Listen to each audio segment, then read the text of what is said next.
Hello and welcome back everyone, we Weeb Online, and today I'm gonna continue the story What If Naruto Conquered the Allied Nation Part 2. If you enjoyed this video, please give it a big thumbs up, and to watch more videos like this, subscribe to my channel and turn that bell notification on so you never miss an upload. Now wasting no more time, let's begin. Oof. Naruto landed belly down in a grassy outdoor ring before leaping back up and resuming his fight. One more time. Rematch. Let's go, he exclaimed. A boy about his age, white-eyed and with long brown hair tied low down his back, stood opposite him in a small ring designed for one-on-one sparring, ready in an odd open-palm taijutsu stance. He was dressed in a khaki shirt and brown shorts, with the green seal that many of the other clan members possessed on their foreheads and bandages wrapped around his right arm and leg. It seems that Hinata had a cousin who was supposed to be her keeper. They went to meet him after discovering him outside during training when the rain had momentarily stopped. Following introductions and learning about the events of the mission she had been sent on, he was interested in what the individual who could protect Hinata while repelling several Uchiha clan members could accomplish. "You can't defeat me." The boy, who was breathing a little heavily while he waited for Naruto to clear his cobwebs, said, "Spar with me all you like." It seems that he could wear him down, though. Tenten rolled her eyes as she sat on the sidelines with a worried-looking Hinata, who was now wearing a dark kimono. She pointed out with her cheek in her palm, "Naruto, if you used more than just taijutsu to fight him, you might actually hit him. I'm just saying. He's way better at it than you." Naruto hadn't even attempted to use the weapons, clones, or anything else. Naruto wiped a scuff from his cheek and said, "Yeah, he is. Come on Neji, do you want to go again?" Having seen multiple attempts by Naruto to succumb to Neji's youthful proficiency in the clan taijutsu style, Hinata questioned quietly, "Why doesn't he quit? Neji Nisan is the most talented of our generation and, well..." The weapon specialist understood what she was trying to say and came up with a polite way to put it. "Naruto's taijutsu isn't the cleanest compared to his, is it? By all means, use more than taijutsu against me. I want to see how good a person that can defeat 10 Uchiha clan members all on his own really is." The young male Hyuga gave Naruto a challenging look as this was happening, lowering his stance even further to deal with him. His eyes bulged to reveal the Byakugan once more, saying, "All of that chakra has to be good for something incredible. I'm interested in seeing your ninjutsu." Tenten muttered to herself, "Funny how that number seems to go up every time someone talks about it." The fact that every Hyuga could see through them bothered her a little, but it was also kind of cool. Being able to see their chakra was a cool ability. When they arrived at the castle, Kakashi was taken to talk to the Hyuga clan leader while Hinata was cared for by a few of the other members. Eventually, she was left in Hyuga Neji with a branch house member of her age. He wasn't particularly kind, but after learning how Naruto had defeated their assailants, he became intrigued and even issued a challenge to fight, which resulted in the present and was enthusiastically accepted. Tenten said to the quiet Hyuga girl beside her, "So you can see what exactly with the Byakugan? Is it just chakra, or can you see through people's clothes and stuff?" And why did she have to ask Hinata if she could see through that first? She said, "Well, it's almost anything you can think of really," if she hadn't previously felt uneasy. "I've got another question then. I've seen that seal on some of the people in this clan, but not all of you. What is it?" Tenten asked, keeping her focus on Hinata, who had been watching as Naruto got ready to face Neji once more. She hadn't been very quiet when she asked that question, and Neji appeared to step back from the altercation, gazing at Tenten and Hinata. Or was it just Hinata? He turned to go as she visibly retreated into herself. "Hey Neji, where are you going?" Naruto asked, his head tilted in confusion as he relaxed his body after getting ready to fight. Neji said without pausing, "I've gotten ahead of myself and forgotten that I have other responsibilities to adhere to today." "Hinata-sama." He then left the outdoor sparring area, saying, "I'll have to continue testing what you're capable of another time, perhaps Uzumaki-san." "What just happened?" Tenten asked, looking perplexed as Naruto approached her and Hinata again. It appeared as though the icy man had been enjoying himself until she mentioned the seal. Considering the design, Naruto simply scratched his head and said, "I don't know. I was trying to figure out what it was the whole time we were sparring." Ever since they had first seen the seals, he had been making a concerted effort to dissect it. It had nothing to do with chakra or anything. Naruto didn't believe it helped them in any way. At least nothing good. With her gaze fixed on the ground, Hinata explained, "It's meant to seal off the Byakugan. If someone with the seal dies, it prevents an enemy from taking the Byakugan away and using its power for themselves." Tenten understood that. All right. That was quite helpful. However, Why did it have to be so unsightly and directly on their foreheads? I hope they did that because she couldn't imagine going around outside her house like that without something covering it. Naruto was on the verge of taking it at face value when he began to consider the seal composition more carefully. That kind of makes sense because of the manji mark dead center in it, but the way it's bonded. Why's it got those hook arrays? He considered. Naruto could usually tell what he was looking at because he had received a strict fuinjutsu education from a mother who wouldn't put up with him not being able to decipher a seal from a distance. Traditionally, the cane marks that delineated the manji were intended to signify prisoner or confined in seal speak. Furthermore, the reversed version would also have to signify a lesser being, even though the manji was meant to symbolize a higher one. Oh, well, it better not be. Oh, you're kidding me. That's a Juinjutsu, isn't it? A cursed seal? Hinata said, regretting what she knew Naruto knew based on the expression on his face. Tenten arched an inquisitive eyebrow at the topic of conversation and the apparent issue Naruto was having with it. For those of us that didn't grow up teething on a sealing scroll, what's a cursed seal?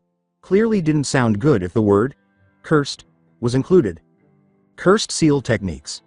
Other seal techniques usually seal chakra and other stuff away into other stuff, but Juinjutsu are markings with chakra in them that people can use to control others. Naruto said, sparing Hinata a glance that indicated he wanted to learn more about this later, but for the sake of finally being able to tell Tenten something she didn't know, he explained himself rather than just asking others about things he didn't know in regards to the mainland. Like how? Like there's probably some kind of command or something that'll do stuff to Neji and these branch guys could hurt him. Naruto elaborated, tracing Neji's seal a kunai that he had retrieved from his. You can tell what most seals are if you know enough about what certain designs are supposed to mean. It's not all gibberish even if you don't understand it at first. Some pattern will show up in other techniques and that can help you figure out what means what if you can compare things. It was so remarkable that Kushina had managed to pull out one of the rare completely new arrays that no one had ever seen before. You could dissect countless methods if you had seen enough of them to know what drove them. Tenten found Naruto's knowledge to be somewhat impressive. Although he may not have been particularly wise or easy to teach, he gave off the impression that he was an expert in this field. When speaking on a subject, you couldn't pretend to have that level of confidence in your voice. But now that everyone was watching her, Hinata felt obliged to say something about it. The last thing she wanted was for friends she had recently made after saving her life to think she was hated for her clan's customs. Being a main house Hyuga made her unpopular with most of the Hyuga clan kids, so she was glad to have friends her own age. I don't know much of the reasoning, but it was more than just a safeguard for the Byakugan. Our clan was almost subjected to sea civil war. Hinata stated, not particularly proud of her knowledge of the backstory. It was created a long time ago.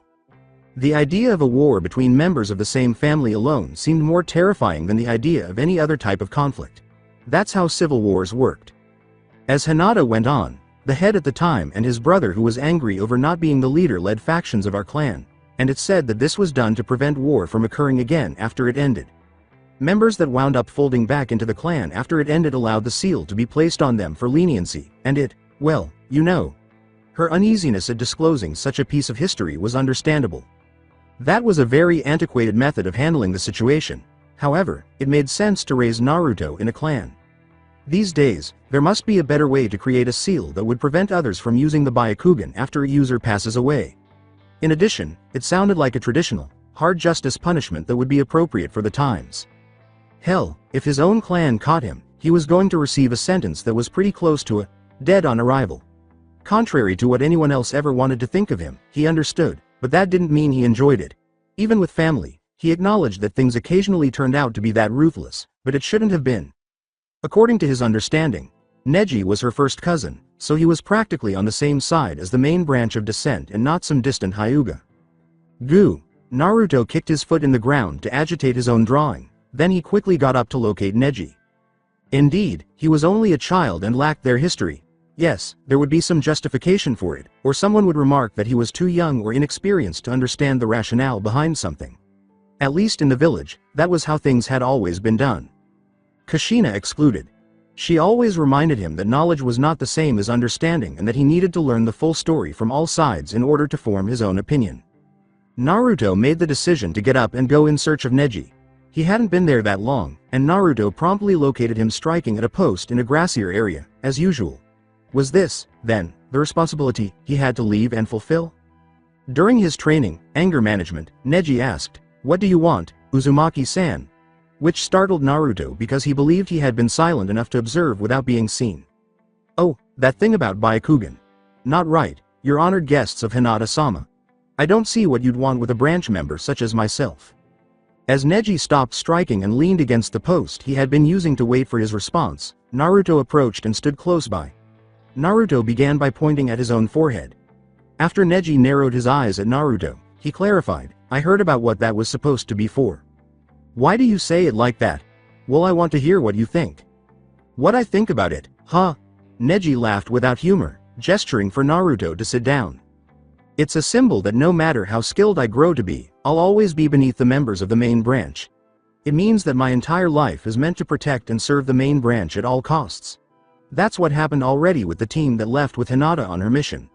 All of them were ninjas with more experience and ability than her, but because they were ambushed, it was their fate to die so that she could escape," Neji said. That was a chilly perspective. Naruto's initial reaction was to yell that he could decide whether or not someone should die, but he chose to bite his tongue and let Neji continue with a hand gesture. "And this is the way things will always be." Neji did not disappoint when he continued, "During this war I'll see it in spades. The branch family being forced to lay themselves down for the sake of the main family members when things get dire. Are we not the same blood? And yet I'll be expected to sacrifice myself at a moment's notice for someone that sees me as beneath them, unable to expect the same in return if the need arises. What a somber attitude. Well look, I know you don't like a big chunk of your clan, but could you do me a favor?" Neji raised an eyebrow, but he was willing to at least listen. Naruto craned his neck around to find Hinata hiding around a wall, watching and looking quite saddened by what she was hearing. "I've only been around her for a day, so maybe I don't know her, but Hinata doesn't seem like that kind of person. And she's next in line, right? Might not be as crude as he said. She's next to inherit control of the clan if that's what you're asking. Okay. Get to know who she really is. The way I saw it, she's ashamed that the cursed seal is on you. Well, there's nothing anyone can do about that, is it? And I know what kind of a person she is. Weak." Neji responded, "I've seen her in need of the sacrifice of our clansmen and your timely intervention to survive what befell her. Did she even fight? You probably like her because of some complex of yours to be a hero." "No," Naruto gave an unconvincing response, actually turning away and partially agreeing with Neji's assertion, but he could sense Hinata's mood drop as she tried to listen in on their conversation. Just do me that favor. Try. Can you try?" he said. Neji closed his eyes and shook his head, saying, "It will not help. My fate was sealed the moment I was branded, and death is the only way to free myself." A massive flaming projectile soared through the sky above and crashed directly into the tall castle that was visible to everyone, so any further discussion would have to wait. Neji and Naruto instinctively hid in case they were the ones who were going to be hit. Both gazed up at the castle's flaming top section, which was being pierced by a massive flaming arrow, once it became evident that no debris would strike them. "What on earth?" "Neji?" Naruto asked. "Who shot that off?" Without having to say anything because his eyes were already displaying the obvious symptoms of Byakugan use. Even though he was looking in the direction he knew the arrow had come from, he reluctantly acknowledged, "It's too far for me to see. But, the castle above that level is structurally compromised. The upper floors are for the main branch, and the top is where Hiashi-sama's office is situated." He initially suspected that Naruto's party was involved, but after witnessing the real-life alarm on his face and the panicked pace of his heartbeat, he dismissed that suspicion. It wasn't good. Additionally, Kakashi was supposed to be up there during a meeting with Hiashi. The rest of the clan wasn't sitting around doing nothing either. Many were beginning to work on trying to reach that level in order to extinguish the fire, while others were scurrying around the property in an attempt to identify the source of the first shot and react appropriately. Incoming. The castle's roof collapsed onto the frail upper levels as a result of a second large arrow striking higher up, piercing all the way through. From where in the world were those coming? Tenten was over with Hinata, trying to calm her own nerves and overcome her own fear by rationally assessing the trajectory and speed of the two earlier shots to see what she could from their position. They had to go under a cliff on the way to the castle, which she now knew was the side end of the grounds. However, farther down the same path, there was a bluff that formed a sort of valley in which they had been traveling. She couldn't tell if it had a view of the top of the hill they were on, but it didn't have to.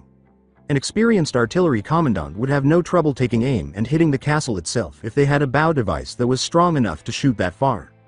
Tenten yelled over the sounds of panic and the resuming rain, It's coming from the cliff to the south. That's the only place anyone could ever get a decent shot on this location from. As panic started to spread. After considering the situation, the Hyuga clan members who heard her decided that the girl was correct and proceeded to notify the appropriate parties. Neji and Naruto were approached by one of these Hyugas, who quickly grabbed Neji by the shoulders and said, "Neji, you protect Hinata-sama. The Uchiha have already tried to pursue her as a priority target. There are Uchiha clan members coming this way and we're getting our forces together to meet them in battle." Neji questioned, "How close?" since they ought to have anticipated such an approach. With eyes sweeping in the direction they knew the attack would come from, the adult clan member said, "They stayed out of default range of guards' Byakugan security scans until the arrows were launched and they moved up. I'm not certain how bad this will get and Hiashi-sama isn't available to be found, so take Hinata-sama to the escape." His gaze shifted to Naruto and Tenten, asking, "Are you with us?" To be honest, Naruto said, "I guess." Now, it wasn't as if they had an option. The Uchiha clan most likely wouldn't have been able to distinguish targets in the heat of combat if the castle fell. Why? Was evident from Naruto's initial encounter with them. "You protected her once. Would you be willing to assist Neji in getting Hinata-sama to safety?" Naruto was only able to nod. Either do something constructive, enter the actual ninja battle zone, or wait around like a little child in the middle of a burning castle. When the Hyuga grounds were destroyed by a third flaming giant arrow, he made his decision. The Hyuga member commanded, "Go," before departing for the battleground. Neji's face assumed a stern, taciturn expression as he sighed and bid farewell to his branch house relative. He then led Naruto toward Tenten and Hinata. Even though he detested carrying out the order, he refused to abdicate his duty. That was not all the honor he possessed.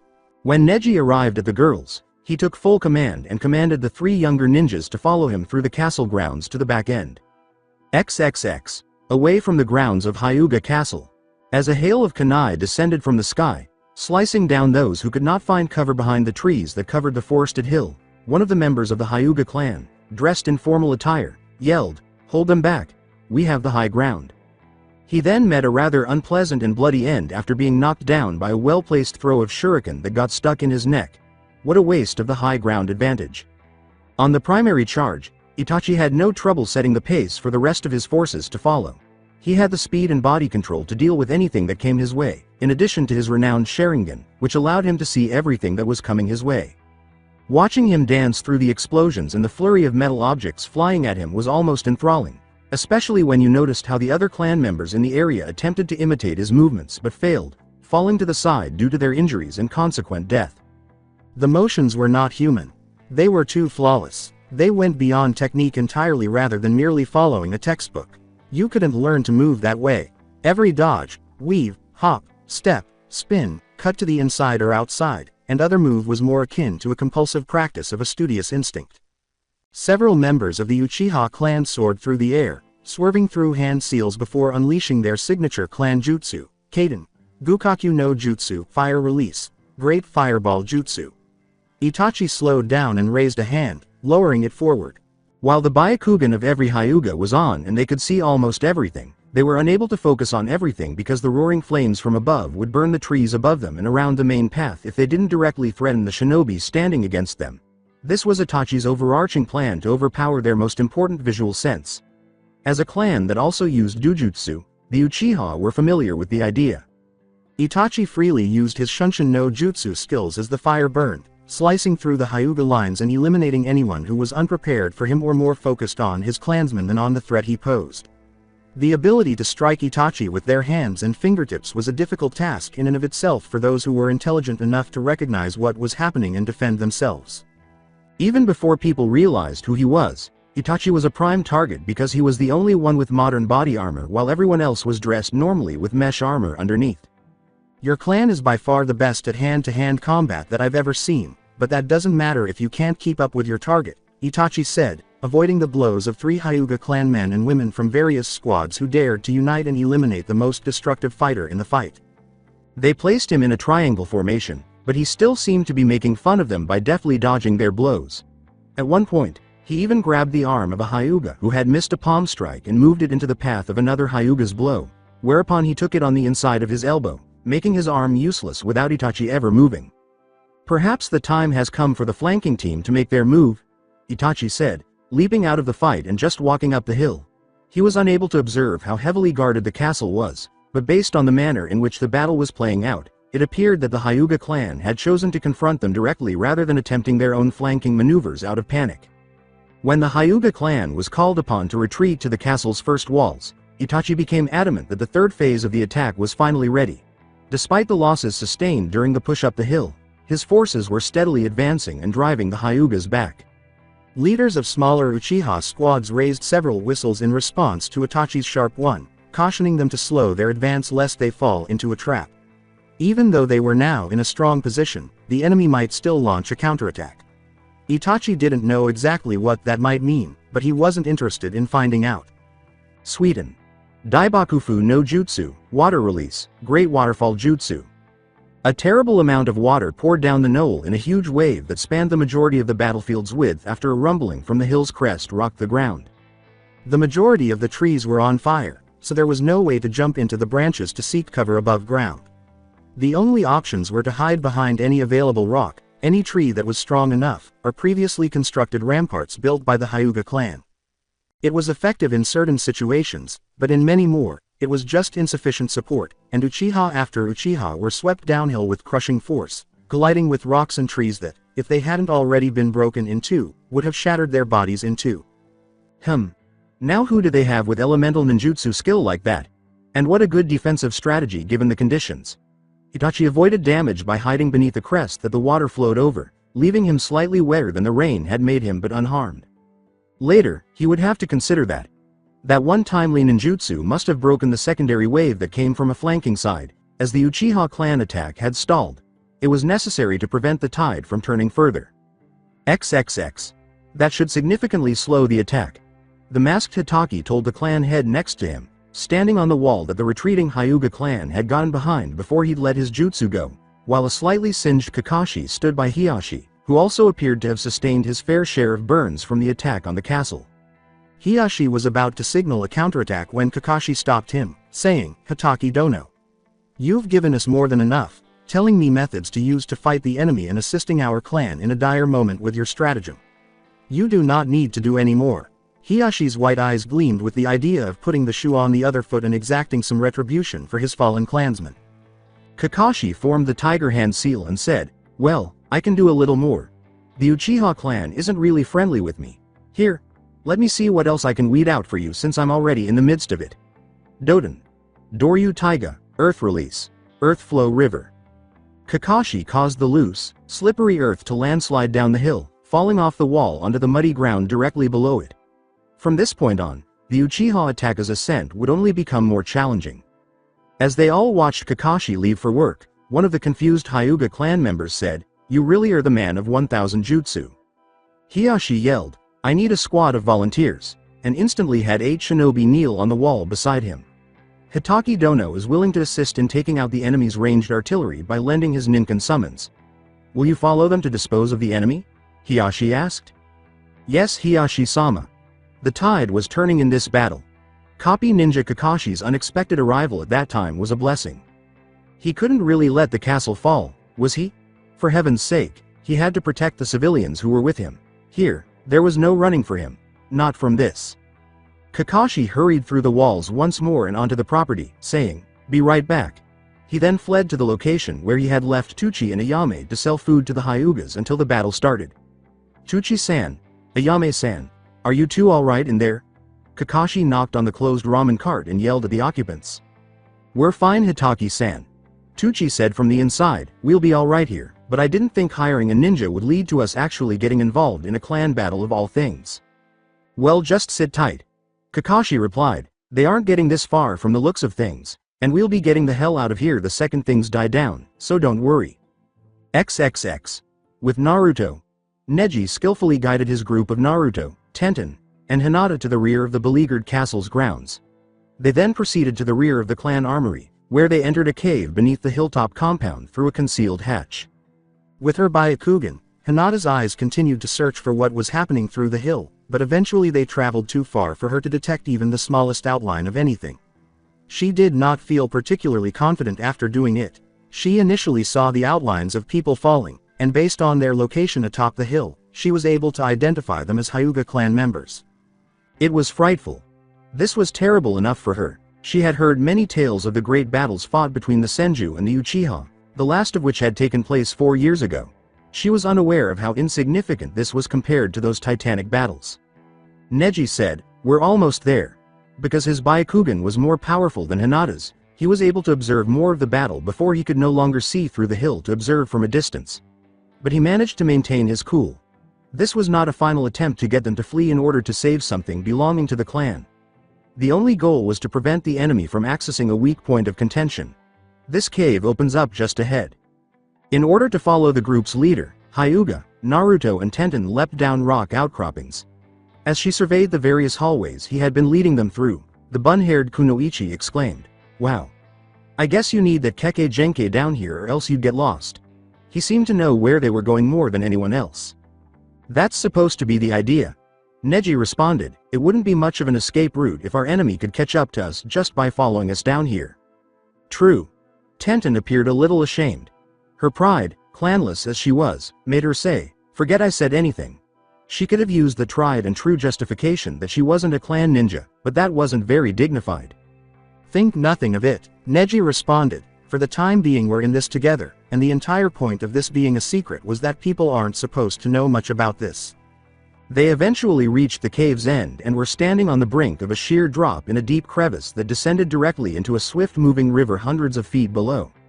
There was a tiny opening directly across that carved away into the wall on the other side, but given the distance between the two apertures, none of them had any chance of getting through. "This is a dead end." Naruto yelled over the reverberating sound of crashing water below them. "My ass, we're jumping that." Neji simply shook his head and gestured toward a nearby wall outside the safe position. "Oh. A barrier?" asked Naruto as he peered out and noticed that the wall was marked with a seal tag, and that there was another one on the opposite side. Hinata remarked with a faint smile, "Even our Dujutsu can't see it unless we're standing on it directly. It disguises the bridge." On what appeared to be thin air, Naruto planted an experimental foot, only to discover that it was firmly planted on a surface. This gave him confidence, and he stepped forward fully, only to discover that he was, in fact, standing on a very well-constructed stone bridge. Whoa, that was some good fuinjutsu to cover that up. He needed to get some of that for him. Naruto appeared to be levitating to those behind him. "Are you both coming?" Neji asked as he walked onto the bridge, grinning and shaking his head. Tenten gave Hinata a nod and turned to face her before they both left. They were clan secrets. Even though he didn't understand some of these things, Naruto appeared to accept them. She had been thrown into a whirlwind by the 2 days since they had discovered Hinata. Clan laws, clan secrets, clan techniques, clan this and that, all of it was so weird. Naruto was rolling with the punches, despite the fact that he didn't appear to enjoy some of these things. It was difficult, even though she knew she should have found a way to do so as well. None of this was present when she was growing up. After a little while, Neji's footsteps ceased, as if he was thinking about something he had just noticed. "There are charges planted on this bridge." Hinata confirmed it by turning on her own Byakugan while everyone else froze. "They aren't ours, are they?" "Yes, there were explosives planted on the underside of the bridge near some of the supports on the other end." Neji sneered as he saw something attempting to hide beneath the bridge, saying, "We never booby-trapped our escape route for pursuers. And they're too few in number to be anything that our clan would have already set well in advance. These tags are new." So the trap had already been set by someone else who had already arrived. After repeatedly stomping his foot hard on the large bridge and cracking his knuckles, Naruto muttered, "Come on out," before yelling, "Come on out now, we already know you're here. I wasn't even done setting the explosive tags on this bridge. There aren't enough here to bring it down." Over the sound of the water below, a Shunshin-disguised person said, "Is the battle going that bad that you had to flee the castle already?" As they moved from underneath the bridge to the surface with one hand on their hip in a somewhat arrogant posture. "Uzumaki-san. This is my battle to fight. It's Hyuga against Uchiha. You don't have any stake in this conflict," Neji said as he started to advance to engage in combat with the clearly Uchiha, only to discover Naruto moving more quickly than he was. Naruto simply paused to turn around and give Neji a big smile before saying, "Hey, don't give me any of that crap about how it's your duty as a branch underling to put yourself at risk for the main house or whatever. Just sit back." As Naruto continued to advance, Tenten yelled at him, "What are you doing, Naruto? This isn't our fight." "Says who?" The estranged Uzumaki responded, Yeah, Neji, your mission's supposed to be to protect Hinata. That was what that guy told you to do. So let me fight him first. In an attempt to understand what was happening, Neji simply alternated between Naruto and the Uchiha boy, asking, "Why would you want to do something like that?" Naruto said cryptically, "I kind of have unfinished business with him." I see. This must have been one of the ones Naruto had encountered earlier, but it wasn't cryptic enough for Neji to miss it. It's not the best idea to have something to prove against a dangerous adversary, but to say no more. But if you lose. If I lose, you can definitely take him on. The blonde with the whiskers confirmed. In any case, it didn't appear that the bridge would be large enough for more than 2 people to fight on it comfortably. It would have been either, or for him and Neji to participate. However, that didn't take into consideration someone with more versatile abilities. Tenten simply gaped before yelling once more, "You can't be serious, you dumbass. You're going to fight him alone? At least let me or somebody else help." After all, she was the only one who could have provided assistance without the numbers negatively impacting the effectiveness of the fight. When Naruto stepped up, she seriously doubted that he was taking this into account. She simply assumed that since he had previously had to flee the Uchiha clan, he wanted to show off. No. Naruto scowled and pointed directly at her, emphasizing, "And if you jump in anyway, I'll be pissed." He persisted until he was close enough to get a clear view of the Uchiha, despite Tenten's subsequent barrage of non-childlike profanities and the taunts directed at him regarding the analogy between his intelligence and that of inanimate objects. Yes. All of this was undoubtedly caused by the child who had set the hounds on him in that clearing. The same strange hairstyle with spikes, the same white shorts, and the same blue shirt. His eyes were black now instead of Sharingan red, which was the only change from before. "You really did make a mess after you ran away from me the last time, didn't you?" Squinting his eyes at his apparent enemy, Naruto clarified, "I wasn't running away from you. Jerk, I was running away from the bunch of guys you spied on me. I have a name, Uzumaki kid. It's Sasuke. Well, I have a name too. It's Naruto. I thought it was, dumbass, from the way that girl in the pink yelled it I figured it was your name." To be honest, Naruto didn't intervene to stop Neji from fighting because he had any intention of assisting him, even though that was a result of his actions. No, Naruto only wanted to make amends with Sasuke for his small grievance. After all, he was proud, and if there was anything he detested, it was fleeing. "Like I told you, no mercy for a second, Naruto. He won't have any on you." Both boys ran straight at each other as soon as one of them moved a muscle, their footsteps thumping against the stone bridge as they collided. Sasuke ducked under and out of the way of Naruto's first punches, then returned fire with a powerful blow of his own that knocked Naruto into the side barricade. Naruto rolled out of the way of Sasuke's attempted flying kick, forcing him to plant his foot on the barricade surface in order to stay on and carry on the battle. He tried a spinning kick while still pursuing Naruto, but Naruto blocked it, sending him sliding back a little before the action continued. Sasuke smirked and leaned aside as Naruto stepped forward with a haymaker, saying, "I don't even need the Sharingan to," and his inner monologue was completely upended when he was struck in the side of the head by a back wheel kick that Naruto rolled through and through after missing his punch. The blow was powerful enough to send him crashing to the bridge's surface. After scoffing at his blow, Sasuke glanced up quickly, and his Sharingan was clearly active now, and rightfully so, as he had to roll clear of shuriken aimed at his downed form. As he dodged the brief offensive outburst, Sasuke thought, "Okay, that's enough of that." As he stood back up, he discovered that Naruto had already drawn a kunai and that their blades had collided this time. Naruto could see that Sasuke had 2 tiny dash-like objects in each of his eyes from their close proximity. He wasn't an expert on the Uchiha clan, so he wasn't sure what that meant, but it was supposed to mean something. Despite the blood dripping from his mouth and the bruise on his cheek, Sasuke grinned and remarked, "Hey, I've never fought an Uzumaki before.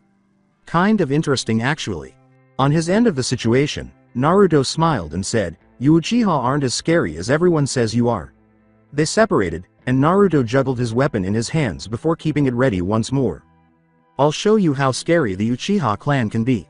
He dropped his kunai and threw it directly at Naruto, but it was only a distraction to get him to step aside long enough for Sasuke to predict where he would dodge. And that kind of resonated with Sasuke. "Naruto." Naruto turned around after sensing Sasuke's presence and hearing Tenten's cry. He was hit by a fist to the mush, which caused him to roll back on the bridge. "Man, he's fast," Naruto said. And as he would soon discover after Sasuke finished his hand seals, he most certainly didn't hit with a gentle touch or use his jutsu to play around. "Kaden."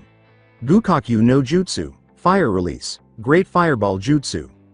Sasuke attempted to burn Naruto while he had the chance by taking to the air and spraying the ground with flames from his mouth.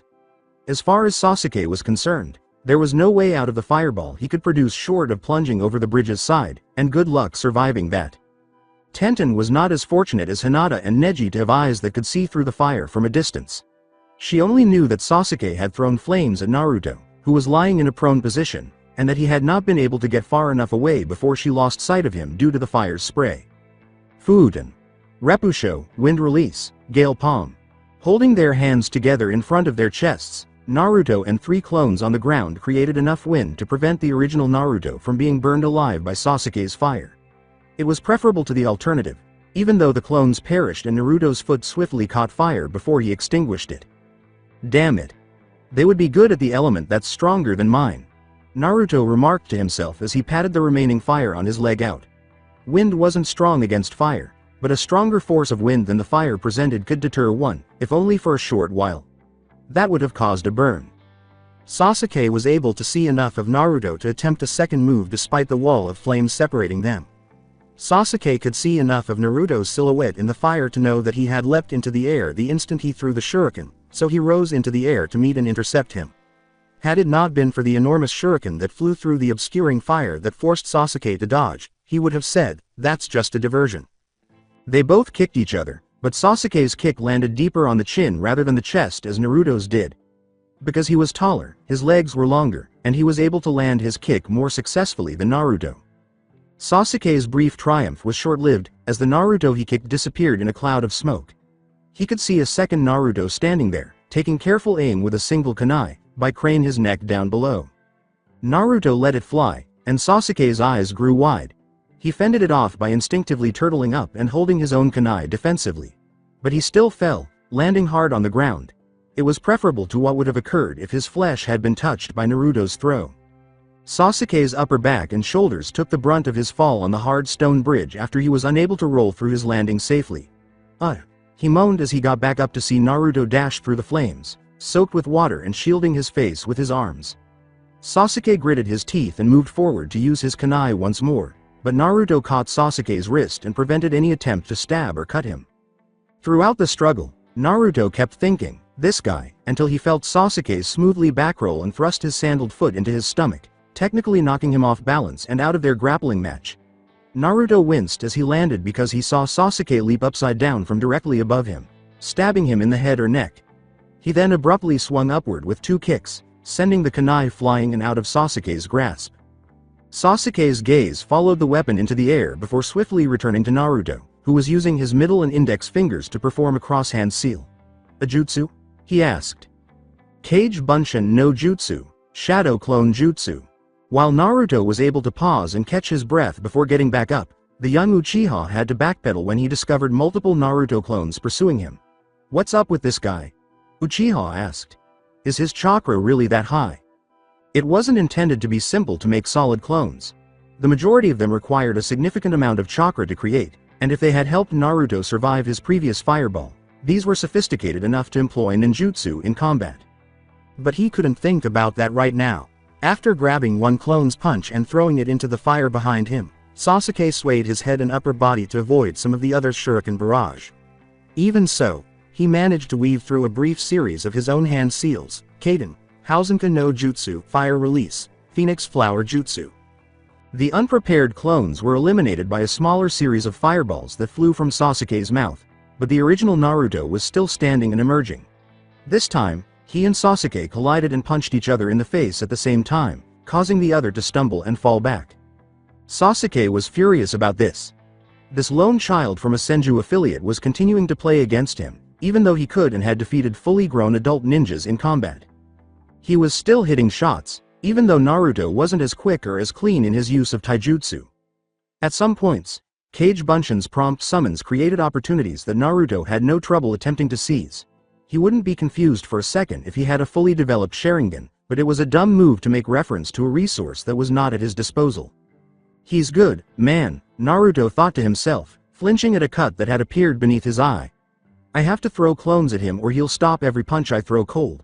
He knew that clone misdirection was the only way any of his feints would be effective. Sasuke wouldn't be able to distinguish between them if he hadn't witnessed him creating the clones. Neji smirked and shook his head as he observed the bridge's end, saying, "Solid clones, and they have their own chakra network. If I don't pay attention to the spawning patterns, I can't tell the difference between the original and the fakes." "He has a pattern?" Hinata inquired, failing to recognize any based on her Byakugan's visual cues. "Pay closer attention," Neji basically said to her with a nervous smile. "Every time he's called upon multiple copies, Uzumaki-san has remained at the back, out of harm's way. Whether the Uchiha boy knows this or not from the heat of battle I couldn't ascertain. Not yet anyway." Tenten thought Neji was spot on when he said, "I don't think he's doing it on purpose." Naruto always used extensive clone backup when he was starting to get overrun, acting as a safety valve to relieve some of the pressure Sasuke was applying to him. Sasuke's not giving him a chance to use it on the offense, so the best way Naruto can use the jutsu is to get himself some space. "You may be onto something," Neji replied, recognizing Tenten's point of view. "He's fighting better than I anticipated he would have from what I've seen, but he never struck me as the most cerebral ninja from our spar. The Uchiha boy is incredibly talented, and if he hasn't already I think he'll pick up on the way things are going soon. I don't think Uzumaki-san is fated to win this battle." Neji and Tenten had not heard her speak so loudly, so they were surprised when Hinata said defensively, "That's not true. It's not a matter of fate, or anything like that, it's a matter of effort. If you put enough effort in and work hard enough to prepare." She trailed off as her courage waned once Neji's surprise at her outburst subsided. "Now, where did that originate?" Neji pondered before returning his focus to the crucial situation in front of them. Returning to the fight, Naruto and Sasuke were still engaged in combat, each pondering what move would give them the upper hand. Sasuke was the first to genuinely make a sound other than labored breathing. Observing Naruto's intense, serious gaze, Sasuke joked, "I don't like the way you're looking at me." Flippantly, Naruto said, "Well, I don't like fucking looking at you. How's that?" he asked. Naruto set up his own hand seal for Kage Bunshin after Sasuke narrowed his eyes at him. "Time to put an end to this. I'm done wasting time with you. I wonder which jutsu will be faster." They all uttered the same words. Kage Bunshin no Jutsu, Shadow Clone Jutsu. A whole small platoon of Naruto clones stood ready in front of Sasuke, ready to kill him as they drew kunai to fight with. "Mine's faster." Neji yelled in an unusual way, "Uzumaki-san no," but it was all based on what he could see. Sasuke's hand seal, which he had made just as Naruto was about to do, was intended to activate something remotely rather than to start a jutsu. Rather than blushing or examining the force against him with fear, Sasuke simply grinned and said, "Such a moron, later." It was only a matter of making sure that Naruto and Sasuke were in a position to appropriately defend themselves because they had switched places on the bridge so frequently during the battle. Naruto's ability to create up to 20 clones in a single move surprised Sasuke. He was still expecting Naruto to make clones in order to put some distance between them, which was all he had been hoping for. The fact that the jutsu placed Naruto's clone forces back at the end of the bridge where Sasuke had hidden explosive tags and underneath it was all the better. In order to win the battle, he then went ahead and detonated those tags. Many of Naruto's clones were destroyed in a series of explosions that rocked the bridge's back end with debris and fire, causing the entire structure to tremble. After being pushed over the edge, the others dispersed, and Sasuke was unable to spot one until a figure emerged from the dust and smoke. This time, he wasn't in the rear. "Kaden. Gukakyu no Jutsu, fire release. Great fireball jutsu," he said, running forward to meet him and dodging a kunai swipe that was meant for his neck before switching sides with Naruto and rolling through his hand seals once more. Fuuten. Repusho, wind release. Gale Palm, was Naruto's go-to counter in this scenario, and it was the only one available right away. Fire erupted from Sasuke's mouth once more, and wind flew from Naruto. Just as it was starting to take the shape of a fireball, the volatile element encountered the one that could make it even more so.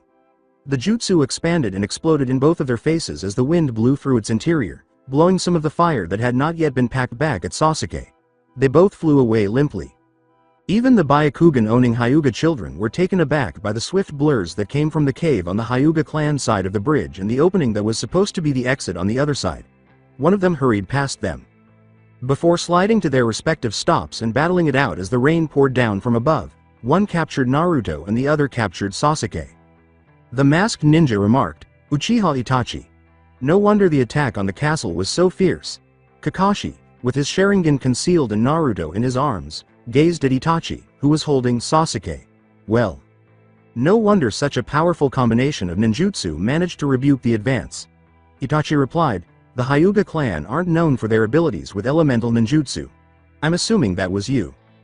Despite being burned by his jutsu's backlash and injured from the battle as a whole, Sasuke grumbled, Itachi, put me down. He was still up for a fight. Naruto was not yet finished with him. He said, I'm not, my mission isn't. The battle is over, Sasuke, we're breaking off the attack and returning home. Itachi let him know, the charge has been halted, and they're not retreating. There's no reason to destroy this bridge to trap them if they're not even retreating. Don't worry about it. He was no longer concerned about the mission. He needed to prove something, and he wasn't finished yet. If he had to, he could still leave. That other kid could still be defeated by him. Kakashi glanced down at Naruto, who appeared unprepared to go himself because half of his shirt was burned through to the skin underneath. So, Naruto said painfully before coughing, this is what getting set on fire feels like. His back was probably worse. Before turning to face Itachi, Kakashi said, partially anyway. Another time perhaps. I've got my responsibility and it looks like you've got yours. Kakashi made a reference to the kids when he said, so fighting tonight wouldn't be for the best for either of us. Itachi said, agreed. Then, with Sasuke following, his body started to disintegrate into a flying swarm of crows. Until we meet again, Hitaki Kakashi. Take care to keep training that Sharingan of yours, he said, then vanished completely. Kakashi sighed, at this rate we're not going to make it to find Minato-sama before we get killed. The only sound in the silence was the roaring water below.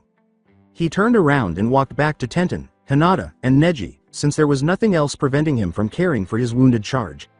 Naruto was still completely conscious and cognizant of his surroundings, but the first two appeared worried about the filthy child in his arms.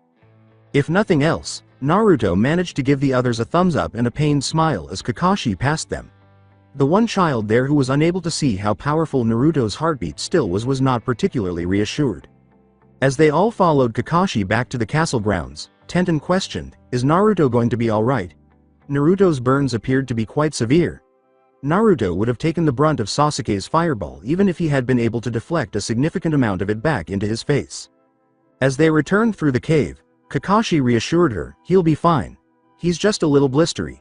He's not even crispy. Just a little patching up and he'll be up before you know it. We've got medics on hand, but he'll probably have to wait depending on what happened in the battle and how badly others are injured in comparison.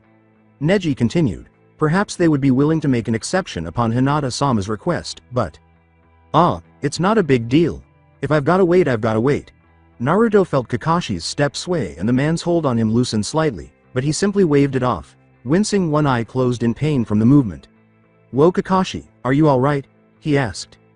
He tilted his head to show that his headband was back over his eye and said, it's covered so I'll get my chakra back soon. It could have been worse. Just used quite a bit of chakra between the Sharingan and the jutsu I chose to use to fight against the Uchiha clan. Don't worry about it, it's not too bad. When Tenten learned of Kakashi's apparent dojutsu, he arched an eyebrow. She had never seen it herself, but he was supposed to be famous for it. Hey, how'd you get a Sharingan anyway, Kakashi-sensei? She asked, and everyone else seemed curious. I'll tell you when you're older. What does that even mean? XXX. The following day, Kakashi had somehow been spot on about Naruto's recovery. Naruto was as right as rain, just about, by morning after receiving a little care. Tenten didn't even believe Kakashi had expected him to get himself together so fast in a single night. Naruto claims that a Kurama, whatever the hell that was very skilled at healing wounds. Tenten had no idea what the hell he was talking about, but Kakashi assumed it was the Biju inside of him. In any event, the getting was good and it was time to move on since the Uchiha clan was temporarily out of the countryside. After the intense battle, the Hyuga clan had to run damage control while the West continued to wait. Hiyashi, flanked by Hinata and Neji, two other members of his clan, said, and you are certain we can't convince you to stay for a bit longer? After what you've done for us, you're welcome here for as long as you'd like. With his hands raised defensively in front of the stern Hyuga, Kakashi adamantly said, no, we're following a lead, cold as it probably is, but going any slower won't help matters any. If we are to hear anything about the whereabouts of Namikaze Minato, we will ensure somehow that the news gets to you. Hiyashi reassured him, the least we can do is keep our ear to the ground just in case.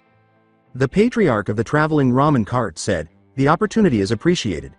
Tucci and Ayame both bowed to the clan head and the other clan members with appreciative smiles, saying, "Thank you for allowing us a chance to make a bit of money while we stayed here." With a slight shudder, Ayame continued, "Even though it was really scary hanging around during that battle last night. I hope you can rebuild soon. This was a very lovely castle." They were both saying goodbye to Hinata and Neji before they left with Naruto and Tenten.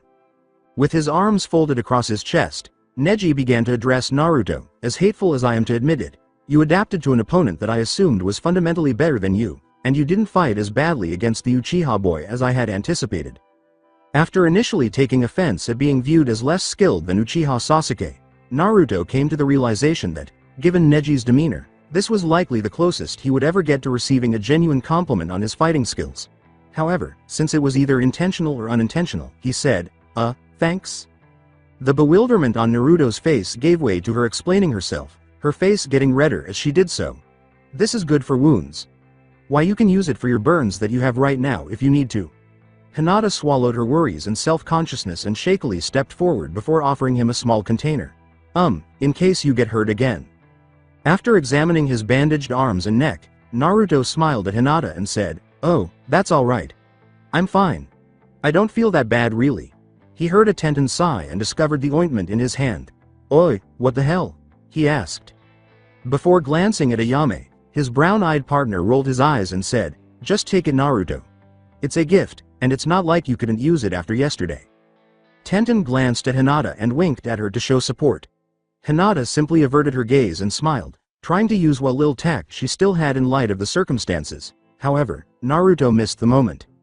Naruto simply shrugged and tucked it into the supply pouch on the back of his hip, completely missing the play between the two girls. They were right. "All right. Thanks a lot, Hinata. That's really nice of you." He could definitely use it because he did get messed up quite a bit, even during regular training.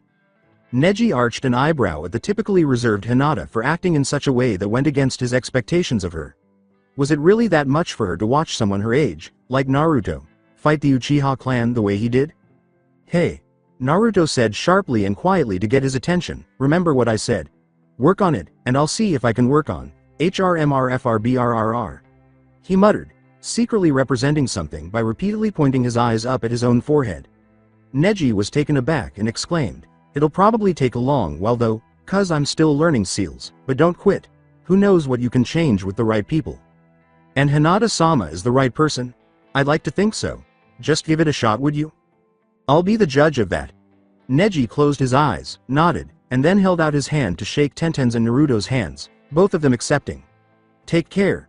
It would be a shame if you survived this and lost your lives elsewhere. I'd be interested in hearing from the two of you again." Tucci was in front, ready to lead the group of oxen, and Ayame was already back in the cart and ready to go. Kakashi sat on the top of the cart and signaled his young charges to follow him so they could move westward. Kakashi sat down to observe and assume guard duty, saying, "Finish saying your goodbyes. It's time to go now." Yeah.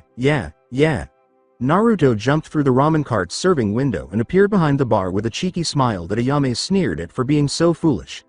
Tenten, on the other hand, did the civilized thing and simply went through the back door. "Bye guys." With the exception of Hinata, who waved shyly as though she were ashamed to do so, the Hyuga clan stood stoically for a brief moment as the cart started to move and roll down the road. What a span of 2 days. Never again. At least not on purpose again. However, it was a serious educational experience. Tenten had never met a true ninja clan before, and Naruto had never even interacted with other clans. Here, they had made friends with people who followed rather antiquated traditions, and Naruto had engaged in combat with people who nearly killed him. In relation to which? What was it like? Tenten inquired after they had traveled a considerable distance, fighting the Uchiha clan. It's supposed to be smarter to try and run from even one full-fledged member than to try and fight one and win for a normal ninja. Leaning his elbows on the bar, he sat behind it and gazed out the serving opening at the scenery as they passed. He said, "I can totally beat that Sasuke guy. Just wait and see," as his gaze strayed to the bandages covering his arms, which served as momentary reminders of the previous battle. He was excited about the possibility of fighting with him again, for some reason. He still had unresolved business, so feel free to call him a moron. Naruto-chan, this was just a one-time thing out of the blue. It's not like you're even going to try and fight the Uchiha clan again on purpose. Even this time was totally unplanned. Ayame sighed as she sat behind the bar next to Naruto. What are the chances you'll even see the same kid again? Asked Naruto, who was only 10 years old and not that crazy.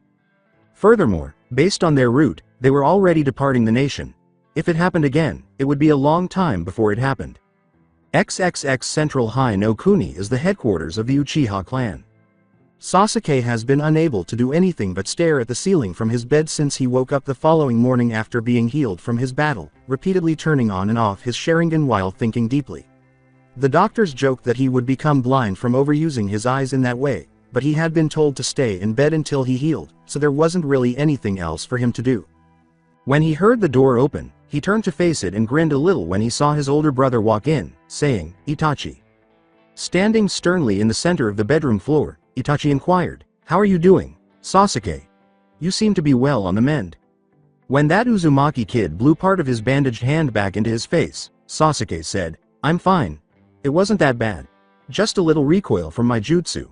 He raised the hand in front of his own scowling face and made a fist. Before Sasuke broke the silence once more, he said, "I'm sorry, Itachi. I failed." Itachi gave his younger brother a long, intense look. That desire to establish oneself. Others in the clan viewed it favorably since he was prepared to work hard to get better and to take the necessary steps to raise the clan's profile so that others could see the results of his efforts. By the time he reached Sasuke's age, he couldn't help but see a replay of what had happened to him. Sasuke hadn't been there yet for all of the battles he had been in, but he still wished he had never seen and done the things he had to. It was unrealistic to think that he would never be, and even this morning, the morning after they had returned in the middle of the night, Itachi had been verbally abused by his father for the way he had approached Sasuke more than the result of the conflict with the Hyuga clan. Their father's only consolation was that, at least, he hadn't assigned Sasuke to the artillery team and was genuinely open to letting him gain some experience in the manner that he did. But he would have preferred it if Sasuke had been put to the test on the front lines. Much to Sasuke's bewildered dismay, Itachi said in a rather ambiguous manner, "Failure can be perceived in many different ways, Sasuke." Sasuke essentially summarized the battle's events by saying, "That doesn't exactly sound like any of us succeeded. We didn't defeat the Hyuga clan, and I didn't even destroy the escape bridge."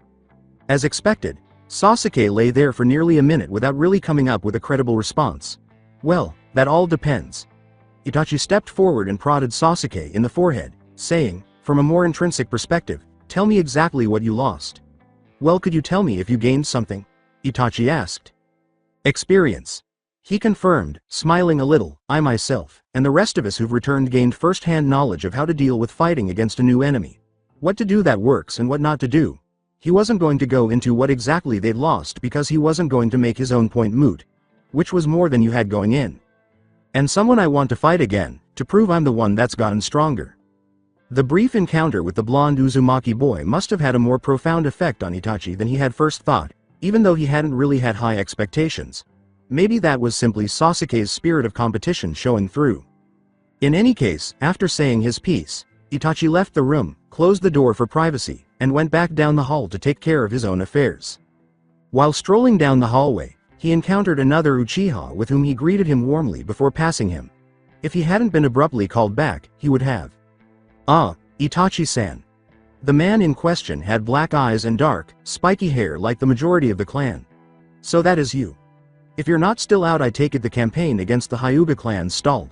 He was wearing a high-collared blue jacket with the clan crest on the back, open to reveal a mesh shirt underneath, black sandals, and blue pants with a white belt. Unfortunately, unlike what we had expected from the actual members of the clan, they actually had a person that was able to take advantage of the terrain presented to them. "If you'd have been there, you'd know what I mean, Obito-san," Itachi said, pausing for a brief conversation with his senior by about 10 years. Before more than a decade ago, Obito was one of the more unusual members of the Uchiha clan. Even with strangers, he had been incredibly gregarious, acting as though they were close friends. He had resisted engaging in combat with other clans, including the Senju.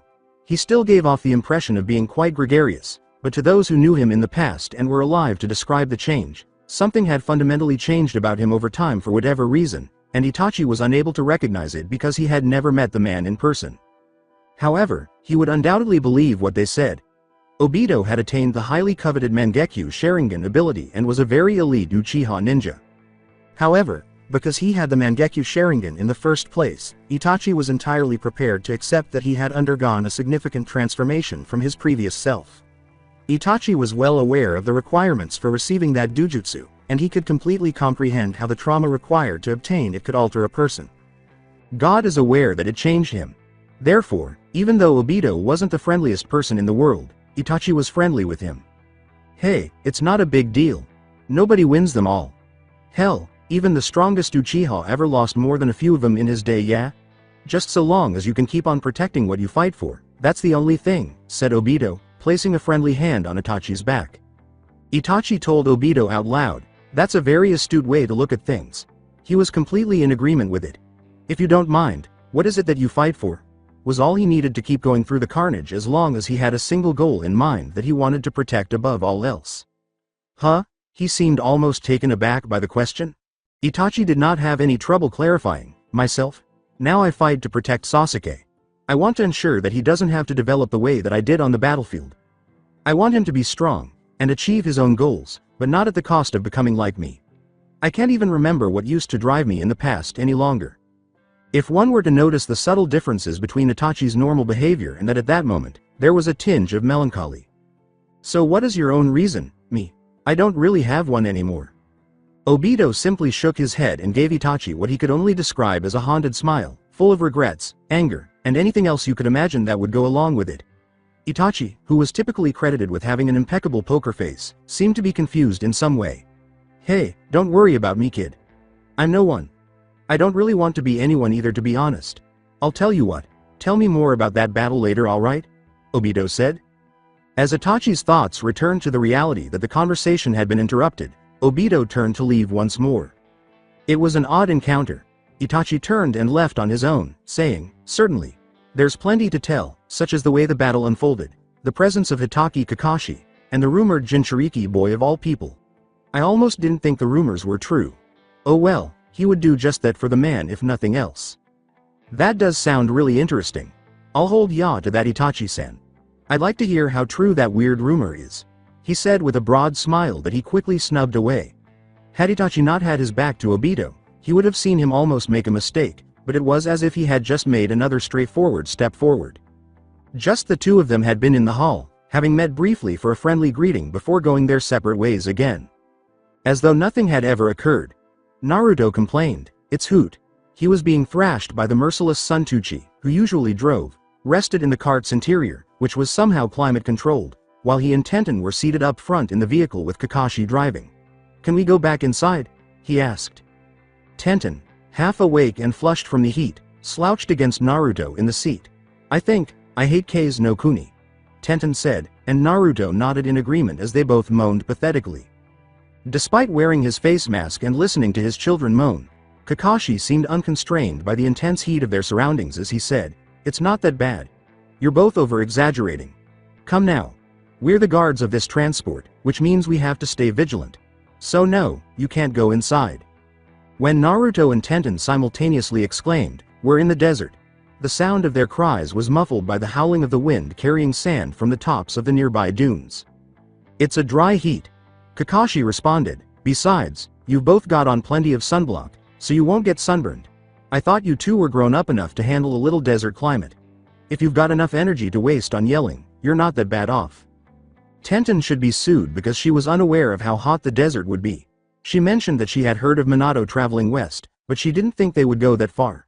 For someone who spent her entire childhood in a single village close to the center of Hai no Kuni, that was a significant step outside of her comfort zone. Even a spring in Kei's no Kuni was cruel, so she would never again gripe about a summer there either. Simply bide your time until summer. Sandstorms would start at that time. Eventually, as they rode on, Naruto became alert and exclaimed, Ooh, Kage Bunshin no Jutsu. Shadow Clone Jutsu. He quickly created a clone and sent it out with the specific intention of saying, Oasis. Go. The clone dutifully saluted and went off to check on the fresh, pristine water source. But 30 seconds later, Naruto frowned and sat back down, saying, never mind. Another mirage. This was the 5th time in the last 3 hours that Kakashi had told Naruto, if there was an oasis anywhere, there would be a settlement of some sort around it. Because Naruto could perform the jutsu so easily, he was pretty sure that some of its elements would be abused, but this was still pretty ridiculous. We have water inside, you know. Let me get some water from inside then. No, we'll drink at lunch. We have to save it in case there's nowhere for a while to get more. Preserve it. Their tank was full. Since leaving a border village where they restocked and conducted some business, the stand had been empty. They refilled after closing, and they couldn't have consumed more than 10 full glasses of water apiece in the final day and a half since the start of their desert journey. Since Tucci and Ayame were able to spend the majority of the day inside the much cooler cart and did not have to train outside during breaks, they had less. I'll tell you what.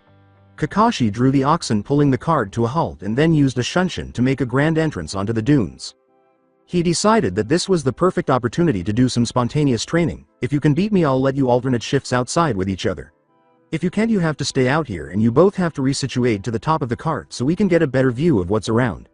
Or we can just keep going and you'll get no consequence for the choice made. Naruto and Tenten both had to pause and give that some serious thought.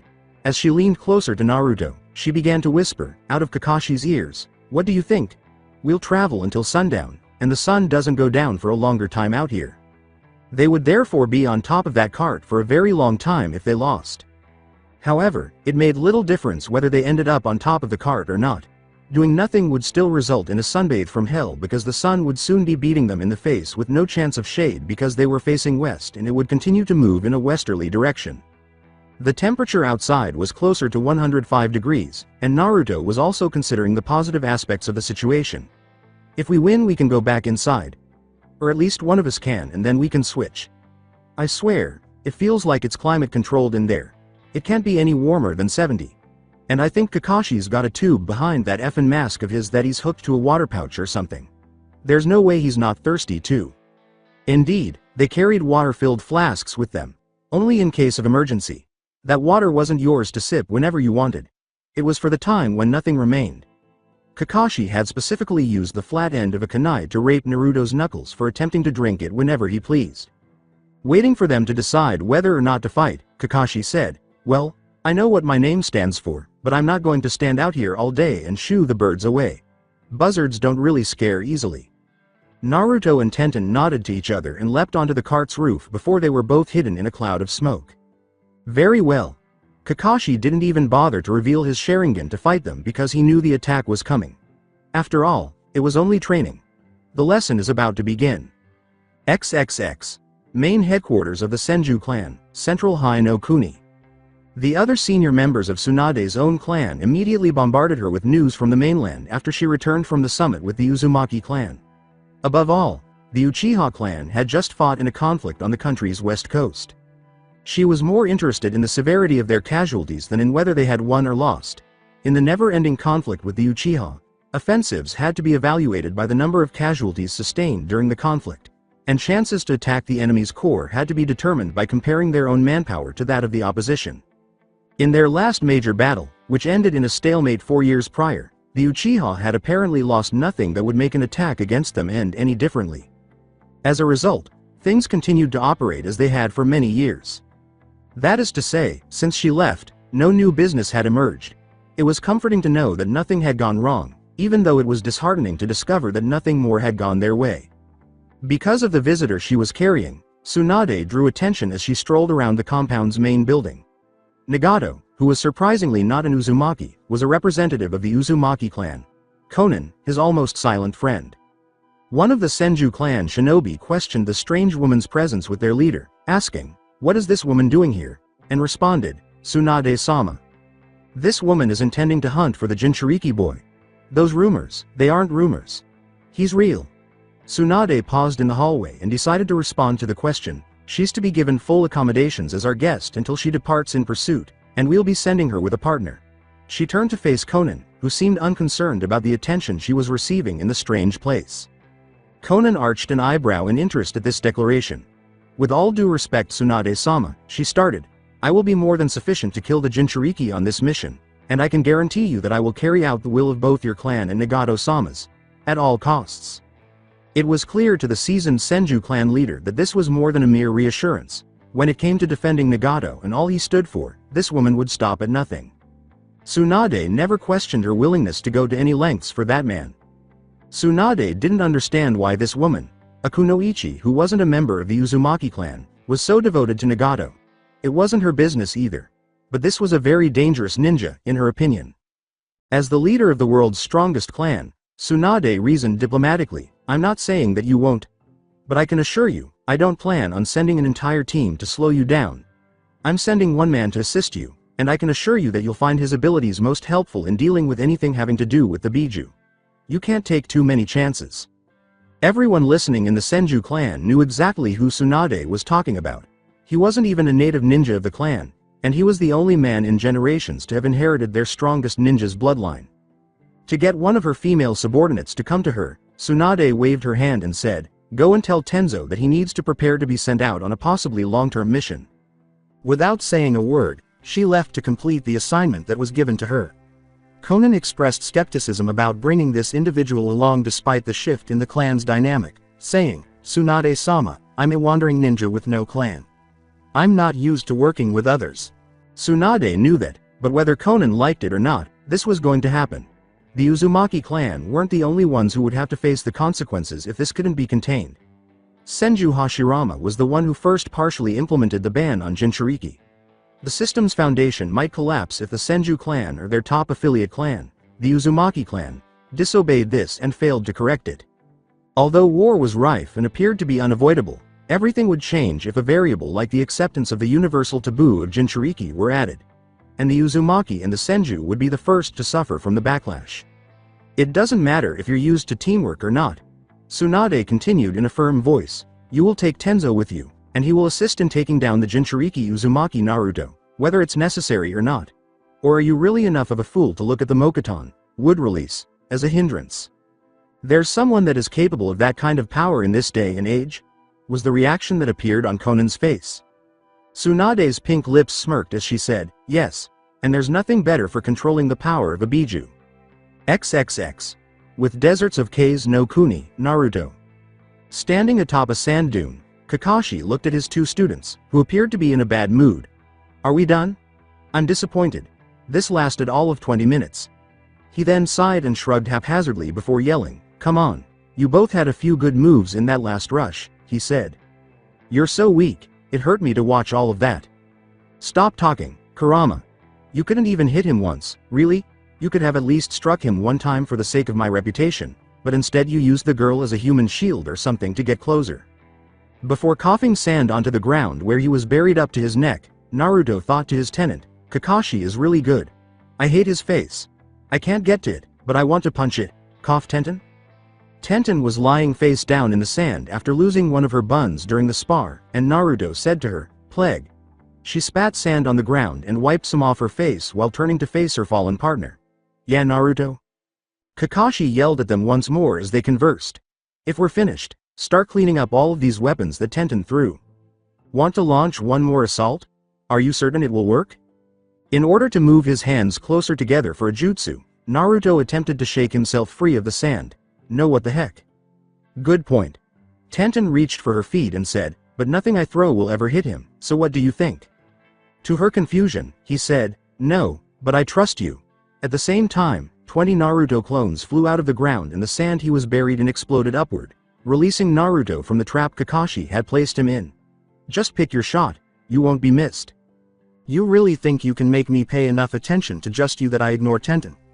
Kakashi asked, raising an eyebrow at the dust trails that were flying up all over the battlefield, which were obvious indications of movement from Naruto's clones. "Tenten is capable." The clones of Naruto chanted together, "Fuden. Repusuhou, wind release, gale palm." "Not bad. Now where?" Kakashi hunkered down and tried to predict where a finishing attack would come from, but nothing ever happened. Naruto's clones used their wind jutsu to kick up sand all around the man, creating a gigantic cloud of the vision-obscuring substance instead of attacking him directly. Since Naruto and Tenten were either very good at hiding or had simply left, Kakashi was left alone in that general area when the dust settled. But in the midst of a fight, they wouldn't do that, would they? XXX ninjas were strange, even kid ninjas, as adorable as they were, and Ayame sat inside the ramen cart, just staring at the two chibi ninjas that had come charging in, going straight for the plentiful water supply that they kept. For their benefit, the teenage ramen waitress pointed out, "You two are going to hurt yourselves drinking like that. Could you slow it down maybe just a tad? Get a drink quickly." As Tenten took large gulps from the ramen cart's open water tank faucet, Naruto pleaded with her, "I think I feel him coming this way." They were going to lose regardless, but the prize for winning was water and the cool inside of the cart, so they were just going to take their spoils of war without actually defeating Kakashi. There was no way that B.S. trap they set would hold him for very long. After a while, Tenten, who was completely hydrated, turned off the faucet and threw Naruto in front of it so he could take his turn. "There," she said. "When Kakashi-sensei completely punishes us for fleeing, at least we'll be okay."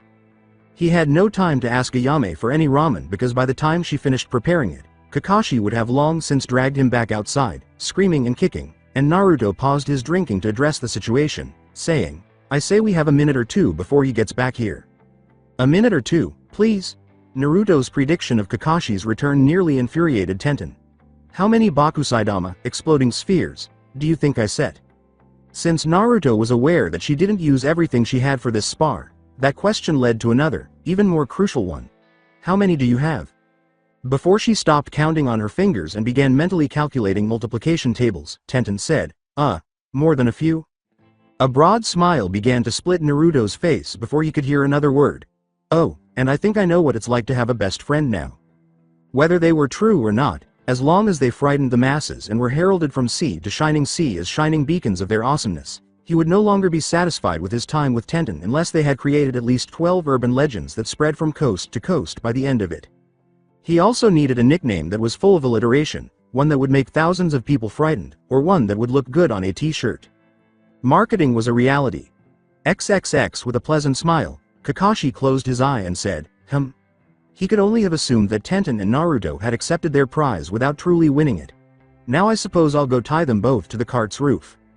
Well, it would develop character, but those brats were going to bake. Kakashi took a single step forward and was startled, as his foot sank into the sand, causing a metal sphere with kunai welded into it to bounce up into the air and spin quickly while carrying an explosive tag. Kakashi saw the tag burning quickly as it spun around, and he only had one thought. What time did she have to make that? Boom. Through speed, pure luck, and well-developed reflexes and instincts that only years of experience could give a ninja, Kakashi managed to outpace the explosion. However, all that this dodging accomplished was to cause Kakashi to stumble upon another spiked ball mine. Boom. He wasn't going to reveal his Sharingan to deal with a trap set by an 11-year-old girl, and as he stumbled into yet another one set into the sands, he questioned whether he would be able to live up to that statement. Oh, those dumb kids used that temporary dust storm like pros. How many did she set?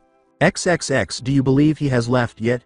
Leaning his head out of the back of the ramen cart, Naruto asked, his eyes darting suspiciously across the sands. He was afraid of Kakashi's retaliation, which he knew was imminent, and thus was unable to enjoy the awesome cool air. Tenten paused her ice cream bowl and carefully slid through hand seals, saying, well, if he isn't. Ushi, Saru, Tatsu, Sugu, Kushinranka, steel needles, wild flower, manipulated tools. Chuki and Ayame just stared at the two preteen terrors, one watching several small explosions go off and the other eating ice cream as if she hadn't just remotely detonated them, while Naruto just stared at the spot where he could see the ruckus kicking up in the distance, when a rippled chain of explosions rattled out from a short distance away where they had been sparring with Kakashi. Naruto grimaced at the idea of killing Kakashi in that way and remarked, I really hope that didn't kill him. You said those exploding sphere things shoot kunai and shrapnel chunks? Yep. We just killed somebody. We don't celebrate death or the maiming of others in this establishment. Tucci made the sensible decision to ignore the potentially murderous children for the time being, while Ayame decided to try to control them by acting like a big sister. Before going outside, Naruto simply blinked in his adored ramen serving host's direction. So, can I celebrate if I'm standing outside? From the top of the cart, Kakashi whispered, not quite. He hung just above Naruto's head and above the door, effectively reducing his lifespan by a few years. You two are horrible, evil children, and every adult should be afraid of you both. Then arrived the disengaging eye smile, good work. You understand what that means, though, because you haven't hit me yet. Chuki-san, thank you for waiting. I'll get back to operating the cart. You can stay inside with Ayame-san. At the silent command to take the position on top of the cart, the deflated junior ninja pair dropped their shoulders and said, ah. In an entirely condescending tone, Kakashi said, oh, you're both just so adorable. You both should know that your frustration and disappointment are, and always will be, like fuel to me, she said. It only intensifies the intensity of my fire. You big fat failure turtles, go to the roof now. Go up there. A few seconds later, the cart was on its way once more, and Naruto and Tenten were wearing turbans to shield their heads from the sun, while Kakashi had concealed a cut on the underside of his elbow that had been administered to him through the tandem trap they had employed. The use of sleight of hand was not limited to them. XXX. Somewhere, after several hours. I spy something yellow. Well, I'll guess, is it sand? You got it, indeed, they'll never find your body. Well, sorry for trying to make this fun. Kankuro, you're not making this a joke. All you're doing is bothering me. Both of the conversation's sources were a young brother and sister who were walking through the desert, making deep tracks in the sand with specially made staffs that left black marks on the ground that did not go away as the sand moved. It was unclear why they were doing this, but they both appeared to be incredibly bored with the procedure. This is boring as fuck. The brother of the pair, a young adolescent, said, we've been doing this shit all over the place for the last 4 months.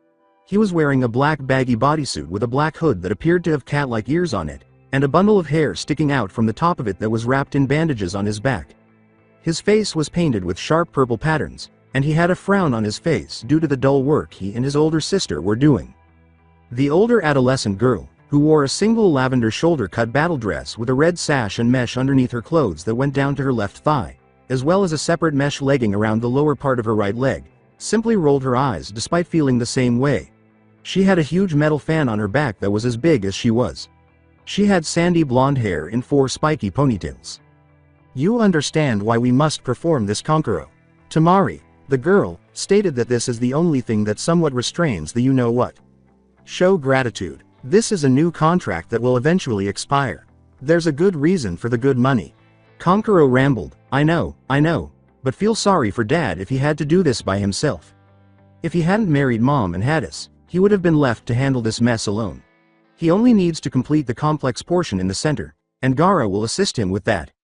Instead of using their jutsu to cheat, what if they had to do that by hand? As we are, I don't think it would work so well if they had to make all of those intricate marks that this seal requires by hand, Tamari said rhetorically, grinning wryly. Perhaps that explains why we consistently accept this contract, because people are unable to use the same jutsu that Dad and Gaara do to create the seal. Thank the sage, this is the last one we have to make, Kankuro said, sighing as he looked up at the sun's position in the sky and then spat on the ground. How close is it to the end of this circle? We'll know when we see the other end where we started. Not funny. Through the sands of the land where their family lived, the desert brother and sister persisted until suddenly the black lines of the titanic seal outskirt they were sketching came to life. Temari's and Kankuro's hearts clenched in horror as they realized what the seal was supposed to do, but then they realized that no towering mass of sandy-tailed horror had yet to wipe them from the face of the earth. Is it damaged? I don't see Shukaku, and that should be one hard thing to miss, Kankuro said, perplexed as to why the bane of the desert shinobi's existence wasn't destroying them to pieces. Tamari said, bending down to examine the part of the circular seal they had already drawn, the part that detected the target when it wandered inside. It can't be broken. It didn't need to be finished to detect. As long as something ventured inside the part of it that was already complete, it should only activate when a biju wanders inside. This is how the seal's second component, which deals with the beast, knows when to activate. The section on which Gaara and Dad are working? Yeah, pretty much. That left the two of them with a rather important question. Should we complete our portion of the seal or go see what it is before it collides with them? Following a brief period of reflection, they made the decision to carry on with their work and complete it before leaving town. They didn't need to see what had gotten inside the seal's perimeter. If it was something hazardous, Gaara and their father could deal with it or call for help, if it wasn't. In any case, Gaara would most likely manage it. XXX. With Deserts of K's no Kuni, Naruto. Grr. Kurama grunted continuously inside Naruto's head, and after listening to it for the past 15 minutes, he was starting to get a headache. Oh my god, oh my god, oh my god. They're meeting in the middle, and it's like they're doing drills in one ear and another in the other. What on earth is the matter with you? Naruto eventually bellowed aloud, startling Tenten, who was seated on the top of the ramen cart with him. Nothing's happening. Since we arrived in the desert, nothing has occurred. What? Tenten said weakly, not knowing what was up with Naruto. His face had been twisting irritably for quite some time, but she just figured that it had been sitting on top of the cart with the sun beating down on the two of them that was pissing him off. Naruto, what are you talking about? Kakashi was a go-with-the-flow type of guy who would probably run damage control once it came up, but it was obvious that he wasn't keen on jumping straight into opening that potential can of worms either. Naruto then realized that he hadn't gotten Tenten hip to the fact that he had a monstrous fox sitting in his body. It hadn't really come up, and Naruto didn't really know how to explain it. With Kurama doing what sounded like chewing on the bars of his seal cell inside his head, he was left to explain why he had just snapped at nothing but open air. This further hindered his ability to use clutch reasoning. Inner monologue. Fortunately, Naruto had a turban that he could pull down on his head to cover part of his face, so he ventured with a sheepish grin. Tenten simply gave him a suspicious glance before returning her focus to being on lookout. All right, she said. Whatever the case, she was starting to accept that he was strange. Seriously, Kurama, what's up? Naruto asked, turning his attention back inward to temporarily avoid the awkward conversation.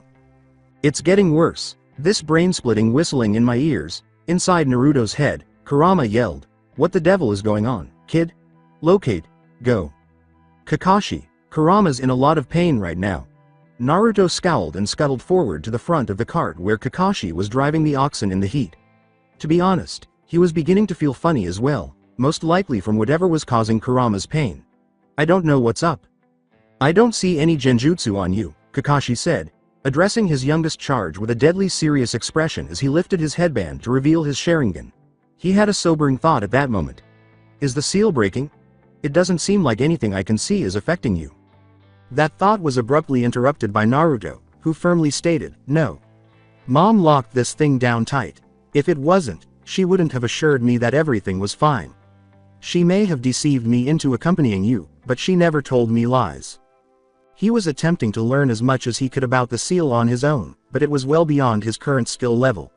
He needed to see a wider variety of fuinjutsu than the few he had been able to learn if he was to start getting better at it enough to complete what Kushina had started and figure out how to carry out what he had promised Kurama. To begin that process, he simply needed to see a few more seals. That wasn't crucial in the interim, though. Look, Kurama is in a lot of pain in here. Something must be happening here that would explain why. Naruto. Kakashi-sensei. When Tenten's worried voice caught their attention, they both began to look around the cart, but they couldn't see anything, so what was causing her to sound worried? Naruto turned back to see Tenten, but there was another person sitting behind and to the side of her. Right there with her, sitting impassively as if he were supposed to be there, was a boy who appeared to be Naruto's age, with messy red hair, dull green eyes, and black rings around them. He was wearing a black bodysuit with short sleeves, a large leather strap over his right shoulder, and a white cloth diagonally over his left shoulder, all of which were attached to a large sand gourd over his back. What the devil? Before he spoke, his gaze shifted between a horrified Tenten and a greatly perplexed Naruto. What are you doing here? Are you trying to find someone? Naruto ventured to answer, unsure of why he felt that this guy would turn him into a smear on the desert surface if he wasn't on the defensive. Who the hell are you? Before focusing on Naruto, the boy said, Gaara, you don't look like a Biju. They're not cunning, they simply take lives. What? Gaara said, I've spent my entire life learning how to deal with the Biju, with a single blink that could have passed for an eye roll. By now, I've figured out what I'm doing with them. That much my father has ensured. Before our seal was complete, you activated it. How? It can only be triggered by a Biju, and you are the one who does it. Things started to connect in Naruto's mind as the blocks gradually started to fall into the appropriate slots. For some unknown reason, Kurama was in pain. This guy believed Naruto was either a Biju or associated with one. He made a seal that, presumably, was meant to activate when it came into contact with a Biju. Kurama was therefore in pain because this Gaara person was partially responsible for making a seal that was intended to affect Biju. You're claiming that Naruto is the origin of Biju power? Whoa, whoa, whoa. Everyone knows what a Biju is, but I've never seen one, Tenten said incredulously. There is no possibility that Naruto could have anything like that. It could be Naruto himself. Take a look at him, he is far too small. Hey. The cart abruptly stopped for no apparent reason as Gaara raised his hand in the air and said, there is no other explanation as to why the seal went off, and it led me here. Now what are you? Kakashi gave Gaara a close look, but there was a serious warning in his friendly smile. Would you mind letting your sand let go of the oxen's legs and the cart's wheels? If we want this car to move, we sort of need those. Sand instantly sprang up in front of Gaara to shield him from Naruto's punches after he said, "If you won't tell me, I'll just have to kill you to be sure. You have no idea how unforgiving the desert can be." Naruto wondered, what the hell? A wall of sand, of all things, had stopped his hand cold. Using what Kakashi had said and what Gaara had just done to block Naruto, Tenten began to piece things together. So you're strong enough with that sand to stop a whole Ox team, and you caught Naruto's arm. The only response she could think of was the image of Gaara raising his hand in a gesture that suggested he was going to tighten it and crush something. Ah, no. Sabaku Su. Instead of transforming Gaara into a preteen pincushion, more sand shielded him from that angle, but it also loosened the sand around Naruto's arm enough to allow action to be taken. Tenten's abrupt jerk of a cord pulled up a panel on the cart's roof that launched kunai at Gaara's face from point-blank range. Before Gaara's sand could destroy the limb or spread farther up Naruto's body, Tenten dove at him and tackled him off the cart's roof, releasing his arm. Naruto sat up painfully with Tenten sprawled across him after landing roughly in the desert, just off the trail they had been traveling on. I appreciate that. I was unable to reach my other hand to create a seal without it becoming stuck as well. Tenten remarked, smiling despite the fall, "You're my partner.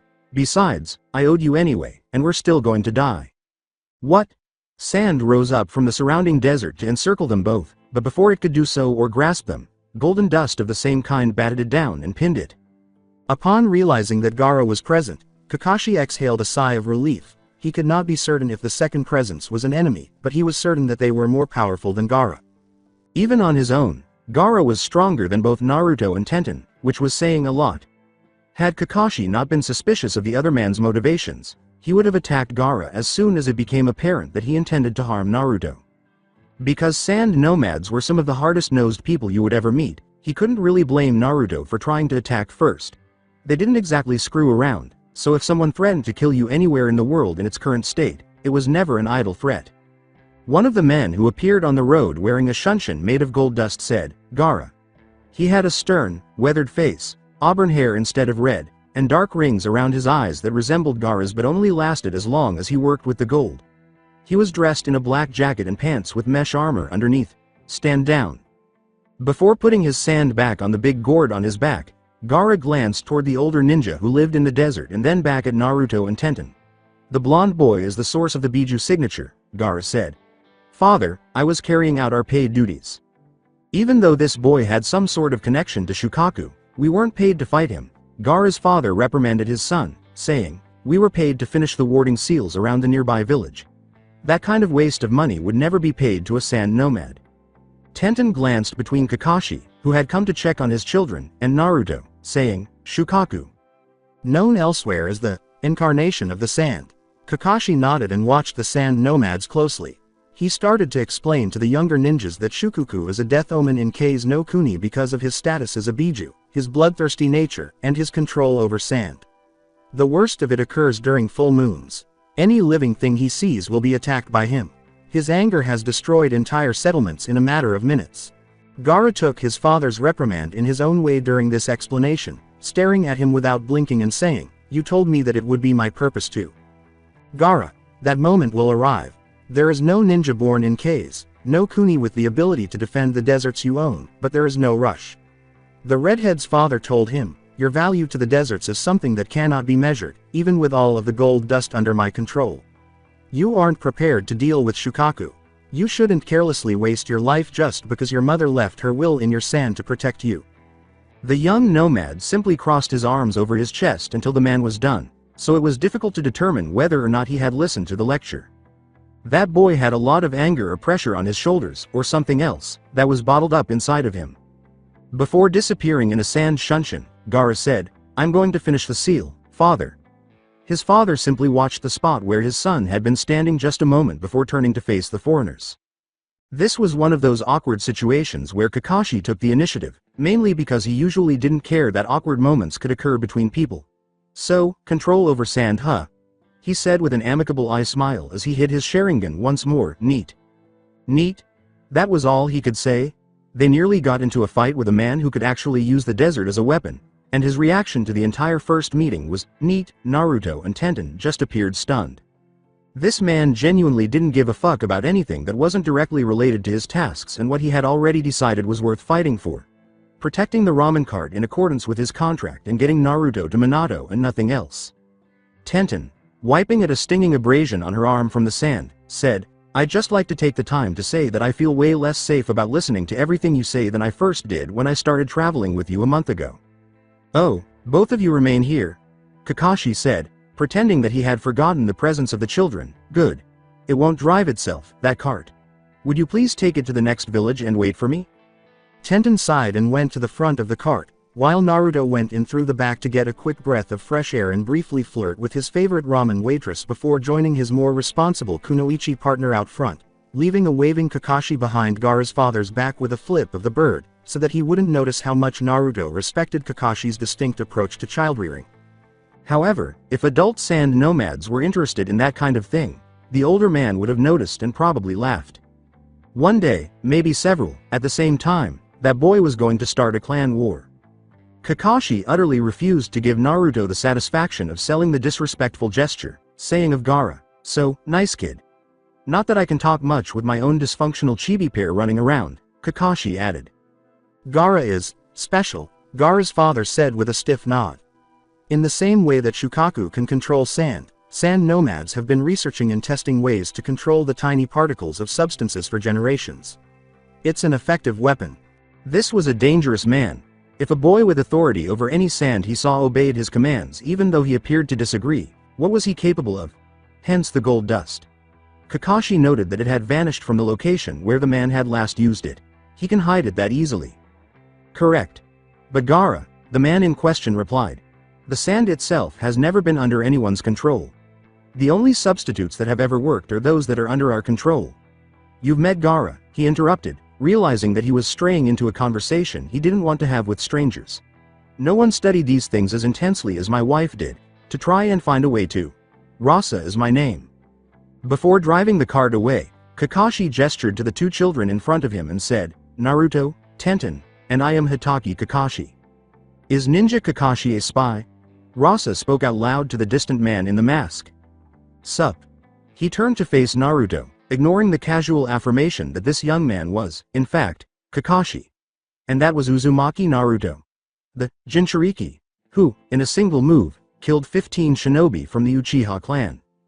Here comes the inflated sense of self-worth and grandiose illusions of a 10-year-old. With a broad smile, Naruto leapt to the front of the cart and said, "So people have heard of me all the way out here?" Unfortunately for him, Tenten grabbed him by the ear and pulled him back down into the seat to help her drive the cattle. "Ow. Come on, Tenten." She refused to show mercy. By this point, she and Kakashi had both established that Naruto's ego was a formidable foe that could not be given any leeway and that it needed to be thrashed violently whenever it appeared to prevent horrible things from happening. "I assumed there were 8 members of the Uchiha clan." Tenten asked him, "Where did 15 come from?" Before finally releasing him after she was sure he had been sufficiently intimidated for the moment. The coolest thing he could ever imagine happening to him was being in the midst of international rumors, but Naruto didn't care that it was actually 3. "I don't know, but I like it a lot. Now I just need a nickname, like Kakashi's or Mom's." Until it was proven otherwise or a better sounding number appeared, 15 was the new number. Naruto now loved international rumor mills. 8 sounded cooler than 3, and 15 sounded even cooler than 8. With the clan village of Kushina Uzumaki, Kushina sat on a bench in the clan head's mansion's main courtyard and asked bluntly, "What?"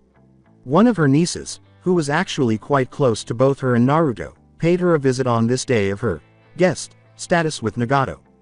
10-year-old Karen said, "Sorry sweetie, run that past me again, sometimes for better or worse, but always the closest." Karen's ability to hear a lot from her parents, other clan ninjas, and other children who had heard from their parents or simply by passing by was one of her strong points. Therefore, Kushina could typically ask Karen anything she didn't know by asking directly on the grounds of the mansion. Karen would figure out the answer to any questions Kushina asked on a given day and have it ready for her the next time she came. Karen quickly came up with a gift for her favorite fierce aunt when she was asked if she had heard anything, no matter how small, about Naruto. Well, apparently Naruto popped up around a mainland battle between the Hyuga and Uchiha clans. "I heard he killed 20 Uchiha clan members in one move," Karen said, playing with her glasses on her face. Over long distances, rumors became more inflated and implausible. Furthermore, the haze of major battles in particular led to more unbelievable stories than they would have otherwise. Additionally, the Uzumaki clan was prone to believe those who propagated a particular subject out of caution, given their actions regarding possible Jinchuriki might. Word of mouth did not hold much weight with Kushina. She was intelligent and knew that Naruto was just a regular 10-year-old ninja until he understood the true nature of being a Jinchuriki. But even so, yes, my baby's the center of his own first bullshit rumor.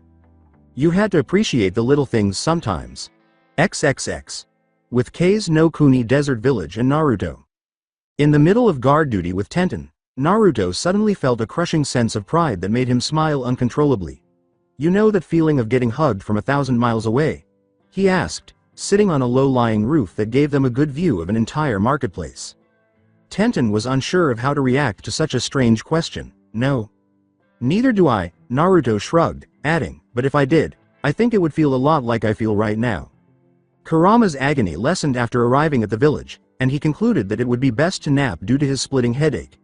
Normally, when he was bored with what Naruto did, he would sleep all day, but this time, he had a legitimate reason. As the ramen stand opened, it was chow time in the center of the village.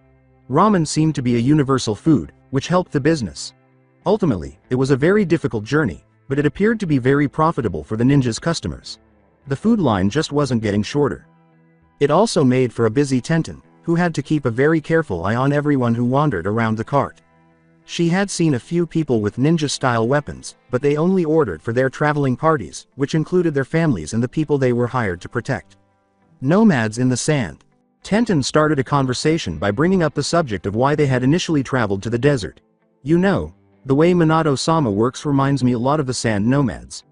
He travels around, accepts missions off of contact rumors. Hey, do you think he's from Kei's no Kuni originally?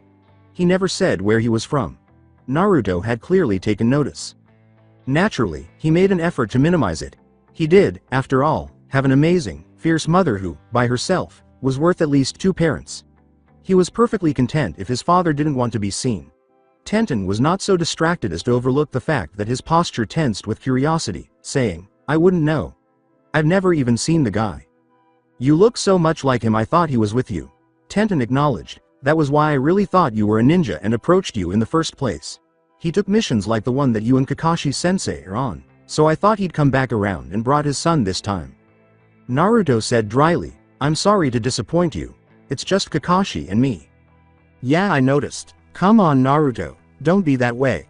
Tenten stroked his shoulder in order to make him consider. I know I don't know what it's like to never have one of my parents around, but I do know what it's like to lose them altogether. Don't put that kind of evil on yourself. When you meet Minato-sama, give him a chance. He's not a bad person. That was what everyone kept saying. It was stated by Kushina, Kakashi, and Tenten. The man was sworn by all of them. Back when they had briefly visited, even the Hyuga clan appeared to recognize him and valued his strength. However, he was never present at all. Other than a few faded photos, stories from Kushina, and sporadic rumors that went around the village, Naruto had never seen him. Tenten asked him to just meet him first and give him a fair shake, okay? For Kaka, well, forget Kakashi. At least for the time being after today.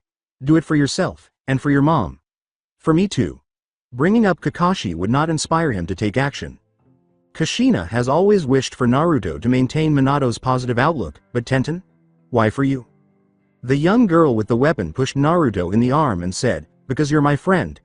And I don't want to see my friend hate his dad before he even gets to know him, she said. However, Minato still irritated him, saying, I don't hate him. I can't hate someone I've never met. I'm still going to punch him in the throat when I see him though. I'm gonna move in all teary-eyed, arms open like I'm going for an embrace and walk. Naruto underlined with a jab, right in the throat, one good time, TT Ibeo. He had obviously given careful thought to how he would respond to the situation of his first encounter with Minato. Officially, Tenten believed Naruto was completely out of balance. He wasn't going to completely blow her away with some incredible secret that she hadn't yet been told, so hopefully that made for a good ninja. On the surface, it didn't inspire much confidence, and she trained with him every day as it was. That is not possible, so, it was back to lookout duty until one of the young shinobi, who was working as a guard, noticed something in particular. Despite its impracticality, It captured Naruto's attention and refused to go away. Actually, more like someone. Tenten saw the person, or people, too. They were somewhat conspicuous. A girl and a boy. An older girl with a huge fan on her back and another dressed entirely in black with strange face paint appeared to be watching the busy town square with interest as they laughed and conversed. Tenten said, "More sand nomads Naruto, and they're pretty young to be by themselves. They don't look like trouble either, but keep them in sight with the others we found." No answer, Naruto. The bun-haired girl turned to her side where she had previously seen him, but her partner was no longer seated next to her. "Where did you go?" she asked. Once Naruto's gaze had fallen on the girl with the fan, it didn't really leave her. His legs moved toward her on their own, but he realized his foolishness as he got closer. He hadn't come up with a clear, logical idea for what he was going to say when he got to the girl in the whole time it had taken him to walk over there. So there he was, approaching an unknown girl who had by now noticed him standing close to her and simply staring at her. Because, after all, first impressions were everything. 10-year-old Uzumaki Naruto's first words were eloquent. "Hey. My name is Naruto." Temari didn't know the origin of this brat. Before firmly placing her hands on her hips and asking, "What do you want?" she said, "Good for you." He was at least a few years younger than her and had just introduced himself to her in an awkward way. "To say hi?" Before her expression reverted to its sternness, Temari said, "Hello there. Now go away. I'm not into babysitting. I just finished a mission. I want to relax, and my idea of relaxing isn't humoring some foreign ninja kid." Sand nomads were a hardy lot, man. Even that attractive girl had not been the most pleasant person he had met today. He was deeply hurt by that babysitting comment. However, at that moment, he recalled a lesson that his mother had instilled in him deeply and that had become a fundamental aspect of his character. Should you have something you needed to express, you should do so clearly and loudly. Nobody ever accomplished anything worthwhile by being quiet and submissive, so if you were an Uzumaki, you had better learn how to speak up. Naruto finally said, "All right, look." His voice had a faint growl as he bit back the realization of how foolish he must have sounded in saying it. "I think you might be the prettiest girl I've ever met. I think your fan is awesome, and I want to know your name. So would you stop actin' all stingy and cough it up already?" she said, not really taking him seriously before. Temari simply gaped at him after hearing what may have been the most direct statement she had ever heard from a human being in her life. And the child who had said it was most likely no older than her younger brother. She was unable to come up with a response on the spot. Kankuro, who had been irritated by Naruto's presence from the beginning, was standing right there with her. This one had approached them in an attempt to start a dull conversation, and he already detested runts. Nevertheless, he was also unsure of how to respond after that. However, Kankuro eventually recovered enough to speak first, addressing Naruto's unfamiliar appearance and asking, "Where are you from, brat?" After throwing her off balance, Naruto said, "Uzu no Kuni." His confidence gradually increased. "Why east, off of the mainland. Island in the sun." "Well, what are you doing out here in K's no Kuni?"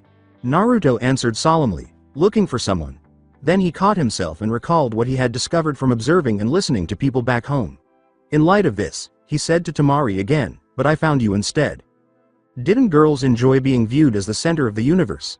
When he had questioned why men in the village seemed to spend months doing nothing but courting women, Kushina had responded with that, and it did work occasionally. Whoa. People did say that. Aloud. In public, Temari gave a flat, "What?" response. "The heat of our love will burn this world to ashes." Kankuro stumbled and momentarily forgot how much he wanted to punt the child out of their conversational range. Do you even know what that means?" was the most audacious thing he had ever heard. With a shrug that demonstrated his lack of knowledge, Naruto said, "No, I actually got that from one of my mom's weird books. Some guy named Jiraiya wrote it. If he wrote a book his mom was reading, the man must be a genius." With a metallic thud, she removed the fan from her back and placed it on the hard ground for emphasis. "Then I'm gonna open this, and we're going to see how much you like flying." 10. 9. Temari said, putting a smile that was too sweet to be true back on her face. "Okay, so here's what's going to happen. I'm going to give you 10 seconds to run as far away from me as you can or to convince me not to do what I'm going to do next." The events had happened very quickly, and Tenten had discovered Naruto in the courtyard around the time he had mentioned home. "Naruto, what are you doing over here?" Tenten asked. As Temari counted down another number, Kankuro remarked, "About to get a scenic trip of the desert through the air. She's only counting so that everybody here knows she warned him in advance in case she kills him. And so they can get out of the way. What? Why? 7. So you're going to open that, hit me, and you'll hit me hard enough to knock me into the desert. Tenten didn't appear strong enough to handle that with a melee attack, but she was carrying that big-ass fan in the first place, so she was undoubtedly strong enough to swing it. Naruto, on the other hand, wasn't as terrified of the possible death threat as she appeared to be. Wait and see. 6. What did you say to make this girl mad enough to give you a countdown? Tenten yanked Naruto's shirt shoulder to get his full attention. More importantly, should they have been taking that time to leave? I just came over here to say that. I didn't do anything else, and that angry look on her face is actually really pretty. Naruto frantically reassured his friend, not wanting two girls to be angry at him instead of one. I called her cute. That's all, as if her bared claws were appropriately beautiful, even if they were bared at him. After Naruto's final casual remark, Temari quickly counted, 5 4 3 2 1, time's up. Let me show you how much I appreciate your candor, she said, as her fan opened with enough force to blow the dust away from her immediate surroundings and revealed 3 purple moons inside. Can what? She was essentially saying, I'm going to blow you away for hitting on me, Junior. Instead. Who wanted to listen to a 10-year-old child say that? Damn it, she was 13, it wasn't favorable. From the sidelines, Kankuro said to himself, man, Temari's got a temper. She's a special kind of pissed off today. Walking around in 3 gigantic circles in the desert all day to finish a seal will do that though, he said, expecting to be the one to grab that brat by the collar and throw him out of there. By simply moving forward and waving his arms, Naruto managed to halt the proceedings. Whoa whoa whoa whoa. Hold on. You guys made the seals surrounding this village? I thought a guy named Gaara and his dad made those seals? Naruto asked. We all did. Gaara's our brother. How did this child know there were seals? Temari lowered her fan from the ready-to-swivel position she had it in previously, at least for the time being. Temari closed her fan back up and asked, why do you know Gaara? They were too big for anyone who wasn't very good at them to understand. Tenten complained, feeling both relieved that she had not been attacked and a little let down because she had hoped to see what Temari would have done to Naruto. Probably something with wind from how that fan opened. Squinting his eyes in agreement with his partner, Naruto said, yeah. Your little brother's kind of a dick. Suddenly, Naruto was swept off his feet and screaming as he collided with a sand dune between 2 buildings. After sending Naruto flying, Temari had a therapeutic smile on her face, 1 moon of her fan open for the quick maneuver. Tenten simply stood there and swore at Naruto for his utter lack of discretion and tact. He needed someone to instill that in him, and since Kakashi didn't seem to care as long as he knew how to fight, it would surely be her responsibility. The slightly older brat in Tenten was asked by Kankuro, you aren't going to fight back for that? Temari just blew your little brother away. Tenten breathed a sigh of relief and began to, 1. He's not my brother. 2. Even though I wanted to say what he said too, I knew better than to say it to your face. And 3. I've seen him get hit way harder than that today and get right back up, so all you really did at worst was piss him off. Kankuro eventually said, who cares? He's just a fucking key. Okay, even if Temari did piss him off. Boom. Tenten's reckoning, see? Proved her point as people dispersed from the sand explosion that emanated from where Naruto had landed.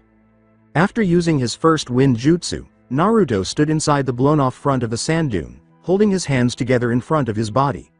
After giving his entire body a few good shakes, he jogged back to the others and said, okay, that didn't even hurt, and the only reason I'm not gonna kick your ass for that is because. Temari smirked and finished for Naruto, because you can't? He also used wind. That was fascinating. If he wanted to fight, she would definitely turn it against him. Temari sincerely hoped he was interested in fighting. Because I'm supposed to be saving my energy to guard the cart 40 yards away, because I want to know more about the seal you guys were putting up, and because you're beautiful so you get one of those. In fact, everyone received one. Tenten, Kakashi, the Uchiha kid from the Hyuga escape bridge, and the 3 idiots who attacked the cart when he first met Tenten all received one. Everyone did. You never call me cute or anything like that, but you can say it to her, Tenten asked, growing irritated by this point. If Naruto had really pressed her for something like that, she wouldn't have felt any different from Temari. He was younger than she was, and he caused more trouble than it would have been advantageous to have him pay that kind of attention. For some reason, however, it was unbearably annoying to hear it not from him but rather from another girl who had actually blown him into a sand dune. In what he perceived to be a reasonable way, Naruto reasoned, "You were cute, but now we work together so you can't be cute anymore or it would screw up the dynamic. You're my best friend and my teammate, you can't be cute."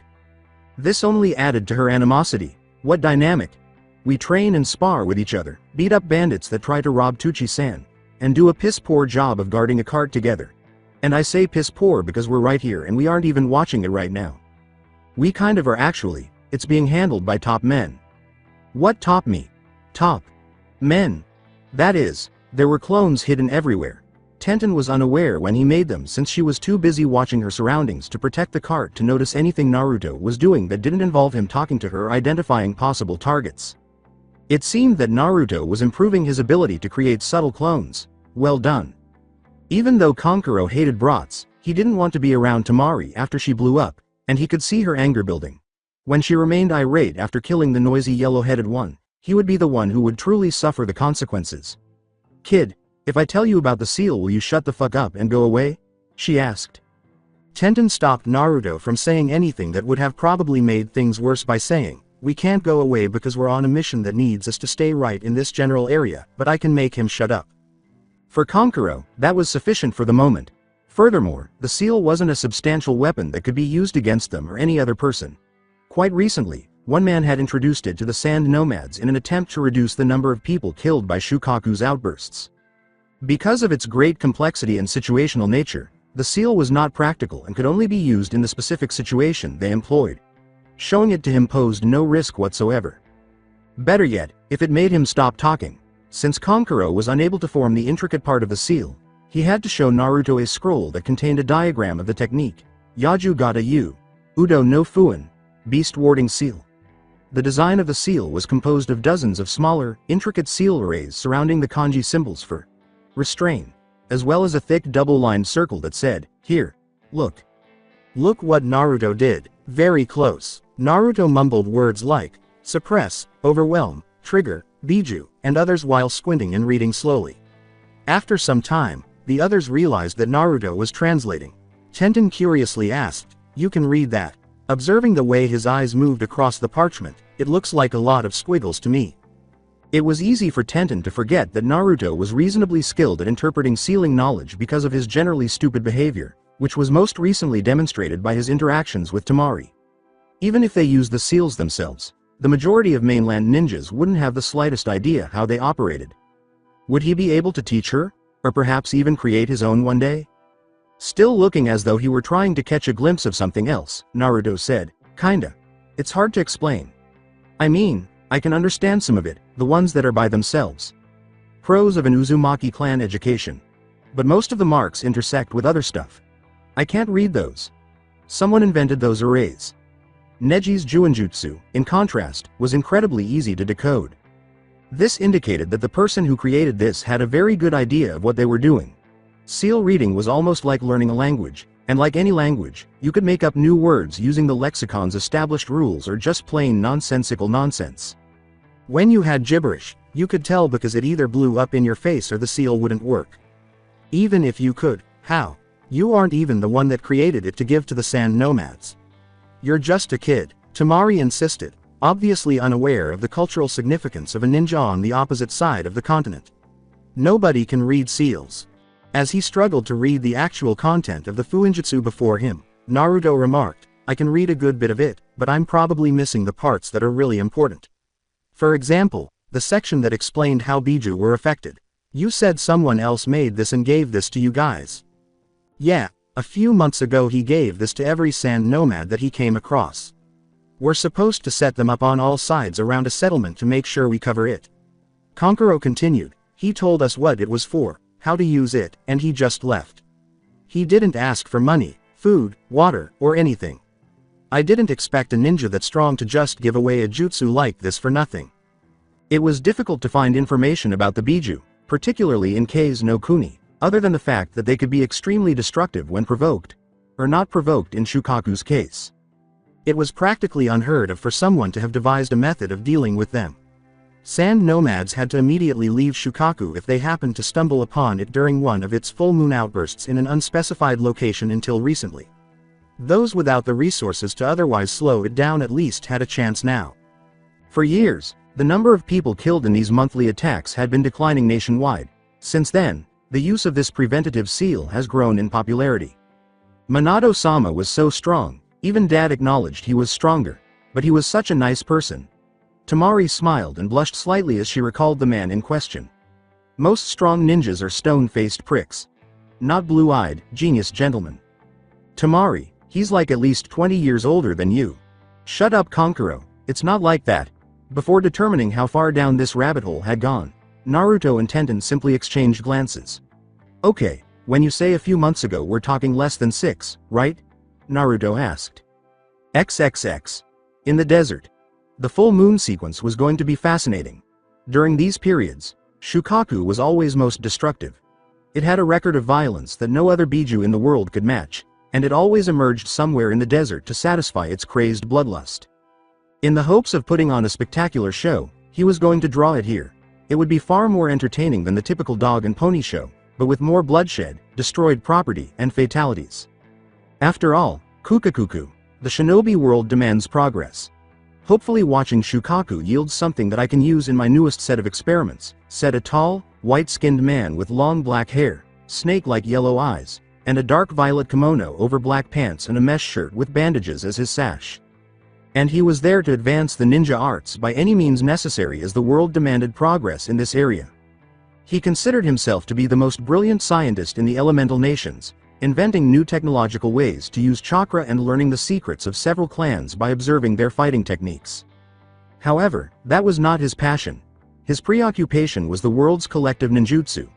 He enjoyed reverse engineering, learning how to do it, and developing and adjusting his own methods. By selling the results of his research, techniques, and other combat-related knowledge to those who were willing to pay a high price, he was able to accumulate a fortune that he used to carry out his experiments. There were always people who were prepared to pay a high price for what a man like him could provide in an era of ongoing conflict and betrayal. Across the continent, Senju, Uchiha, Yatsuki, and Aburame would enlist his science to fortify their clans against their adversaries if they could get in touch with him. The elemental nation's ultimate death merchant. The man dragged the end of his tongue over the sand, breaking the array slightly, and focused his chakra in a heated form on it as he came upon the deep black marks in the ground that marked the signs of a sealing array. Normally impossible, it was easy to do so with a jutsu like the Shikoku Fuin, finger-carving seal, which was designed to manually write and disrupt arrays. He relished the world's chaos. He was able to use them as his own standing army, experiment with them, test his findings, and absorb the weak and easily influenced. It gave him the flexibility to do as he pleased, to find and reveal the mysteries that previous generations believed had been lost to myth and time. Orochimaru was his name, and he believed that he was destined to find the real significance of everything. No matter how long it took or what it took, as long as he made a ton of money doing it, that's fine. It was a small pastime of his to watch things burn before he had to study them afterwards. I can't wait to see the destructive power of Shukaku firsthand. It will prove to be inspiring. Hitaki Kakashi wasn't as distant and forgetful as his normal manner would have people believe based on appearances. Even though he frequently made handling even the most serious situations seem like he was just amusing a fleeting fancy, Kakashi was a very focused and diligent man who always had a purpose for everything he did. Simply put, Kakashi had long since lost interest in going about in a solemn, gloomy, and doom-filled manner. Most ninjas were expected to carry themselves in this manner, and for a long time, he had done the same. However, he finally reasoned that if being that way didn't prevent the many enemies you've made over the past 20 years from swarming to your throat to perform a victory dance over your corpse, what was the point of always being dead serious? He had discovered the hard way how to appreciate some of life's little pleasures and to stop and smell the roses. Things like eating a full meal in seconds behind people's backs and making them wonder how you ate while wearing the mask. Watching the 2 children under your guardianship try their hardest to kill you so you can make fun of and belittle them when they can't. And wondering if 10 years is too big a gap between your age and that of your client's daughter, who is 15 going on 16, to try your luck with. Simple things like that, yes. That did not, however, imply that he was incapable of getting down to business. Kakashi earned his reputation as one of the most dangerous men on the continent by killing numerous people who attempted to kill him, putting hundreds of thousands of hours into his craft, and being watchful and diligent about his surroundings. This was the reason he was the scourge of the Uchiha clan and why he was respected by influential people like Hyuga Hiashi and even by serious people like Rasa. The reason for that last one was actually due to what was in his eye socket, and while someone else could take the blame, he would go to great lengths to avoid damaging the memory of the only woman he had ever been close to falling for. So to the east you say? Kakashi asked, returning to the nearby village with Rasa before the sunset. That's funny. And by funny, I mean annoying. He was respected for his career, the things that people knew he had done, and the ability that many people were well aware he possessed. Rasa told the face mask wearing shinobi, I'm sure it is, as they wandered along the sandy, lonely road to town. Namikaze-san was really sincere in his attempt to try and unite the sand nomads. Given the lack of widespread clan animosity in our area, he felt it was worth a try, and it's unfortunate how close it came to having something come of it for all of the work he did. Nothing happened. As he tried to bring talks and explain his views on things, he had to retrieve more and more traveling parties to listen, explained Rasa. It's nearly impossible to keep our people in one place for too long, and as he tried to bring more and more of us to a town to meet, he took too much time in doing so. Many of us drifted away. Rasa and his kids stayed until the very end to listen to the man, but when Minato realized that his attempt to get someone to listen to him was futile for the time being, he just gave the protective jutsu he had promised and said goodbye. Rasa could concede that he was an extraordinary human being, and it was for reasons other than his seal, which had previously been shown to be effective in keeping Shukaku out of particular locations during full moons. Minato would not have been able to gather as many K's no Kuni ninjas as he did if he hadn't been. Over 2,000 all at once. For whatever reason, Rasa had never seen so many sand nomads in one location at once. Admittedly, it was pleasant for 2 weeks during which there were no fights or fatalities. Eventually, though, everyone had to return to their regular activities, so they all set out into the desert once more in search of a place where they might be needed. Minato was devastated by the lost chance, but he quickly got back up and tried again later. Unbeknownst to him, he had created a new business for the people he had given the seal design to. Shukaku's task is to prepare villages for the full moon attacks on arbitrary settlements. Namikaze-san understands the region well. In order to keep from stepping on anyone's toes, he never took missions in the middle of the country. It was always border work. That's why I'm saying that you can find him to the west. His attempt to initiate talks of banding together wasn't that long ago. Rasa continued. That was good news, though. If Minato had been surviving on his savings while he was organizing himself in the desert, he most likely ran out of money and needed to put in a lot of effort to replenish it. They had a real chance to get to him quickly if it wasn't so long ago. Then I know where we're heading next. First thing in the morning we'll be going back east. And I'm still very upset that we basically went past where we were supposed to go. That's very annoying to find out, said Kakashi, who was, to put it mildly, grateful to hear that. That boy with you looks just like Namikaze-san, I must say. He would be his progeny, I assume? Rasa said with a simple shrug, not really answering that comment.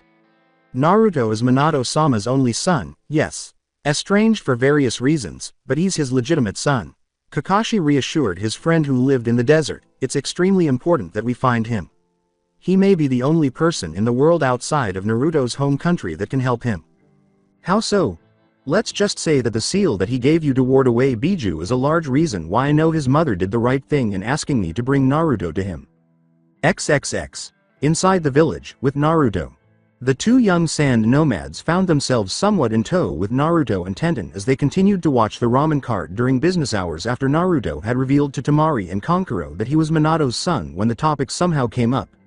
Ayame gave Temari a stern look for her previous treatment of Naruto, which she had witnessed, but they were also given free food because they were friends with the two foreigners. Temari just couldn't believe that someone like Naruto was related to someone as attractive and remarkable as Namikaze Minato. To put it mildly, he was incredibly unimpressive, and in her opinion, he lacked the charisma of his father. And he continued to look at her with a fucking smile. He was staring at her, and he wasn't even trying to hide it. Temari said, "Runt," making sure Naruto was fully focused on her. "What did I say already about staring at me?" she asked. Temari simply rolled her eyes as Naruto returned his focus to the seal he had been studying for a while. "So Dad made this? Wow. He really must be good," Naruto said, blinching and frowning before smiling again as he sat across from the little arrangement of rocks that the children were using as seats. He had never seen the man, so he couldn't imagine the power he had heard about. "These things work like gangbusters," Kankuro said with a grin. During the Sand Nomad Summit where he met us, he actually proved they worked by finding Shukaku's trail and setting them around him to trap him for the whole full moon. I didn't think a person could ever move that fast to scrawl out a big, complicated seal like that, while Shukaku was trying to kill him. 3 times, Tamari said with a slight blush on her cheeks. It was the most amazing thing I've ever seen. And then he did something else to warp Shukaku away altogether. I think it was the only full moon I've ever heard of where no one died. Tenten glanced at her blonde teammate to see how he was responding to people telling him about his father, but she could tell Naruto was making an effort to ignore her. However, she kept a close eye on him and could see that he was unable to close his ears. It was so obvious that he was thinking about Minato that the wheels turning inside his head might as well have been on the outside. I never saw any of Minato-sama's bigger jutsu, but he told me about some of them. He was perfect at everything he tried to teach me though. It was so weird, and he said that he wasn't even a specialist with any ninja tools except his weird kunai, Tenten said, choosing to contribute her own voice to the discussion. Naruto grinned broadly and said, "Well, that's cool. Everyone here has met my dad, except for me." The declaration caused Kankuro to raise an eyebrow. "Why, you've never met him?" Naruto asked the younger boy. "Geez, he looks just like him now that I know about the connection." His tone had a bitter undertone that wasn't immediately apparent. That must be terrible. After looking down and shaking his head, Naruto kicked at the sand. Tenten was completely dejected after her attempt to make Naruto feel better about his father backfired. Simply put, she knew how wonderful Minato was as a man, she missed her own parents every day, and she knew Naruto would find great resonance in the experience of knowing his parents. Her ideas on how to deal with such matters, however, were not as sophisticated as they should have been for such a delicate subject because she was only 11 years old. When a 5th person arrived, the group fell into a sort of silence. He announced his presence with a unique, slightly raspy voice, "Kankuro, Tamari." Tamari called her youngest brother, Gaara, pointing to the empty bowls of ramen that had once held food for the group. "You've been gone all evening. You even missed dinner," Tamari said. "I ate after I was through training." "Where is our father?" Gaara asked, simply shaking his head and opting to stand rather than sit like his siblings.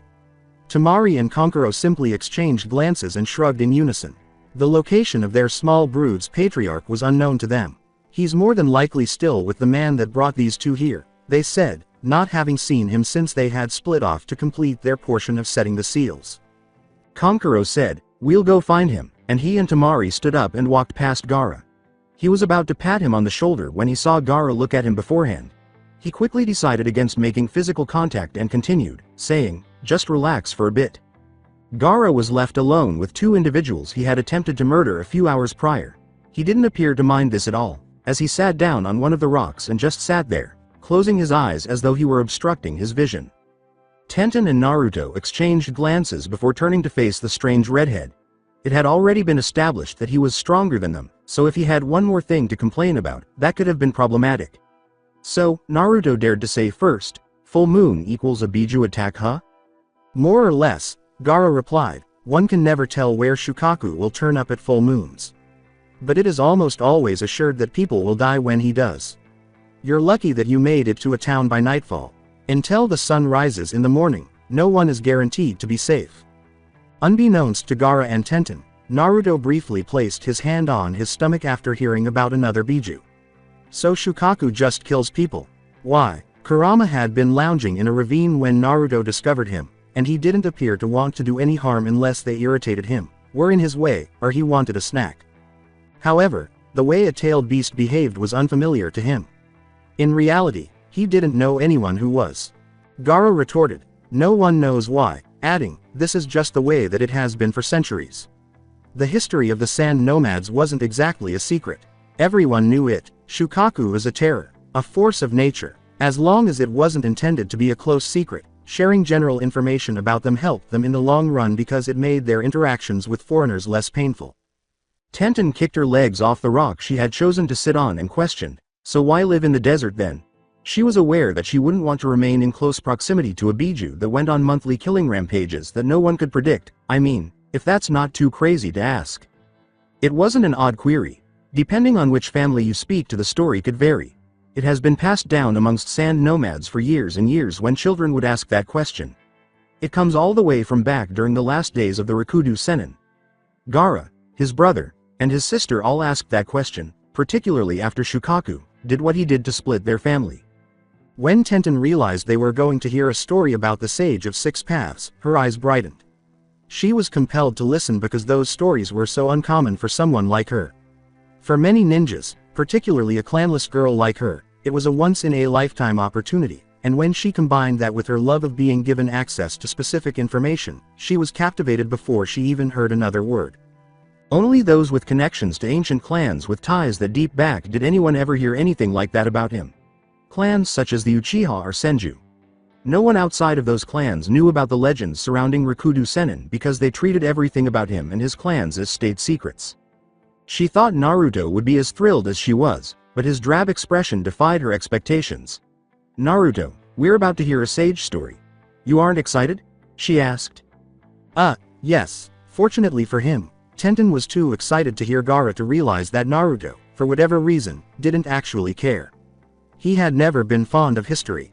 A long time ago, some guy did something else.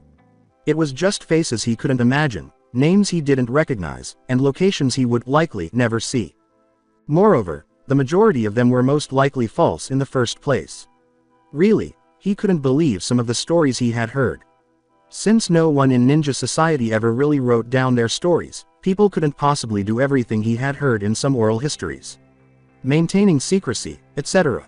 However, Tenten found it significant, so even though it would likely be dull, it should have been significant to him as a good friend.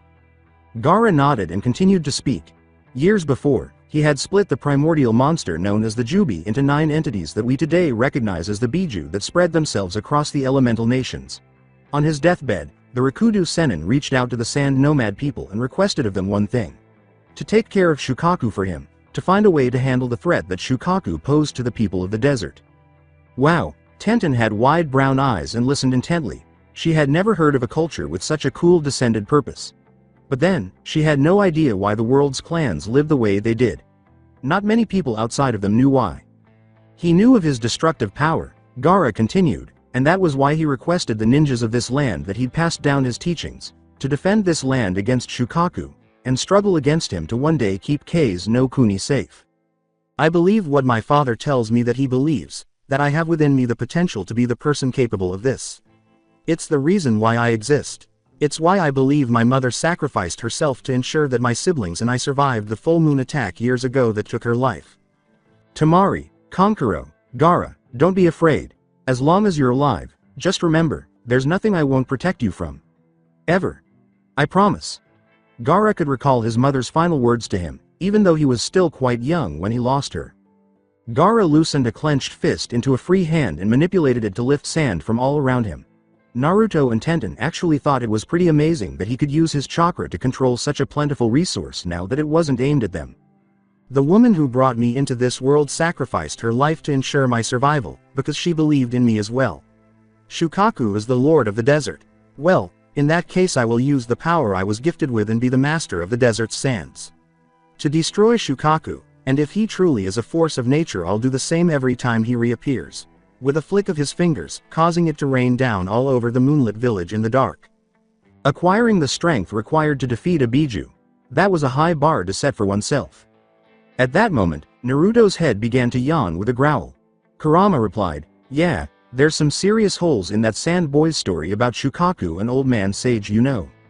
What? Naruto asked his enormous vulpine tenant in his head.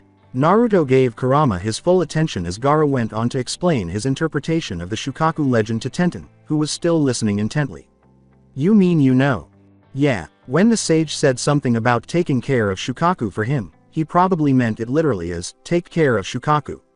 Not to find a way to kill him or anything like that," Naruto said, almost seeing Kurama lying down behind the cage's bars in his head with his tail swishing around. "All of us Biju had our own quirks about us, and whereas I was the giant supremely powerful, sexy beast that I am, Shukaku was the runt. The baby of the family. Little one tail. You're joking." According to Kurama, "I never kid about the Biju," he was talking about his family. "Of the 9 of us, the sage babied him the most because he was the weakest.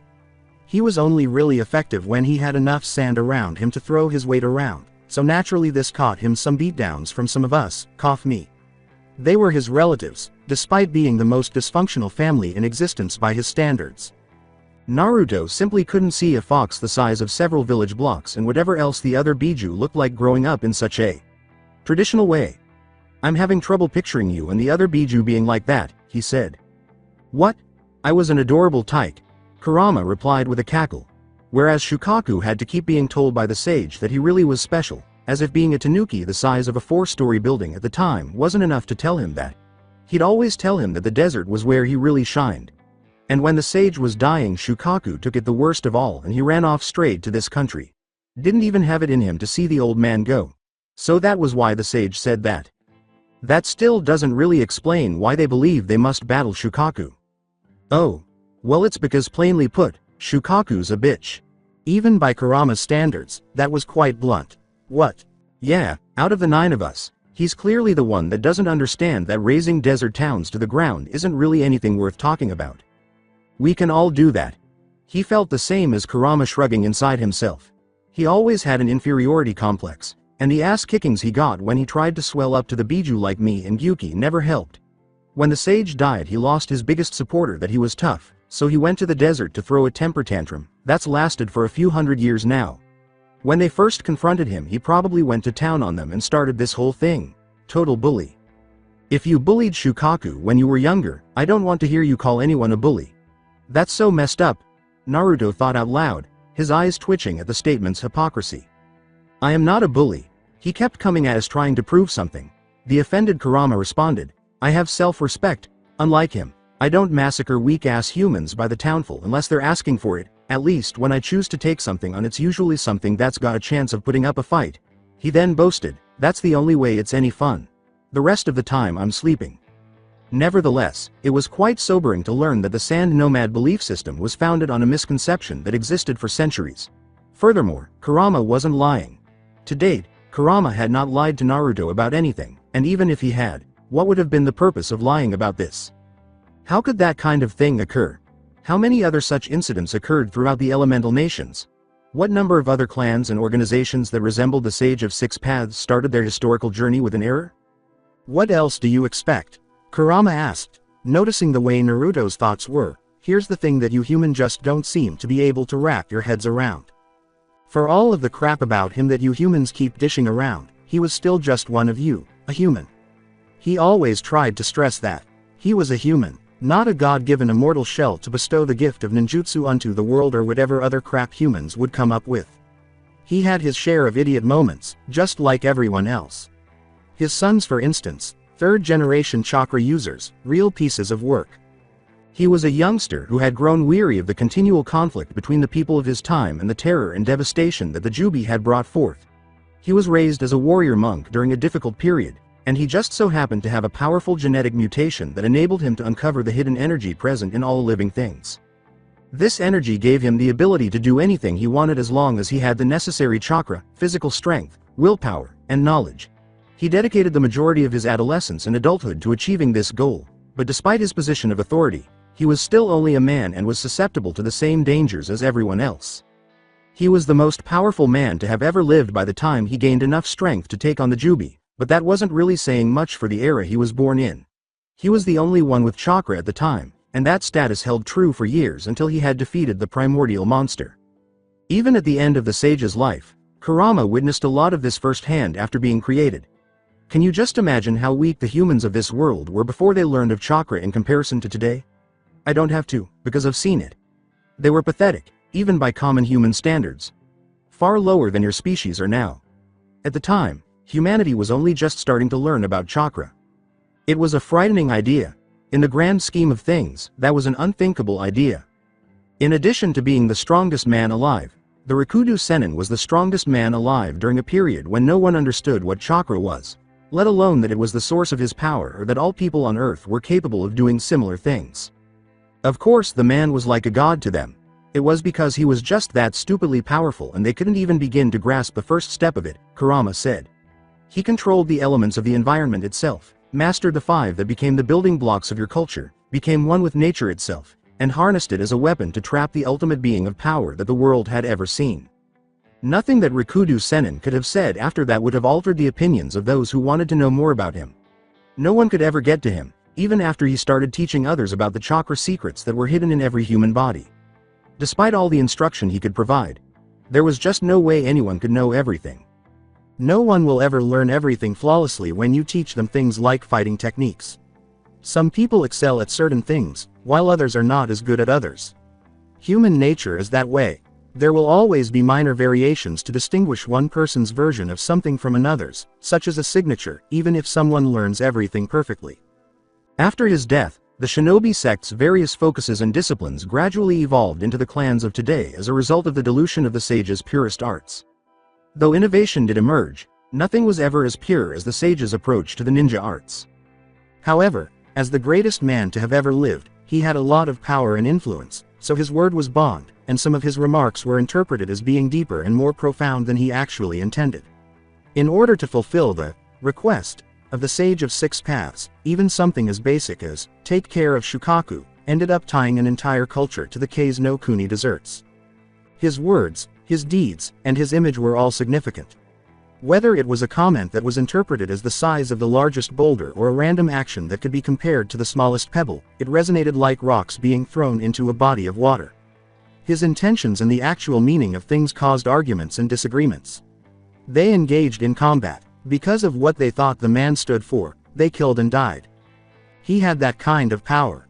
Whether he had power from birth or not, in a way he was just like you or any other person, only as he got older he got fed up with the world being the way it was and he gained enough strength of person to do something about it, Kurama said, concluding his discussion. He was the only person that did anything about it. And you humans just love to follow the leader. A person would draw hordes of followers if they had enough charisma, strength, and character. It wasn't until this particular leader passed away that the issues really began. Even though he left an heir to carry on his legacy, that decision ultimately caused everything to fall apart and returned the elemental nations to a state of perpetual war. 10 years old was Naruto's age. The realization that thousands and hundreds of thousands of people had lived their lives fighting, bleeding, killing, and dying because they thought they were interpreting the message of the Sage of Six Paths or that they were the best example of the man's teachings was too much for an adult to process all at once. Imagine being a child and hearing all of these things from an adult creature. Furthermore, he was unable to inform anyone in the hopes of attempting to alter anything. At least not right now. They would never believe a word he said because of who he was. Not for a long time. Since he was 10 years of age. Anyway, the point I started to try and make is that Shukaku is a dick, and if he ever comes around and realizes that I'm inside of you, well, you know how humans will watch a line of ants and then they'll see a big fat one in particular. Kurama stopped abruptly, embarrassed, and seemed to be referring to them, as well as to the Sage of Six Paths, with so much affection. Yes? In the scenario of Shukaku ever coming across you and realizing that you're my Jinchuriki, consider yourself the big fat ant. Squish. As Gaara continued to regale Tenten with the legends of his people, Naruto stood up without saying anything more and appeared to ghost his way aimlessly out of the sitting area. He had to. Well, he wasn't sure what he had to do. He simply was unaware. The little blonde quickly made his way into the ramen cart that was closed, and because his inner monologue took so long, they had set up shop for the night. Ayame was working on her schoolwork at the server's counter behind the closed window when she saw Naruto sit on a different stool and rest his head in his arms. She closed her textbook and looked at him, frowning at the blank expression on his face. Naruto-chan, what's wrong? Come on. I'm all ears, she said with a charming smile. With a simple shake of his head, Naruto replied, I don't know. I wouldn't even know where to start or where to begin. Or if it's true, or if anyone would even believe me when I said it. Why would they? He was only a child. He was aware of that. Even with the Uzumaki clan, it was the same as it had always been. Nobody paid attention to him. He was even less powerful than he would have been as a typical clan child because of his father. To them, he was less than zero. Unless Kushina had supported him because of her reputation and she wasn't present, his word meant nothing. It seemed she had the answers all along. His mom. Nothing ever seemed too big for Uzumaki Kushina to manage, no matter how big it seemed. To him, she was bigger than life. She was capable of anything. She was a mother. She was superior to all of you combined, and she was his mother. Have faith. He desired to speak with her. To share with her all he had heard from Kurama tonight. She would be aware. She was always aware. Naruto wasn't entirely certain about that until now. How could he be big enough to know that kind of information if it was something he wasn't sure his mother could handle? He was unfit to carry the secrets of a bygone era, which might have been stored inside his body. After letting out a sigh, Ayame got up and took Naruto from his seat, cradling him in her arms. Naruto-chan, Ayame said, I know I'm not like you. I'm just the daughter of a traveling chef. You're a ninja, and I know that you're meant to do big things like fight battles and protect people and all of the other things that you lot do. But do you want to know why I treat you and Tenten the way I do? He tensed up, but then relaxed, letting her let them sink down beneath the counter where they stayed. Naruto leaned into her chest and simply shook his head. There, he felt so at ease. It was really strange. It's because someone has to, said the teenager, tapping him on the forehead. You're a kid, and I know that being a kid doesn't matter when you're a ninja. You have to fight regardless, but you are what you are. If no one treats you like a child while you are one, I don't want to think about what you'll turn into. She knew that Kakashi had endured the life, fighting like a grown man since he was younger than 6 years old, because she saw him every day. He didn't even attempt to conceal the fact that he was a shell of a man today because he knew that he couldn't. He gave those evasive answers about himself when he first introduced himself to Naruto and then to other people. He gave that response because he honestly didn't have an answer for them, not to be enigmatic. Children exposed to this way of life experienced that. It continued to take from them until only the shinobi's inherent qualities remained. The weapon of man, moving on to the next mission, the next battle, was all that mattered to them. Carnage for the sake of carnage, with no real purpose or future. She felt sick at the thought of Tenten or Naruto turning that way. The thought of them dying on the battlefield at such a young age is nearly as sickening. No one expects you to be able to solve everyone's problems just because you're a ninja, Naruto-chan, Ayame said as she rested her cheek on his spiked crown. There's things that you don't know, that you can't answer, or whatever, the same as any other kid. I won't tell you not to do what you have to as a shinobi, but I just want you to make me one promise. Can you do that for me? Can you make your big sister a promise? Why yeah, anything you want, Naruto said, writhing slightly in her hold. What is it? If the day ever comes that you or Tenten can't tell yourselves what you fight for and mean it, I want you to stop.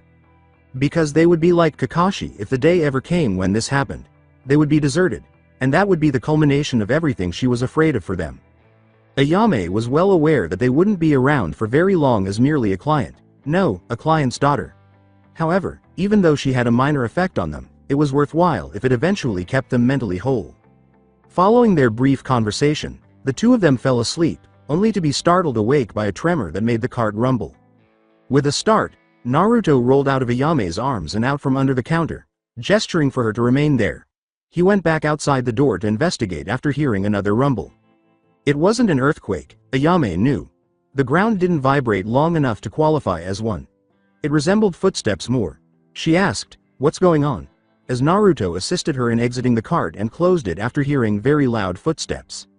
When Naruto noticed the current sand nomads standing on rooftops staring in a particular direction, he let her lock up the cart before chasing her away. "Go find your dad and hide with him, would you?"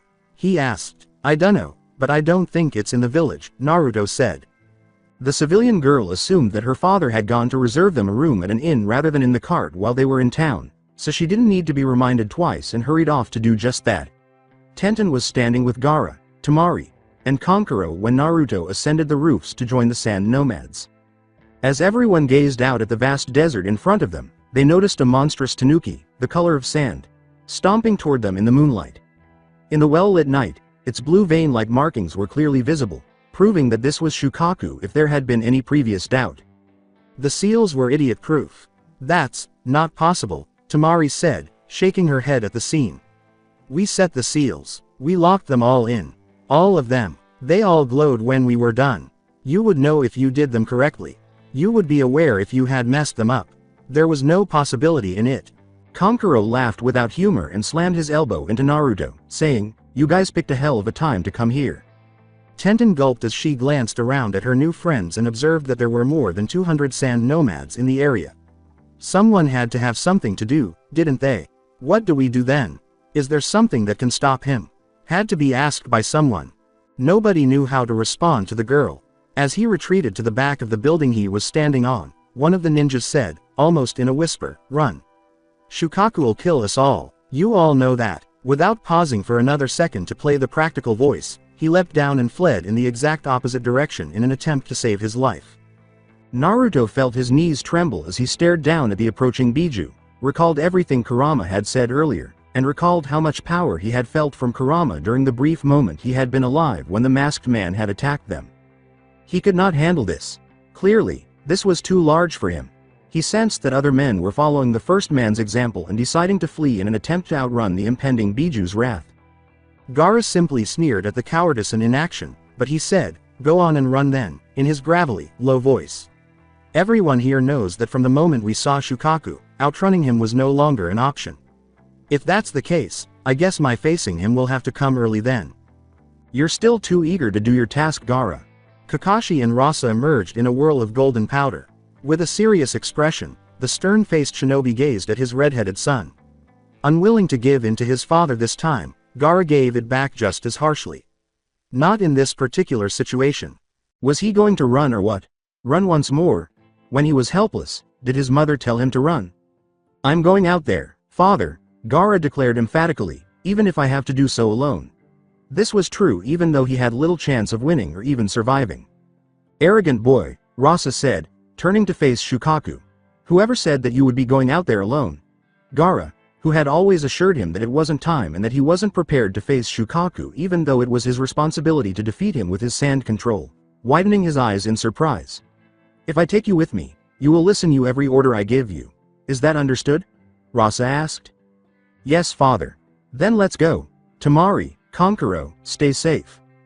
Before Temari or Kankuro could intervene to protest or question the action being taken, Gaara moved right next to his father and vanished with him in a golden shunshin. Were they going to battle that beast? Over the years, how many people had been killed by Shukaku? How were they going to beat him? Nevertheless, they both left with a sense of obligation that only the most resilient individuals could exhibit. The idea of Temari's father and younger brother leaving for a battle they couldn't possibly survive made her hands shake. Naruto was trembling when Kakashi approached his young charges and put his hands on their shoulders. "Poor kid," he said. "I can't blame him," he thought, "but he's scared. There is no way anyone could be ready to handle this kind of situation." He was shaking even more as he sensed that more and more people were trying to hide from view in an attempt to hide their fear of Ibiju's wrath. "So that's it, huh? Everybody's just gonna run away and scatter, and hope that after Shukaku flattens this village he doesn't go after them in the desert before the sun comes up?" Naruto said with a voice that everyone could hear clearly. "What about everybody else here then? When every ninja here takes off, what happens to them?" Everyone was aware of their fate. They would perish. The civilians had no other choice. Everyone knew it, but no one spoke. "I am just a kid, and there's lots of stuff I don't know and might not ever know," just like Ayame Nichan said, "but I'm a ninja too. I can actually protect myself, not very much all by myself against that thing, but more than a regular person can. The people here can't do anything, they don't have a chance. Even if they ran away now, even if we all ran away, Shukaku would kill most of us anyway." Naruto began pacing around in an angry circle, regardless of whether he sounded crazy or offended anyone who heard him. It was accurate. Shukaku's ability to move beneath the sand allowed him to capture a large number of ninja runners before moving on to the others. The most disgusting game of chase ever played on Earth. Such incidents were frequently recounted in Kei's no Kuni history. That was all Naruto had learned from hardly listening in. Pointing directly at the approaching Shukaku, Naruto yelled, "If that thing is going to kill me anyway, I'm not gonna let it get me with my back turned running away. We all actually have some power, so why don't we use it for the people that don't?" The prolonged silence following the fact only made Naruto frown as he leapt onto the sand and fled in pursuit of Gaara and Rasa, who had already left. As he moved farther and farther away, the sound of his footsteps sifting quickly through the sand diminished. Tenten's gaze shifted between Kakashi and the departing Naruto until she eventually jumped down and followed him. "Naruto, don't go and do stupid things all by yourself," she exclaimed as she followed him, discovering Temari and Kankuro on either side. "Wait, you guys too?" she asked. "Hey, well, I know I usually hate brats like your friend, but I think I'm starting to like that kid. Our family's out there," Kankuro said, grinning and rubbing his index finger under his nose. "We already lost our mom in one of these attacks before. If it happens again, at least this time we'll all be together, you know. I'm not letting my baby brother fight for his life all by himself. Even if he is creepy and intense sometimes, he's still our Gaara." Temari's right hand gripped the metal fan strapped to her back tightly as a kind of security, and her eyes were fixed on the fate that would await them once they were sufficiently removed from the village. "Damn it. Why is this runt so fast?" Kankuro gritted his teeth as he struggled to get closer to Naruto. In the meantime, outside the village Shukaku hummed to himself, his enormous footsteps vibrating the ground with his relatively short legs. There was good cause for optimism. He was out and about on his turf under a full moon, and he had somehow been called to come to the surface there. He didn't know why he was drawn to that area specifically, but hey. A town existed there, all for him, new targets. Thus, it was successful. As he walked to his waiting victims, there was a bounce in his step and a lift in his voice. Sand caught one of his legs and held them there with pressure that would have crushed anything else, stopping his progress for no apparent reason. The fact that his body was composed of sand, however, made this incredibly annoying. What the hell? Of course, he was the only one who could control sand. A huge wave of golden powder burst from beneath the sand's surface and blasted off of Shukaku's face and upper body as he looked down, wondering what was happening. He had previously been struck by something similar. However, if he recalled correctly, it wasn't as abundant or as strong as it had been the last time. However, the fact that his leg was stuck nearly knocked him off balance, which was really annoying. In order to carry out his plan to defeat the Biju, Rasa raised his hands and directed his gold dust to attack Shukaku. Gaara, he called out to his nearby son, who was having a terrible time holding onto one of Shukaku's legs for the first leg of the plan. "How are you doing?" he asked. Sand binding coffin isn't strong enough to even hold his leg. Gaara acknowledged this by straining. As it is, Sand Waterfall Funeral won't have enough pressure to do anything to injure his leg. It was expected. Gaara was attempting to use his own chakra-powered sand to defeat a sand monster that was also chakra-powered. He hadn't entered this thinking Gaara was strong enough to subdue Shukaku to any extent. He was aware that he was responsible for seeing that the majority of the plan was carried out. He grunted in effort and aimed his gold dust's full fury at Shukaku's face. Large quantities of the billowing powder poured into his mouth and down his throat, causing him to spit and splutter. Shukaku kicked his free leg at the father and son pair, holding his hands or claws up to partially block the flow. "Hey, quit it," he said, causing a massive tidal wave of sand to rise in their direction. "Killing only 2 humans isn't worth the effort when there's a whole village right in front of me." The mere movement of Shukaku's foot caused the entire desert to sway and roll like the ocean during a tropical storm. "No new tricks since the last time," Rasa said, redirecting a large amount of his gold dust to build a mid-air platform for him and Gaara to stand on safely because the ground wasn't safe to stand on. "That's excellent." He could be somewhat prepared for the danger as long as he knew what it was, but things were still more dangerous than anyone could ever comprehend without being there. Rasa knew it was time to move when the sand lifted around them and started to collapse inward. To make sure his son was ready for what was about to happen, he said, "Gaara." Gaara returned the stiff nod, ignoring the perspiration trickling down his brow as he let go of Shukaku's leg and focused on doing his best to block the demon's incoming sand while Rasa maneuvered his gold platform out of harm's way. Gaara continuously shifted his hands and focused his chakra to affect Shukaku's sand as much as he could while they were flying away from danger. Ultimately, he could hardly slow the crashing sand down long enough for them to get out of the lethal tunnel it had made for them. Shukaku laughed as his thudding footsteps indicated that he was pursuing. "Oh, now you want to run?" he asked. "It's too late for that. I'm coming for you, cornbread." He could only go so fast, but he could cover so much ground with each step that he didn't need to be a world-class sprinter in a giant's body to keep up. As Rasa concentrated on keeping himself and his son as far away from the raging Biju as possible while avoiding upward blasts of sand pillars that spiraled into the air, he thought to himself, "In a direct battle of strength we don't have a chance. This has to work, or no one has a prayer tonight," they would say if they were caught in that situation. "Usually all I get are screams and people begging God to keep them safe, but you guys are kind of fun. An annoying sort of fun that'll feel therapeutic when I stain the bottom of my foot with your corpses, but still, fun." Shukaku was actually starting to enjoy chasing down the 2 rodents. While pursuing and attacking, Shukaku took a mistaken step that sent him plummeting into the largest pit trap ever made. In order to hide the fact that the ground had become rockier rather than sandy, Gaara had placed a thin layer of sand over the opening of what was actually a crevice that had been carved into the ground over thousands of years. By this point, Gaara was worn out from both that and using his mojo to continuously interfere with Shukaku's own sand control. Rasa was aware of it as he quickly put his platform down and attempted to pin Shukaku down by bringing his entire weight of gold dust down on him. He might be able to hold off the Biju until he could draw the seal that Minato had given him because gold weighed more than sand. That would guarantee Shukaku's imprisonment until dawn. "Are you alright, Gaara?" Regardless of what Gaara said, he knew the answer. "Can you continue?" he asked, clearly breathing heavily after using a lot of chakra. His reserves suffered when he attempted to control that much sand, which was already under the control of a stronger entity than himself. Nevertheless, a desert ninja could never afford to be weak, saying, yes. When Rasa noticed that Gaara was about to object, he narrowed his eyes and said, go rest. Remember what I told you before I let you accompany me. I have this handled from here. There's nothing more you can do. Gaara. When Gaara heard Temari and Konkuro's voices, he reluctantly went over there in response to his father's command, while reflecting on his own weakness. The only thing he could do to change things was to give them an opportunity to flee. Only because Shukaku was too insane and willing to spill their blood did the trap work. He discovered that Naruto and Tenten were with his brother and sister when he arrived. Odd, but he didn't care. Why are you all here? He asked. Naruto tapped his foot impatiently on the sand and said, because I'm not gonna sit back and wait to get killed. But the Shukaku thing disappeared. What happened to it? He asked. It's handled, Gaara reassured everyone. We can't kill him. He has too much power. But father believes that his gold dust and the Biju warding seal can hold Shukaku down until sunrise. Boom.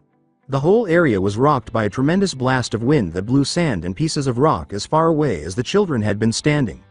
The blast destroyed the edge of the cliff where Rasa had been standing so that he could smash Shukaku beneath the weight of his gold dust. When things started to calm down, Tenten's first thought was, he didn't happen to be standing over there, did he? Tenten winced at this thought.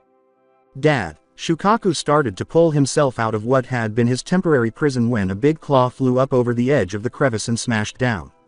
Ugh, stupid human with his stupid gold powder crap, he muttered angrily to himself, I couldn't breathe down there. Not that I need to breathe, but I still like having the option. This creature was insane. They were all by themselves as they watched Shukaku regain his full height and search for another victim to murder. They were the next ones he saw, of course, and he pointed directly at them as though he were calling his shot. Actually, he was agitating the surrounding sand to cause their violent death. The best course of action had not been this. Shikuden. Shokyaku Ikoden no Jutsu, Scorch Release. Incinerating Flare Jutsu. Shukaku's arm was struck by a massive flaming red orb that was flying through the air. It exploded and absorbed any moisture that might have been present, hardening it into a brittle, inflexible limb that extended all the way to the shoulder. He was then struck at the joint by dozens of kunai with explosive tags attached, which in one motion blew the entire arm off. Uncertain of how to respond to the massive joint attack that appeared out of nowhere, Naruto said, "Oh, okay, apparently that just happened. Sorry for taking so long to catch up. I wasn't the only one that wanted to come, you see," Naruto said, turning to face Kakashi, who was leading the remaining sand nomads in the village. A woman with green and yellow-tipped hair stood next to him. Like the majority of sand nomads, she appeared to be totally serious as she said, "The blonde boy and the little girl with the buns are mine. Say hi to Pakura kids," while sporting a sleeveless black dress and lavender leggings. Hi. Tenten and Naruto both gave her a feeble wave before saying they were there. As he watched shinobi after shinobi charge into battle in an attempt to hold Shukaku at bay, Konkuro questioned, what the fuck just happened? It was incredible. There, fighting Shukaku, he asked, having never witnessed so many sand nomads engage in combat with a single foe before. Kakashi turned to face Bakura, who was preparing another jutsu, and said, yeah. Apparently getting verbally emasculated by a 10-year-old and watching 4 kids have more bravery than them wasn't really in the cards for them. Was that Scorch Release? It's quite a keke genke, he said. She then leapt off to support the others and battle this beast. I hope you never get hit by it, copy Ninja Kakashi, Pakura said. It's not really the nicest sort of ninjutsu for the human body to feel. Now let's go. Indeed, he had just received a threat, but Kakashi didn't care.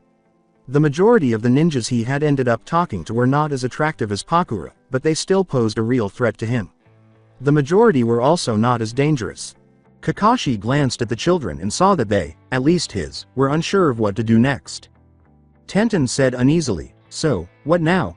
Kakashi said matter-of-factly, now? It's not really so complicated. We dust him, before yelling his command to the other ninjas in the room, light him up. As explosions chained together off of Shukaku's titanic frame, hundreds of prepared kunai with more explosive tags flew through the air, propelled by a series of wind jutsu from fan users on the ground. As Temari blew away enough incoming sand to keep them as safe as possible, Konkuro joined in the act by flying around the attack zones with an odd 6-armed, 3-eyed puppet, dropping flammable accelerants and multiple explosives to increase the combat effort. When Gaara saw his siblings battling Shukaku with nearly the same ferocity as he had, he was astounded. It didn't matter that they lacked his power. He was also aware that they remained in front of him while he attempted to regain his chakra. As he kept Tenten protected with his clones, blowing sand away and giving their lives to give her time to do whatever it was she was doing, Naruto asked, "Are you done with it yet? We're kind of in the open here and you're taking forever." Tenten responded, "I'm doing my best here," and quickly attempted to make something practical out of the materials she had on hand.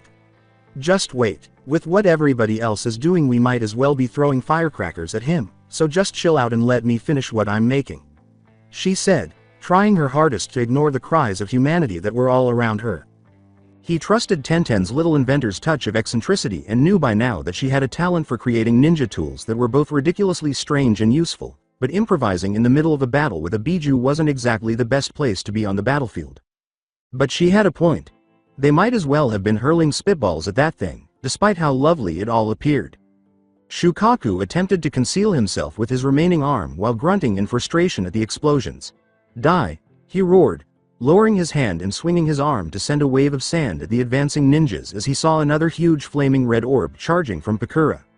"Fall back." After being covered, those who could not defend themselves were buried beneath the sand that drained their lifeblood. Even though the battle was desperate, many were fast enough to avoid it or offer a form of defense that kept them in it. Kakashi looked out at Shukaku from behind his own set of barriers he had raised from the ground to protect himself and the children. He said, glancing down at his right hand before looking back up and pulling up his headband to show his Sharingan eye. "I'll be right back. Pay close attention, all of you." In addition to Naruto and Tenten, he had also been addressing Kankuro, Temari, and Gaara. The face mask-clad ninja decided it was time to make his presence known and go for a game-changer, so he rushed out from behind cover and used the cover of the Sand Nomad's repeated distance artillery. With a blade of electricity in their hands between them, Kakashi swiftly created a clone at his side that held up its left arm close to his right arm. They spread out as they ran across the sands, extending a chain of lightning between them wider and wider as they dodged and manipulated their way past Shukaku's desert-bending attacks with the Sharingan. Raiden, lightning transmission.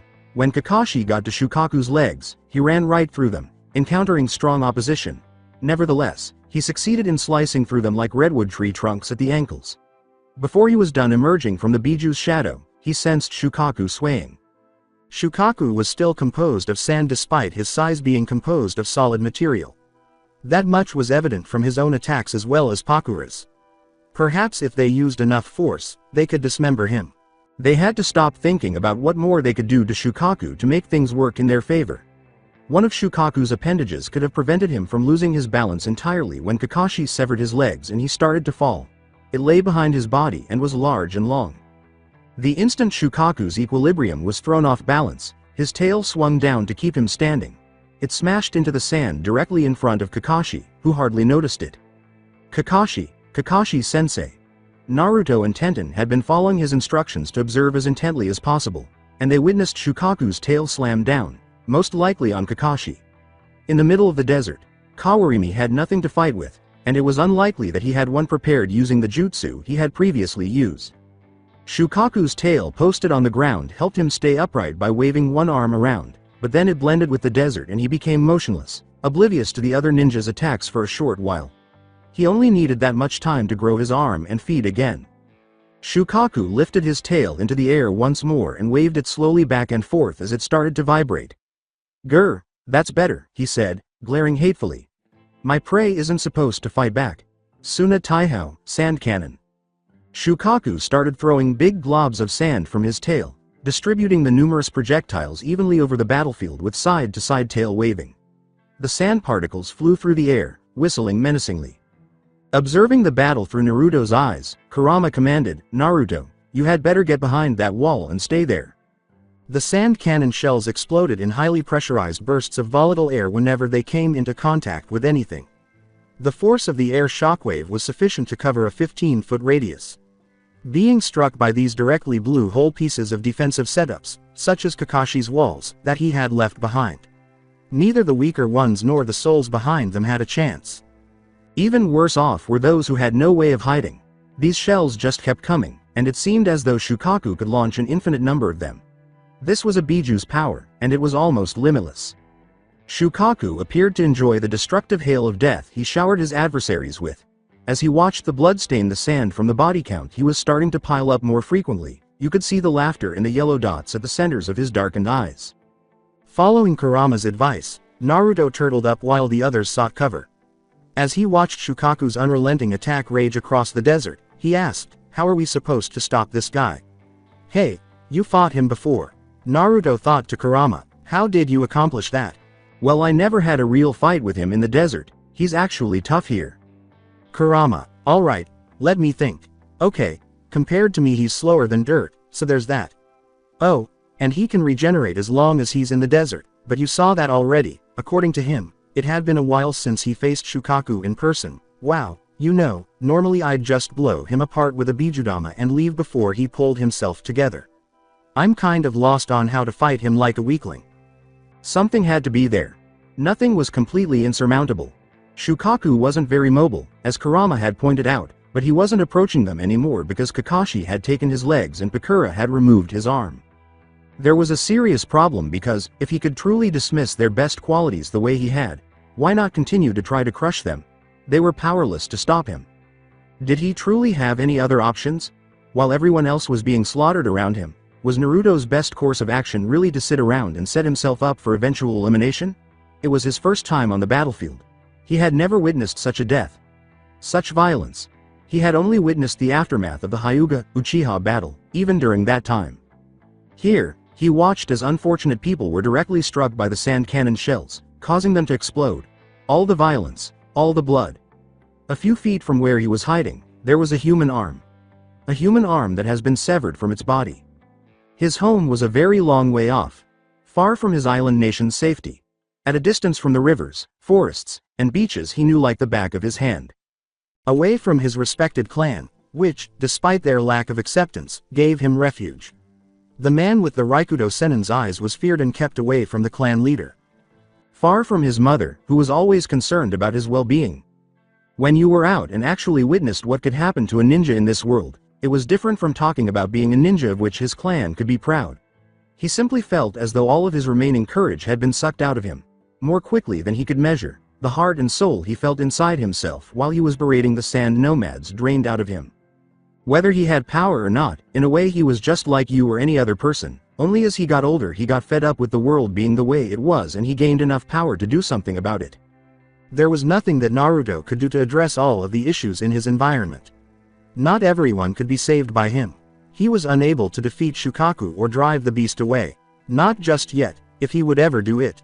Even though he had a Biju in his body, he had no idea how it worked or if it did anything for him other than provide him with an extra person to talk to. He also didn't have some genetic mutation that gave him the ability to change the world. But he was tired of the status quo and the direction things were taking. The situation had to change if this was what the residents of Kei's no Kuni had to endure every month. He could at least attempt to comfort the losses now, even if that couldn't happen right away. Nothing would be resolved by hiding. Tenten, who was white-faced, tapped Naruto on the arm and gave him a tense thumbs up, indicating that what she had been working on all along was ready. Naruto gestured for Gaara, Temari, and Kankuro to approach so they could be in on this, making sure he got their attention. The weapon now required a way to get to the strategic site. When the killing started to slow down, Shukaku became weary of it all and decided it was time to go on to that nearby town that seemed so defenseless. Seeing that it would be wise to end things before he became too bored or before he wasted any more time before the sun rose, Shukaku inhaled deeply and sharply, feeling his stomach start to grow. Ryusa Bakuryu, quicksand waterfall flow. Shukaku was pushed out of his breath until he had collected enough to accomplish his goal when a huge wave of sand rolled across the desert surface in his direction and collided with him. Other than that, this did almost nothing to hurt him because he was so overwhelmingly big. It would have been like someone wading in the ocean and allowing a wave to crash into their lower body. But because Shukaku had stubby legs, his lower belly, which hung over them, ended up getting hit by the sand. A small figure that Shukaku paid no attention to at all raced up his enormous body as quickly as he could as the sand wave broke apart. Knowing that Shukaku wouldn't even flinch, Gaara had used what was left of his chakra to move that massive amount of sand into him, according to the plan that had been figured out behind cover. But that wasn't the point. He ensured that there was a safe pocket in the wave and sent Naruto with it, enabling him to mount Shukaku and launch his charge directly upward. Shukaku couldn't be bothered to notice Naruto's presence at all, especially in light of all the explosive tags that were being thrown at him. Naruto was effectively covered by the Sand Nomad Attacker's ability to aim so that he was not struck during his ascent. I think this is the worst thing ever. I will die. With tears of terror in his eyes, Naruto pondered. A huge ball of explosive tags the size of his head was in his arms. What the hell? Dozens of them, bound together and rolled together to form a weapon that would combine all of their individual explosions into a single blast.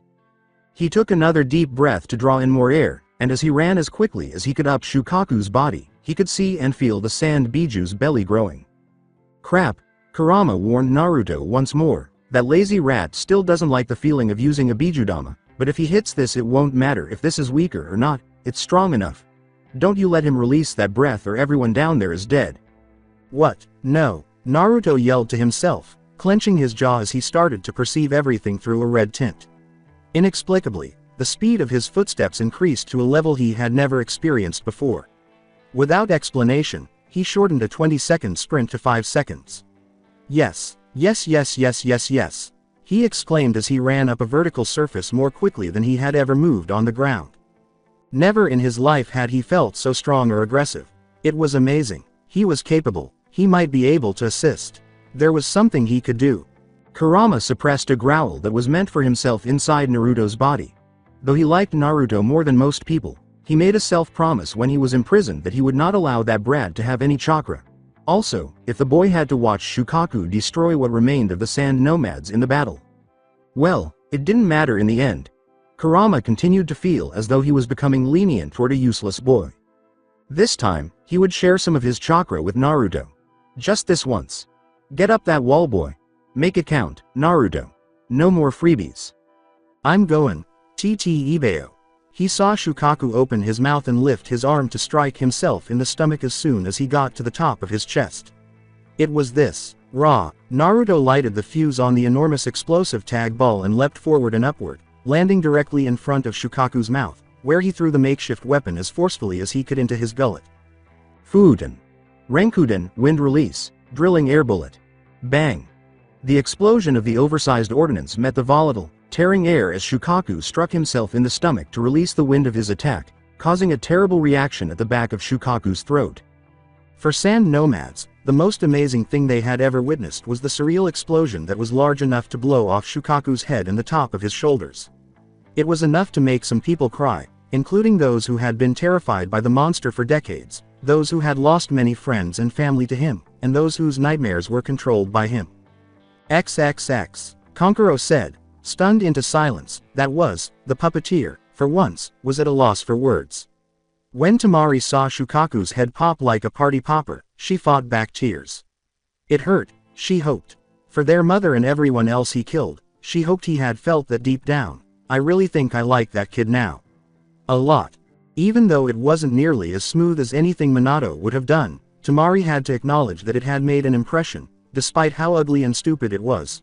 Not as cool as Minato-sama, but everybody's got to start somewhere, I guess. Gaara's eyes trembled at what she saw. He didn't have nearly enough strength to stand up to Shukaku, and he chose to anyway, he said, his mouth refusing to shut after what he experienced. Naruto had volunteered to go up there and carry out his portion of the plan, but anyone else could have done so. Furthermore, he had completed the task. Naruto Uzumaki, a fascinating man, Tenten exclaimed, I'm brilliant.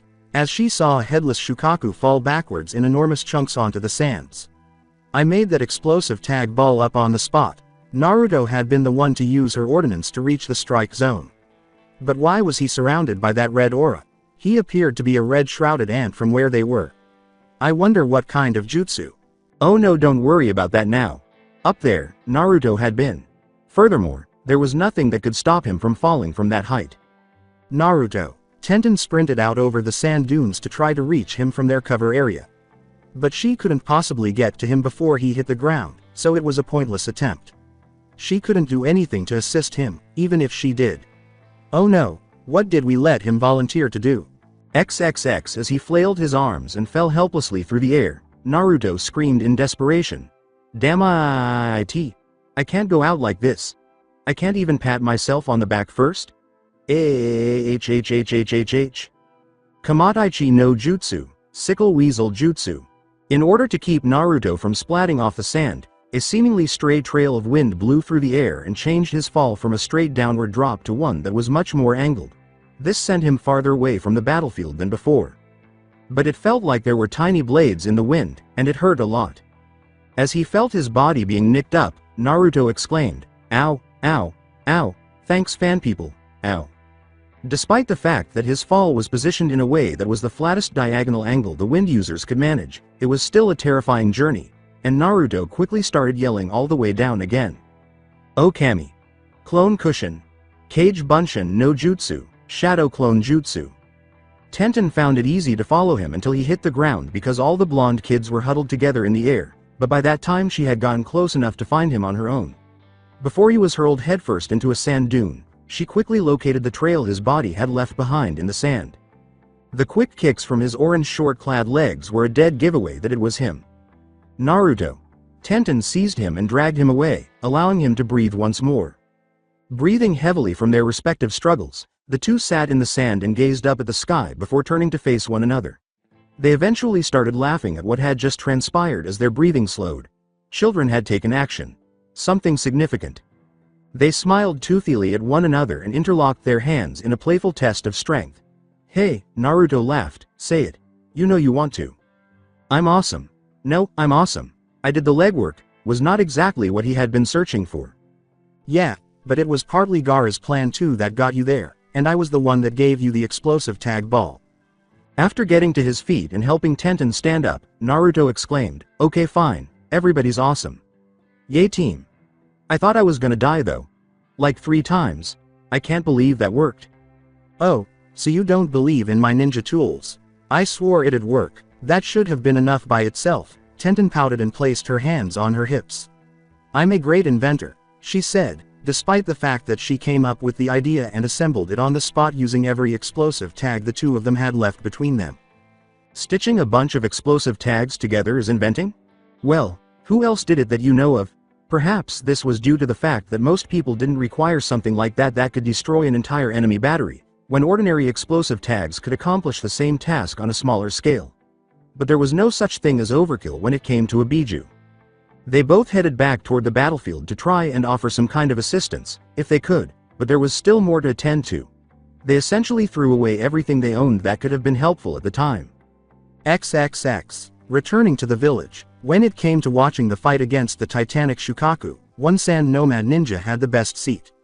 Even though he was far from the battlefield, he could use his scope to see everything that was important. How wonderfully destructive all of Shukaku's methods were. How he could use the force of his approach to impose his will on the surrounding sand. He was a true beast. The ninja's eyes were glowing yellow, and he had a sickly curious smirk on his lips while his tongue briefly fell out of his mouth.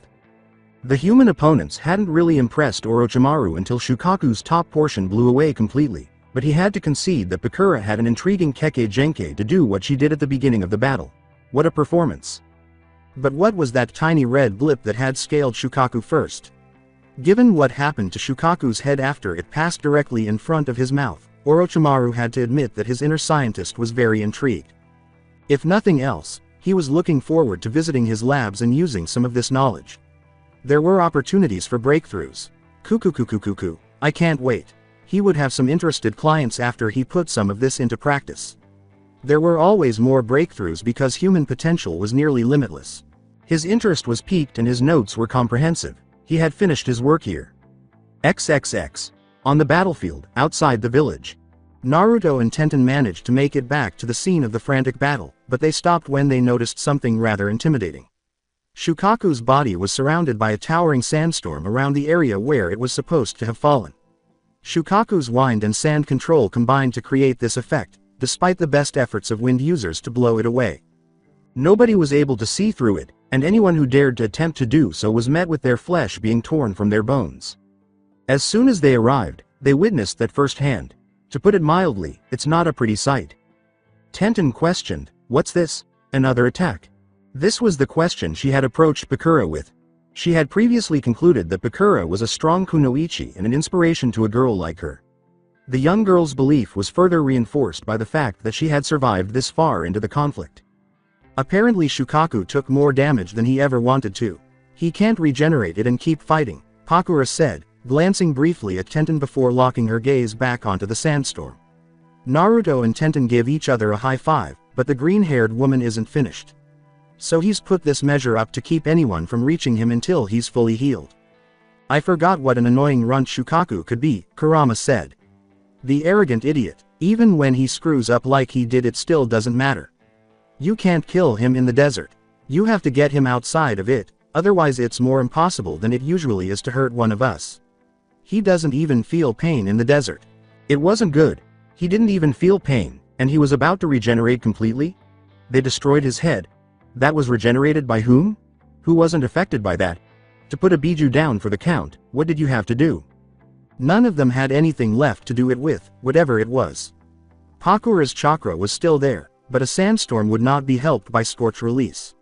Nothing was working as the wind users attempted to break the storm with their fan-guided ninjutsu. Naruto left the question open to anyone nearby to respond. Anyone got any more big plans? The last one probably used up my good luck for the whole month. It kind of filled my good idea quota too. With lips quivering momentarily at a hint of dark humor, Pakura asked rhetorically, yes. How flexible are you, little one? Because you might want to limber up and get ready to kiss your ass goodbye. Well, don't freak out. What if they were standing outside an impenetrable sandstorm and Shukaku was regenerating? Repairing that kind of damage must have taken some time. They had blown off half of his upper body and his entire head, for heaven's sake. How long will it take for him to fix himself? Naruto nervously awaited the response. When he reassembled himself, Shukaku would most likely have a grievance against him. Like an hour? 2 hours? 30 minutes maybe, Pakura said with an obvious scowl. He can repair himself quickly from what we've seen, but a good chunk of him was gone when he fell. We might have destroyed his brain temporarily as well, if he truly has a physical one, so that might be a factor. Looking to the dark horizon, Tenten smiled nervously and said, and when's sunrise? Please say it's soon. In response, Pakura smiled wryly and said, it's soon. Really? No, but you told me to say that it was, so I did. That was the end of it. Who else could have more explosive tags on them if Tenten, of all people, was essentially out of them? From the start, they had been launching as much heavy artillery as they could muster at Shukaku. They had lost more than half of their original ninja force, and it would be disastrous to take on a full-power Shukaku with fewer soldiers and guns. No, Naruto said, lowering himself to his knees and putting his hands on the ground. Not after everything that has happened. Not after everyone's efforts to bring us this far. Everyone who died fighting all night long, including Kakashi and Gaara's father. He was sickened by the fact that he had worked so hard and failed, and that everyone there had been eliminated as a result. If that were to happen, it was his fault. This was the most extreme version of what it was to be a ninja. Regardless of your intentions, every choice you make has the potential to endanger lives. The lives of those who chose to follow you, as well as your own. When he went to follow Rasa and Gaara, he may or may not have intended to tell the others to follow him. All he was saying was that he didn't want to pass away a coward. When he said those things, he simply meant that he had made the decision to at least try to fight where civilians like Ayame and Tucci didn't. He looked up at that moment and saw that nobody was attempting to flee. All of them were anticipating the arrival of the sandstorm. They weren't going to try to flee first, no matter what happened when it did. If that were the case, he should at least get up and follow suit. Naruto approached Gaara, Temari, and Kankuro, the only people he knew there, and said, well, it's not like we can quit now, right? There's got to be a way to get past this thing somehow. Did you hit your head when you landed? Temari asked incredulously, you still think we can win? Yeah, but that's not the point, said Naruto. Come on, after all we did. We can't just roll over now and let Shukaku get back up. Kamataichi no Jutsu, Sickle Weasel Jutsu. Temari stepped forward and swung her fan at the sandstorm to demonstrate the pointlessness of the situation. The enormous wind force that resulted from her fan smashed into the unnatural storm and did not even slightly disturb it. See, feel free to try and get past that. Go ahead, run into it face first. Maybe that'll work, she said. Even though she looked stunning when she was being sardonic and snippy, this was not the moment. Gaara strode forward toward the sandstorm alone before anyone could respond. Hey, what are you doing?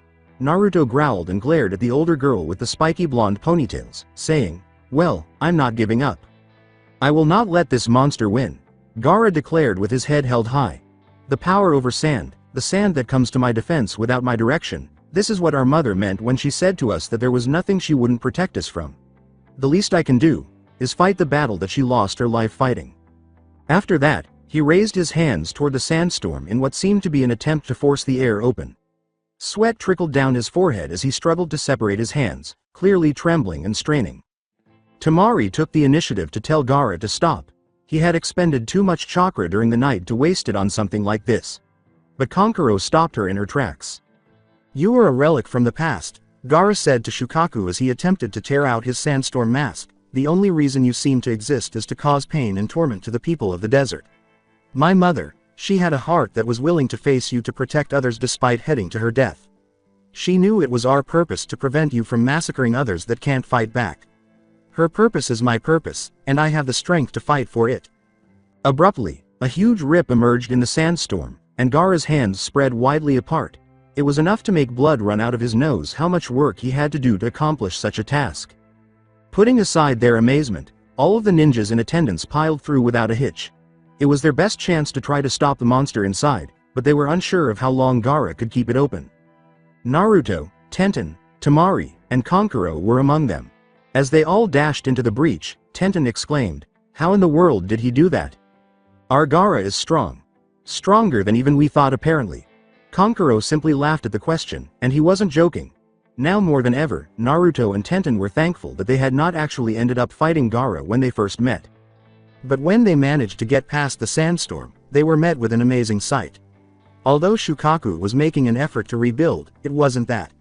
Sand was pinned down and spaced back apart by gold dust each time it attempted to rise to reform parts of his body. Not possible. Hours before, they had witnessed Rasa collapse under Shukaku's wrath. However, as they got closer, they could see that he was actually in charge of his preferred weapons traffic. If it weren't considered a sign of weakness in their culture, Temari and Kankuro could have rushed up to the man and given him a hug.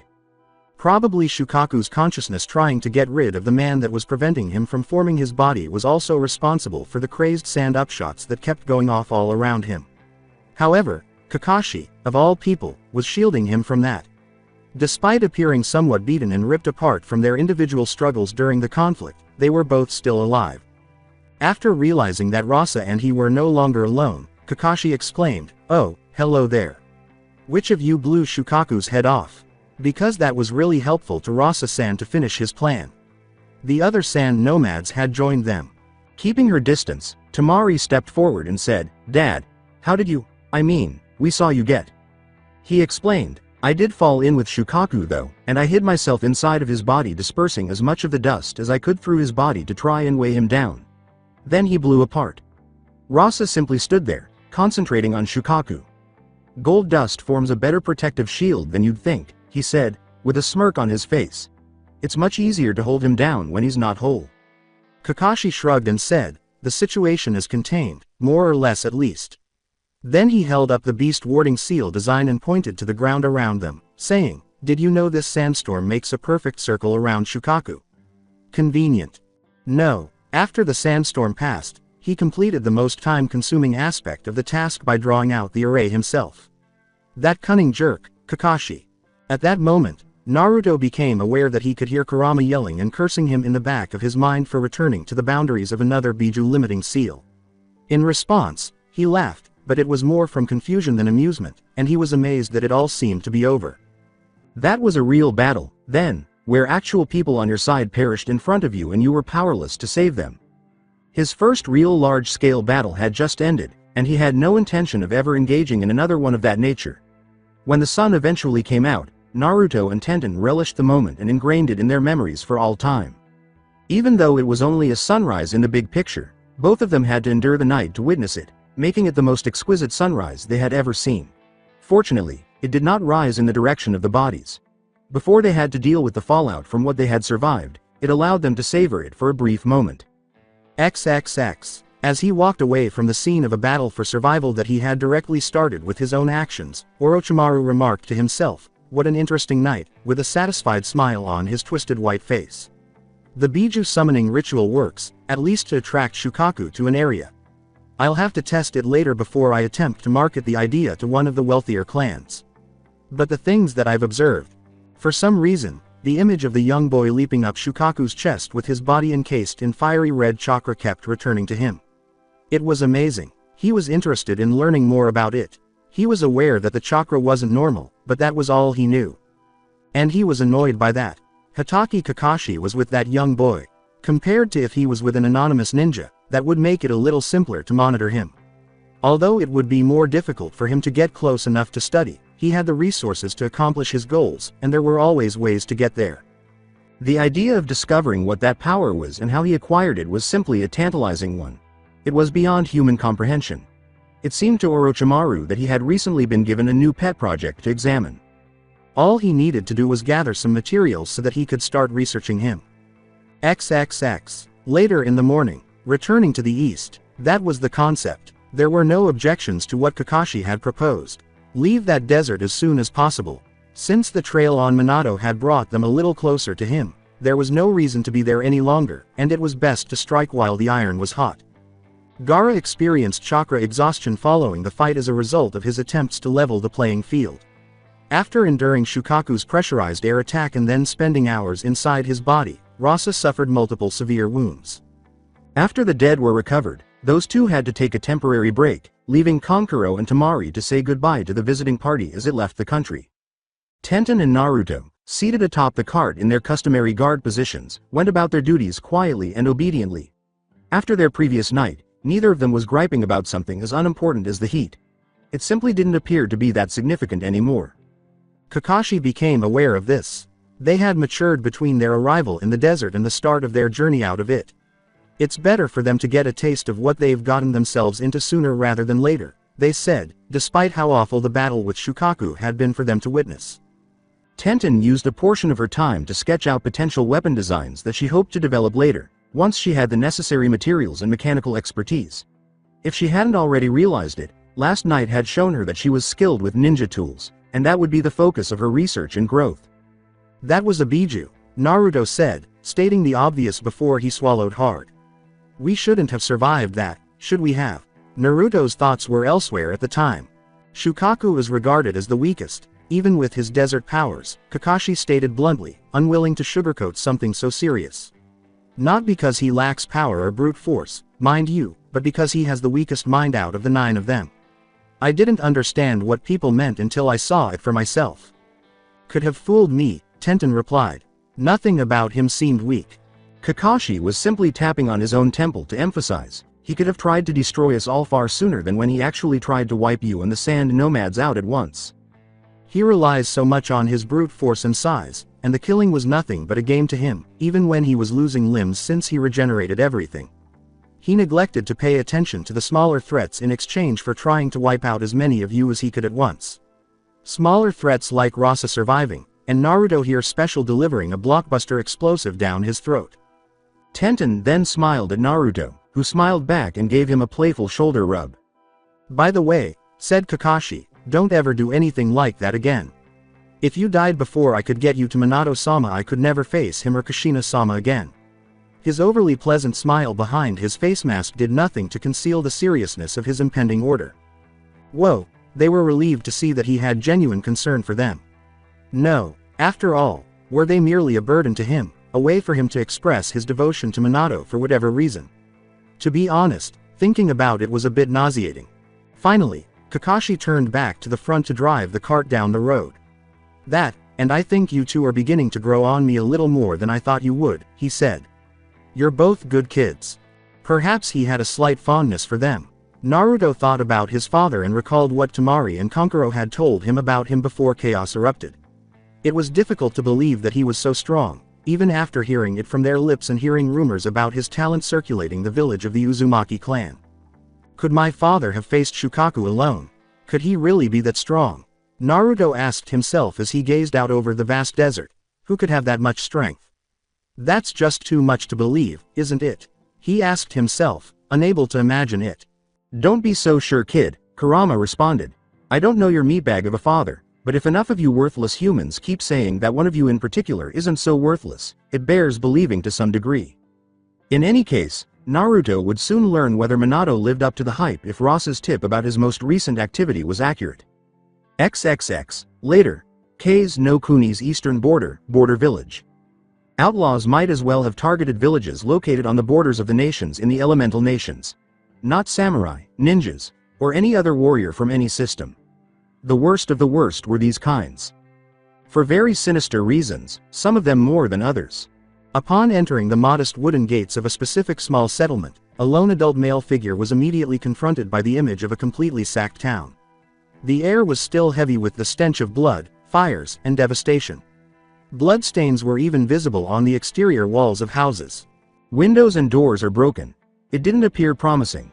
Then he noticed that blood had been used to draw symbols of circles with inverted triangles on the ground and walls. Horrible. The man walked around with a tall stance. Good looking, with firm blue eyes and wild, spiky blonde hair. He wore a closed, short-sleeved, solid white haori over the long, dark sleeves of his undershirt, and he wore blue pants that were bandaged at the ankles down into black sandals. He was an extremely modest type. The type of person you wouldn't give another look to if you weren't specifically searching for him. The strength of his being was hidden beneath the confident aloofness that pervaded everything he did. For a brief moment, if you heard his name, you wouldn't think it was him until you noticed his remarkably golden hair. You wouldn't ever doubt his identity again if you witnessed him in action.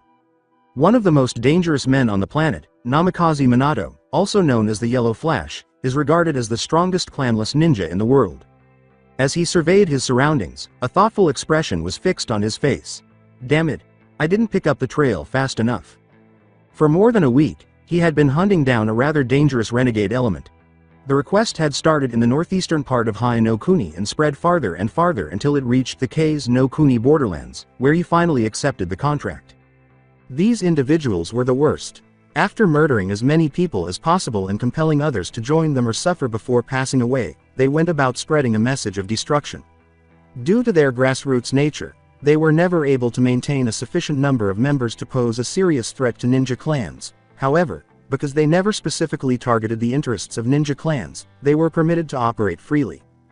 This village served as a perfect illustration of why it was a terrible method of operation and a flaw in the ninja system. When such events were permitted to occur, nobody would take action unless it directly affected their interests. As he continued to search the area, he let out a long, silent sigh when he turned a corner and noticed corpses lying around the streets. These people attempted to flee rather than hide or barricade themselves inside their homes. He hadn't seen a single body that had made it past the village's gates, so they didn't get very far. These individuals were not fighters or warriors in the traditional sense. They were merely ordinary residents of a remote town. Unfortunately, this left them vulnerable to attack by itinerant Jashin cultists. As Minato approached a fountain close to the town center, she noticed a lone ninja encircled by more than 20 Jashin cultists' bodies. He recognized them as Jashinists because of their blood-stained, dirty cloaks, which seemed to have never been washed. The least Minato could do for the time being was to close the nameless ninja's eyes, which remained open even after he died. He did what he could before being overpowered because he was the only person in the village capable of defending himself. This was awful. Minato moved to the rear of the village, where chanting was resonating, after hearing the sounds of many people on the low rooftops of the houses. When he got close enough, he hid and saw the Jashinists performing a post-kill ritual under the leadership of a single man, with all of the more than 100 followers looking to him for direction. His eyes were purple, his silver hair was slicked back, and he wore a robe of pure red. Given the likelihood that this individual was the mastermind behind what had happened here, the smile on his face was just nauseating. Minato had to grit his teeth once more in astonished acceptance that he had failed to stop this from occurring. After they finished their prayers or whatever they were doing at the time, the silver-haired priest-type man exclaimed, "Brothers. Did I fucking tell you or what? Under the doctrine of Jashin-sama, nothing he rewards greater than the outright destruction of ignorant heathen scum like these." At this rate, he held up his right hand with an odd triple-bladed scythe in his grasp, saying, "Every one of you loyal to the faith will be rewarded with power like mine." "Brother Hidan!" exclaimed one of the robed Jashinists, "when will we be ready?" Their robes were of various colors, but they all shared the characteristic of being splattered with blood, both fresh and old. "That's up to me," Hidan replied proudly. "Prove yourselves devout, and one day I'll share with you our religion's most treasured secret." The ritual that will bring you closest to Jashin-sama, so that our god may bestow upon you the ultimate reward for your dedication to slaughter.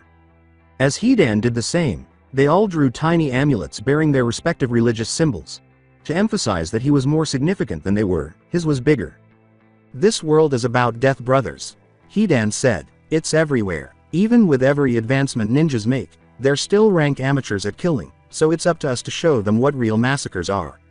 It'll never be enough until we provide a world where Jashin-sama himself will see fit to descend and show everyone the true meaning of slaughter.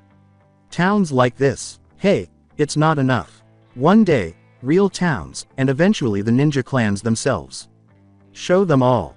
I'm going to have to stop you right there, Minato declared, making his presence known as he rose from his listening position. I've seen and heard some sick things in my time. I've seen a lot of people fight for a lot of reasons, but I've never seen anyone where I could ever say that the world was a better place with them dead. Then I came across you. You weren't here last night, were you? Hidan asked rhetorically, laughing wildly at the sight of more prey for his gathering. No, we cleaned this town out. Down to every man, woman, and child. So either you're a straggler that was out on a business trip, or you're just not from around here. Every Jashinist turned to Minato and produced whatever potentially hazardous weapon they carried, from simple kitchen knives to real weapons like clubs and short blades.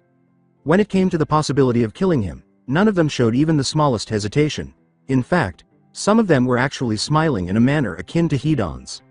Either way, you're just more meat on the table, tear him apart. Before Minato vanished from the rooftop in front of them, they all took 5 steps in the general direction of his charge.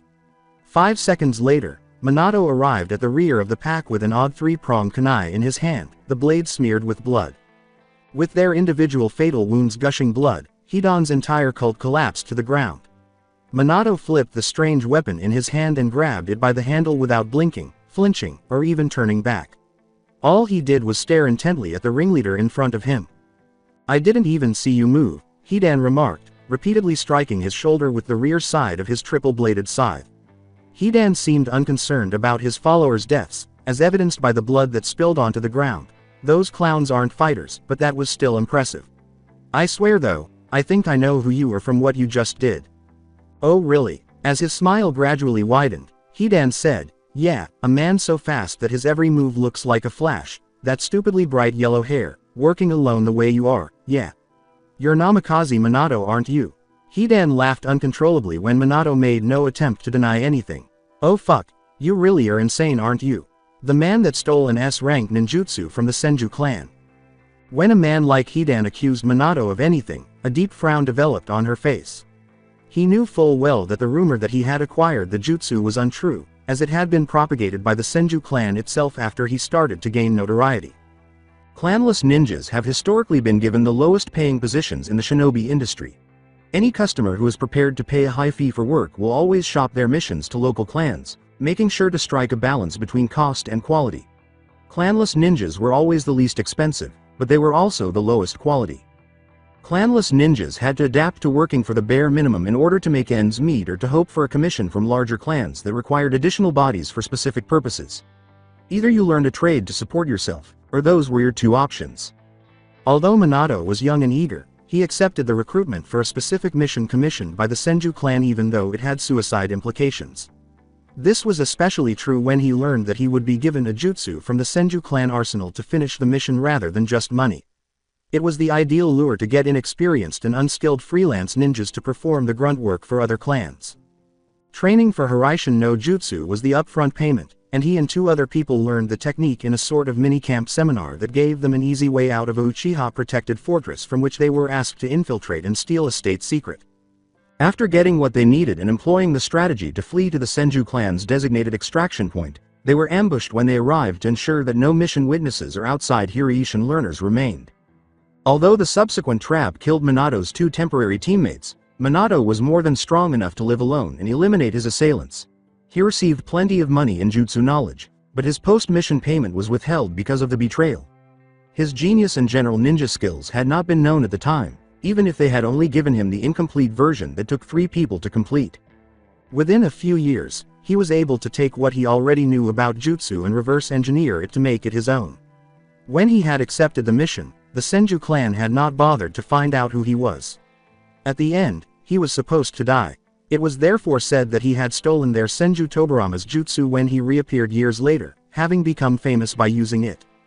That alone caused a huge mess in his life, and he was still dealing with the fallout to this day. In Uzu no Kuni, he was separated from his wife and child for reasons other than simply being an outsider. It was the close ties between the Senju and Uzumaki clans. An adversary of the Senju was also an adversary of the Uzumaki due to their clan affiliations and cooperative relationship. However, he was determined to fulfill his dream of fixing that story one day. Hidan struck Minato with unexpected speed and intensity. He wasn't fighting like he was afraid of his reputation, which was surprising for someone who knew who he was. However, Minato was quick enough to dodge such a careless attack and dodged one of Hidan's blows before he even realized what had struck him. The dark priest with silver hair spat blood after being stabbed 5 times before Minato escaped. The awkwardly pointed knife in Minato's hand made deep punctures in the left kidney, liver, heart, and each lung. But Hidan just growled, which surprised him. He didn't even bend over. Minato turned his head and leapt out of the way of the scythe that was aimed at him. He now had 2 inquiries. How did he survive, 2? Why was he throwing his scythe, though? It flew past him, and Minato discovered that it was fastened to Hidan's body by a long, thick cable beneath the robe sleeve. Before Hidan could blink at the accomplishment, Minato ran up the length of the cable and kicked him just beneath the chin with enough force to break his neck, once again demonstrating why he was the fastest man alive. Gook! Hidan's head hung backwards from his spine like an open Pez dispenser after he was kicked so hard. With a wet series of pops and cracks, Hidan pulled his head back into place, and Minato watched in morbid fascination, thinking, that Hiraiishin no Jutsu, Flying Thunder God Jutsu, is really something.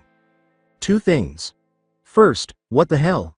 He asked Minato, who was still alive after an attack that should have killed him.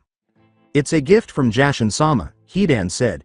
Constantly coming up with new rituals to express my devotion to the only real god this world will know granted me this ability. Nothing you can do can kill me. After saying, good to know, Minato squinted at his adversary and said, second, you're kind of wrong about something. What? Before he could finish, Minato suddenly materialized behind Hidan in a yellow flash. I really haven't used Hiraiishin once since I've gotten here. That was all me, he said. When he reappeared, there was a slight motion of his hand going down to his side. That was Hiraiishin though.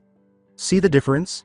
Hidan exclaimed as his whole head exploded from his shoulders in a flurry of blood this time. He had placed the marker he needed to mark his jutsu teleportation area at the beginning of the battle after repeatedly stabbing Hidan. He had never even realized how berserk Hidan had been. It wasn't like he would have known what Hiraiishin no Jutsu was for if he had been paying attention, as the majority of people who saw it never really lived to tell others about its use. Hidan's head simply bounced off the ground and rolled for a while before coming to a stop, while his body fell limply to the ground and twitched wildly for a few seconds. Minato stooped to pick up Hidan's head by the hair and wiped the blood from his Hiraiishin kunai. Yeah, you see the difference, he said. Whoa, he exclaimed as Hidan's facial muscles shifted and he began snapping his teeth after he had raised him up and held him at arm's length. I'll rip your throat out, you son of a bitch. Is that all you've got? Decapitation? I'm a mortal bitch. Your mother sucks D. Minato smothered him by throwing his head against the closest wall, which effectively knocked Hidan out cold. He was quite the mouthpiece for a holy man. At least he had evidence of mission success to present to his contractor, and death would not be an easy way for Hidan to get away with what he had done. However, if he wanted to avoid punting him 100 yards away every 5 minutes, he would need to put a muzzle on him before turning him in. Minato sighed and started to perform his duty as the first responder on the scene, keeping Hidan's head with him. He believed that it was his responsibility to bury the residents of this village. If it wasn't him, nobody else would do it. Western Kawa no Kuni later that evening with a tired expression on his face, Minato walked into a bar in a well-known tourist destination. After destroying the Jashin cult, he had buried the people of the unfortunate village where he had found them for a large portion of the afternoon. Before making his way back to the town where his client resided, he had simply burned the bodies of the other Jashinists. Even after receiving Hidan's still mumbling severed head, the man thanked him and paid him with gratitude. However, Minato didn't feel particularly grateful for the thank you. He had witnessed enough horrors in his life, but sometimes it was simply too much. No matter how much time went by, there were some things you never grew accustomed to. Minato went to find the man himself after changing his soiled clothes at the inn his longtime mentor had reserved for him while he was working. Even without a Hiraiishin marker on his person, He was not hard to find. In the larger cities, he only needed to locate the area with the loudest laughter emanating from inside the red light district. BWA ha. BWA ha ha ha ha. Yes, he was in the proper location.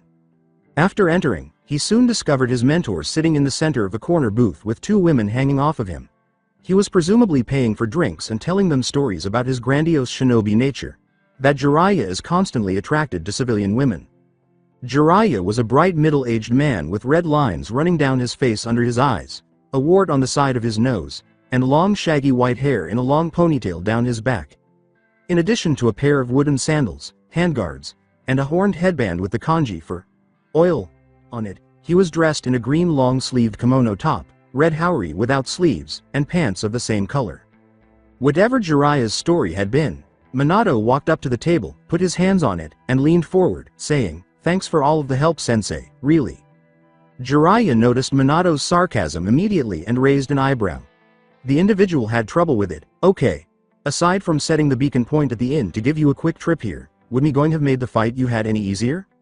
Minato said, "No, there was no way that the battle could have been any simpler. Then at most, all I would have done would have been to slow you down." Jiraiya reasoned before beaming at his pleasant company. "This is the man I was telling you about. My pupil, the reflection of my greatness as a ninja.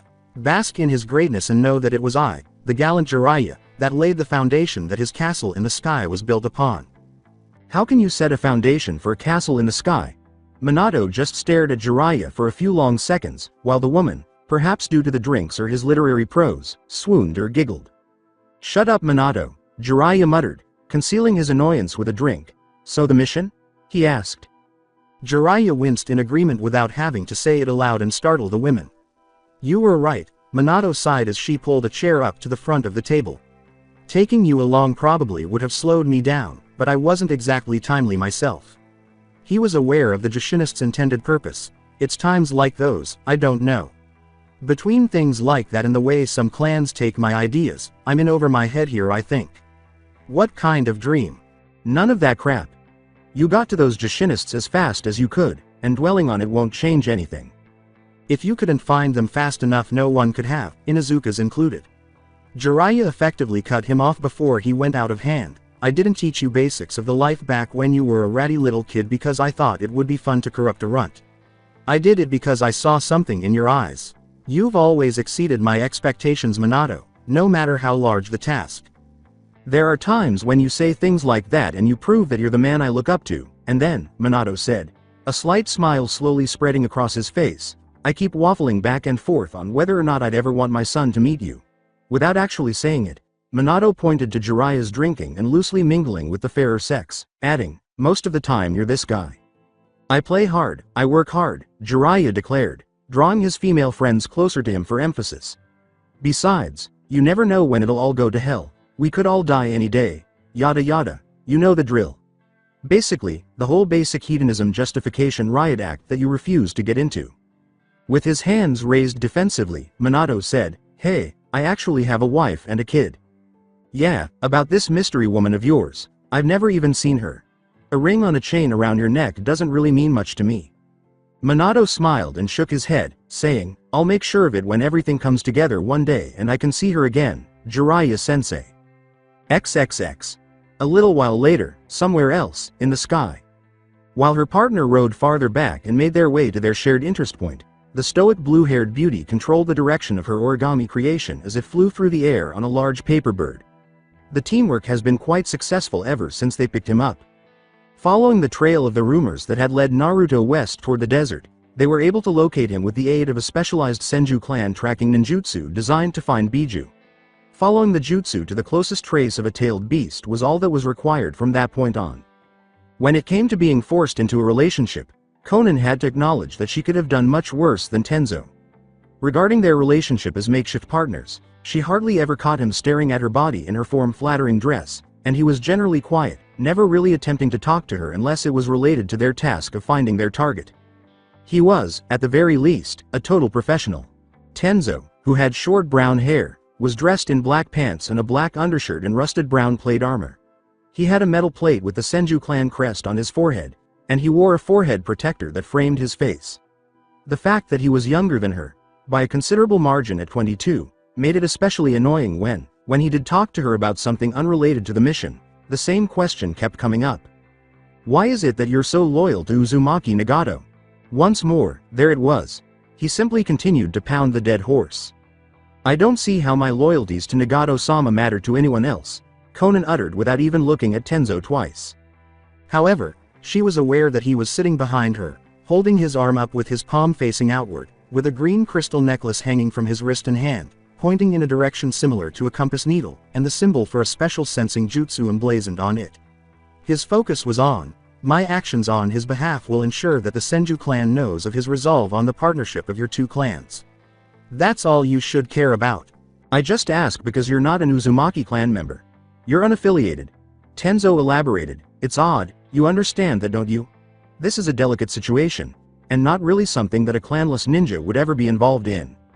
In response to someone attempting to uncover her personal motivations, Conan said, I could ask you the same, with a hint of sarcasm in her tone.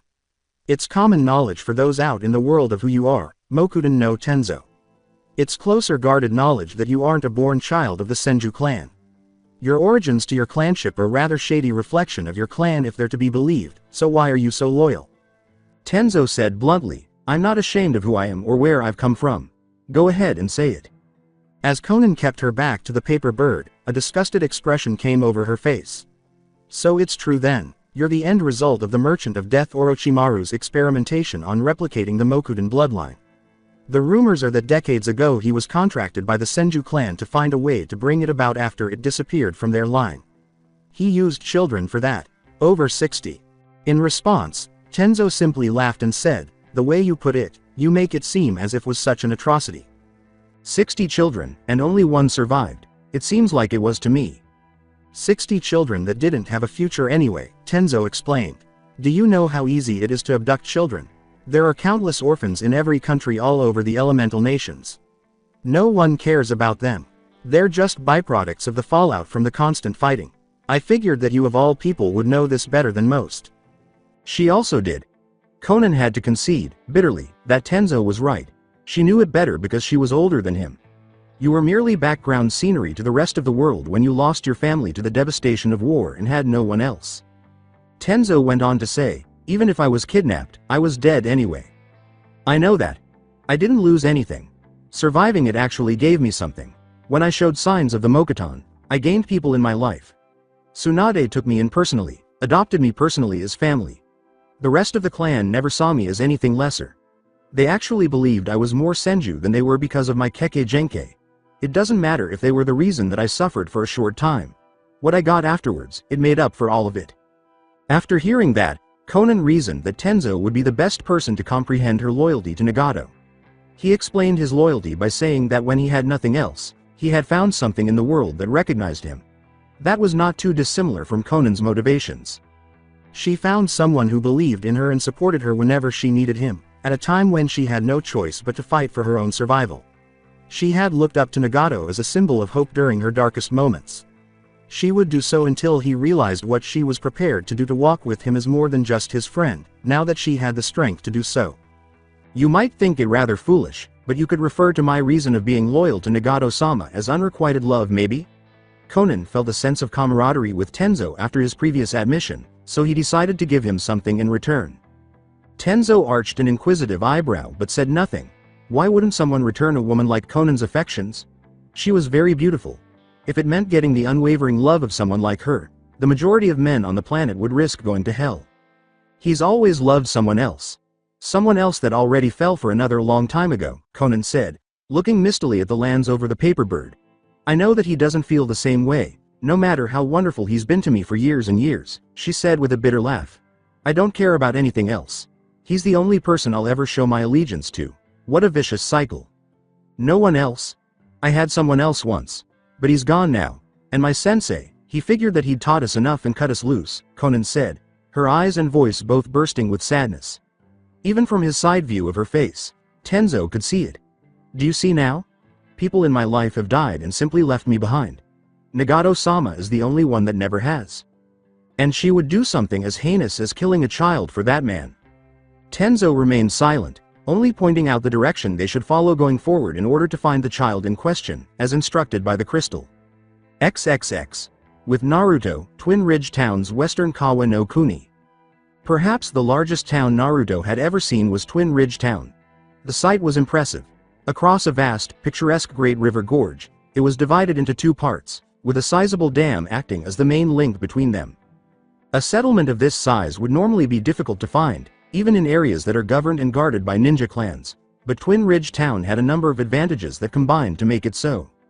Located in Kawa no Kuni, Land of Rivers, it served as a major stop for travelers heading to and from Kei's no Kuni's deserts because the dam offered a handy source of water for those who needed to replenish their supplies for their travels. Because there were more stores here than anywhere else Naruto had ever seen, a robust and flourishing merchant spirit resulted. This town had 12 different places to shop for baked goods, which he didn't even understand why you would need them. He was astounded by the sheer volume of bookshops, taverns, inns, and weapon stores. Evidently, there was a flourishing red light district as well, but that was not going to be discussed until he was much older. It was also the epicenter of events because of all of these factors. Kakashi deigned that this was the best place for them to find pertinent rumors of the Yellow Flash's most recent whereabouts because they were trying to get a bead on Minato's location. He then left after giving the children a way to promptly signal him if necessary. After a long battle in the desert, Tenten needed to replenish her combat supplies, so she had been given a break from watching the ramen cart to get some new gear. She had spotted a nice ninja surplus store on the way to their stopping place, and it was supposed to be a quick errand. Naruto sat off to the side, monitoring the scene as was now customary, in a pleasant overlook area where patrons could also take in the view of the ravine's side.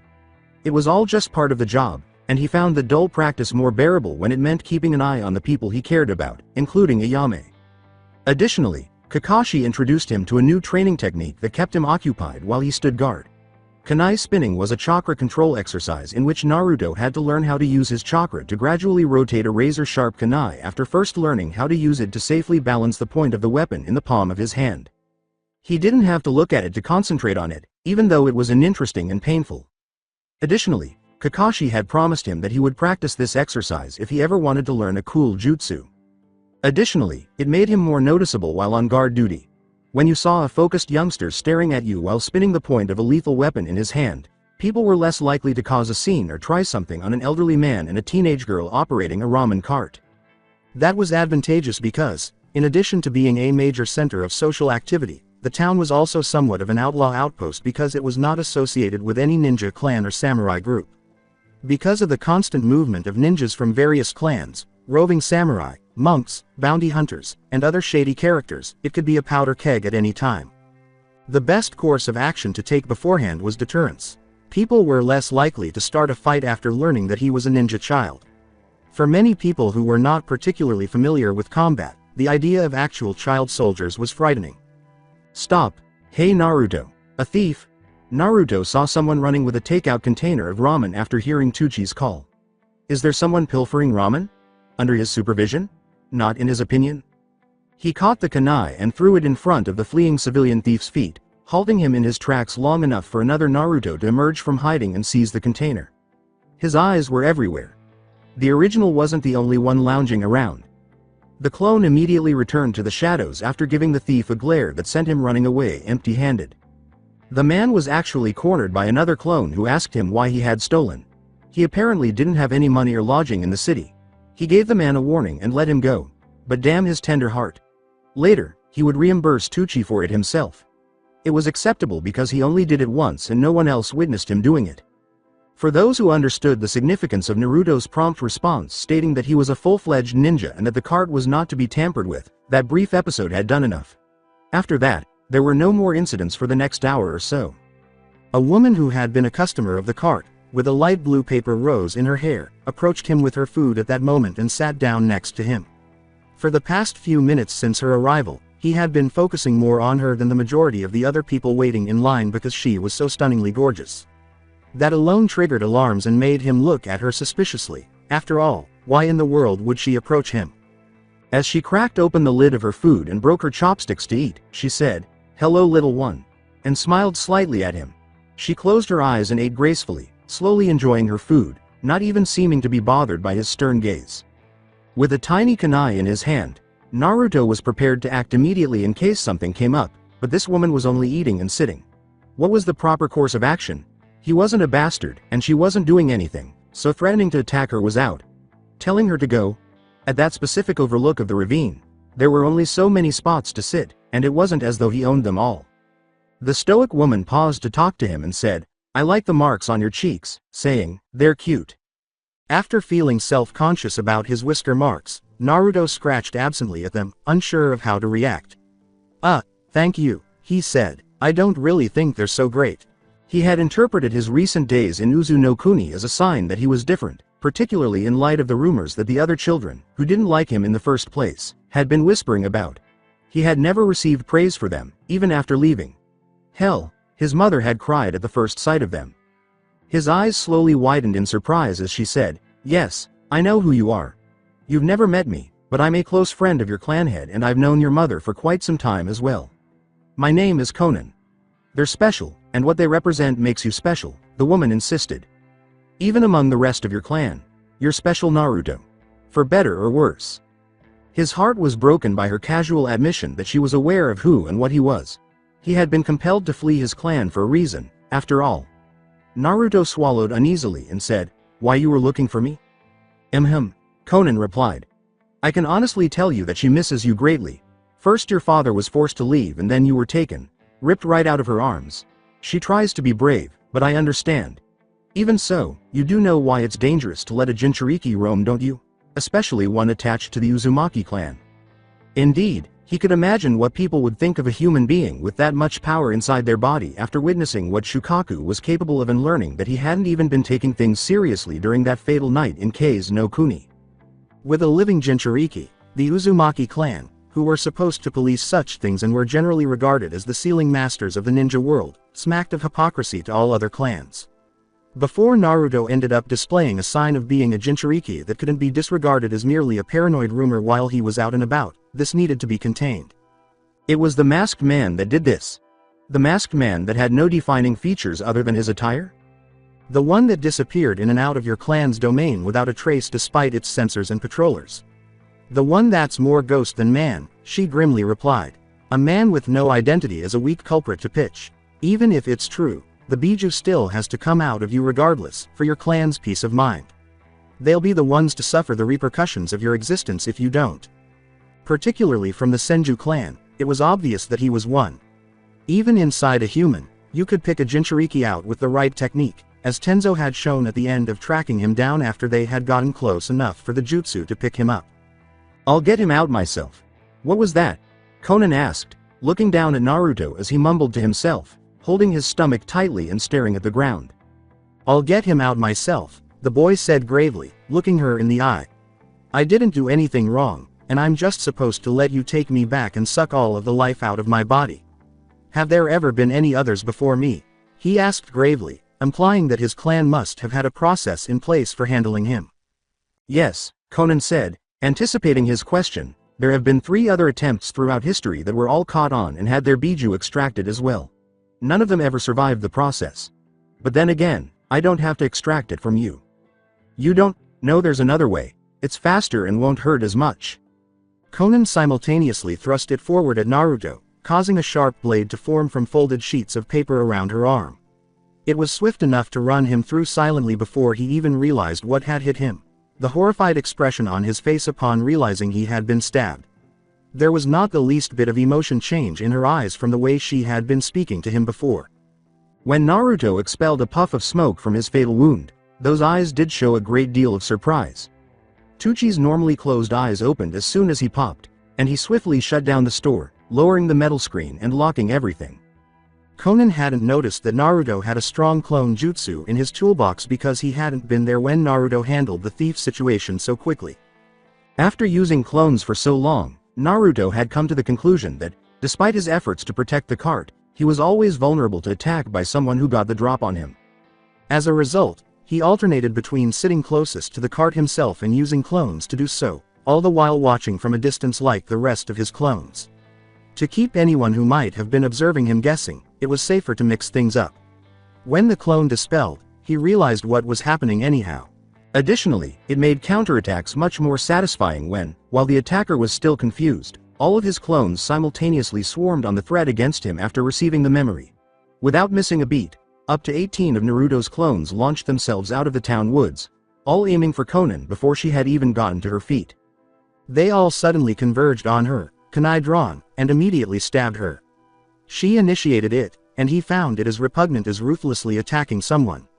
She ran his clone through, believing it to be him, and he would never forget the cold-blooded look she gave him. When his clones grabbed her and failed to notice any blood or even signs of injury on her face, he was struck again. Konan's body and clothes appeared to lose their color and consistency where she had been stabbed, resembling paper rather than real flesh and fabric. An especially astute clone went wide-eyed at the thought of the faint sizzling sound that came from within. But it was too late for them because they were all destroyed when the explosive tag buried in the paper clone exploded. Standing atop one of the numerous densely populated buildings, Konan watched the fireball her clone created passively and said, "He knows a high-level technique like that. Damn you, Kushina." Soon after, she witnessed a loud, crackling bolt of lightning being hurled straight into the air, so she didn't have to wonder where he was. She narrowed her eyes, made a pair of paper wings, and quickly flew to where she discovered Naruto carrying a bamboo tube of a moderate size. Naruto remained motionless, gazing up at the woman hovering in front of him with an owl-like expression on his face, as though he were confronting a predator that would attack him if he made any abrupt movements. As Konan looked down at him, he became aware that the instrument he had just used was designed to emit a signal that was audible and visible from a great distance. It was kind of a double-edged sword because she could find him even though those with him would notice something was amiss. Then she paused to consider it. "You're not the real one, are you?" As he considered how to properly respond to that question, Naruto pursed his lips and tilted his head, thinking, "Yes. I am the real one, because that's the answer that'll make you stay here the longest and let the real me actually find a place to hide." His attempt at cuteness failed to amuse Konan, who instead used her chakra to make her paper sheets swarm around her body. As Konan tore him to pieces with paper shuriken, Naruto simply slammed the bamboo tube's bottom end onto the ground in retaliation, launching another lightning bolt into the air with a loud crackle. After gaining the chakra to freely abuse it, someone like Kushina would have taught her own son something as obnoxious as shadow clone jutsu. Impossibly bad luck was the hallmark of Konan's life. XXX by the time he felt his diversion signal clone die off, he had already gotten as far away as he could with the real Naruto and had descended through an alley to the street. He used henge to transform himself into a bland, ordinary, everyday town ragamuffin before venturing out into the public. As it were, hiding in plain sight. The bright side is that, whoever this Konan woman was, she was specifically pursuing him. Man, anything could become dangerous with chakra, wouldn't it? She used paper to kill his clones. Wait, why in the world am I running? I fought a Biju, Naruto mused to himself in the back of his mind as he kept blending in with the town's foot traffic. After you do something like that, you're not permitted to run again. He shook those thoughts from his mind quickly. Naruto was starting to feel the effects of Kurama's arrogant attitude, which was causing him to constantly exalt himself and make references to his greatness.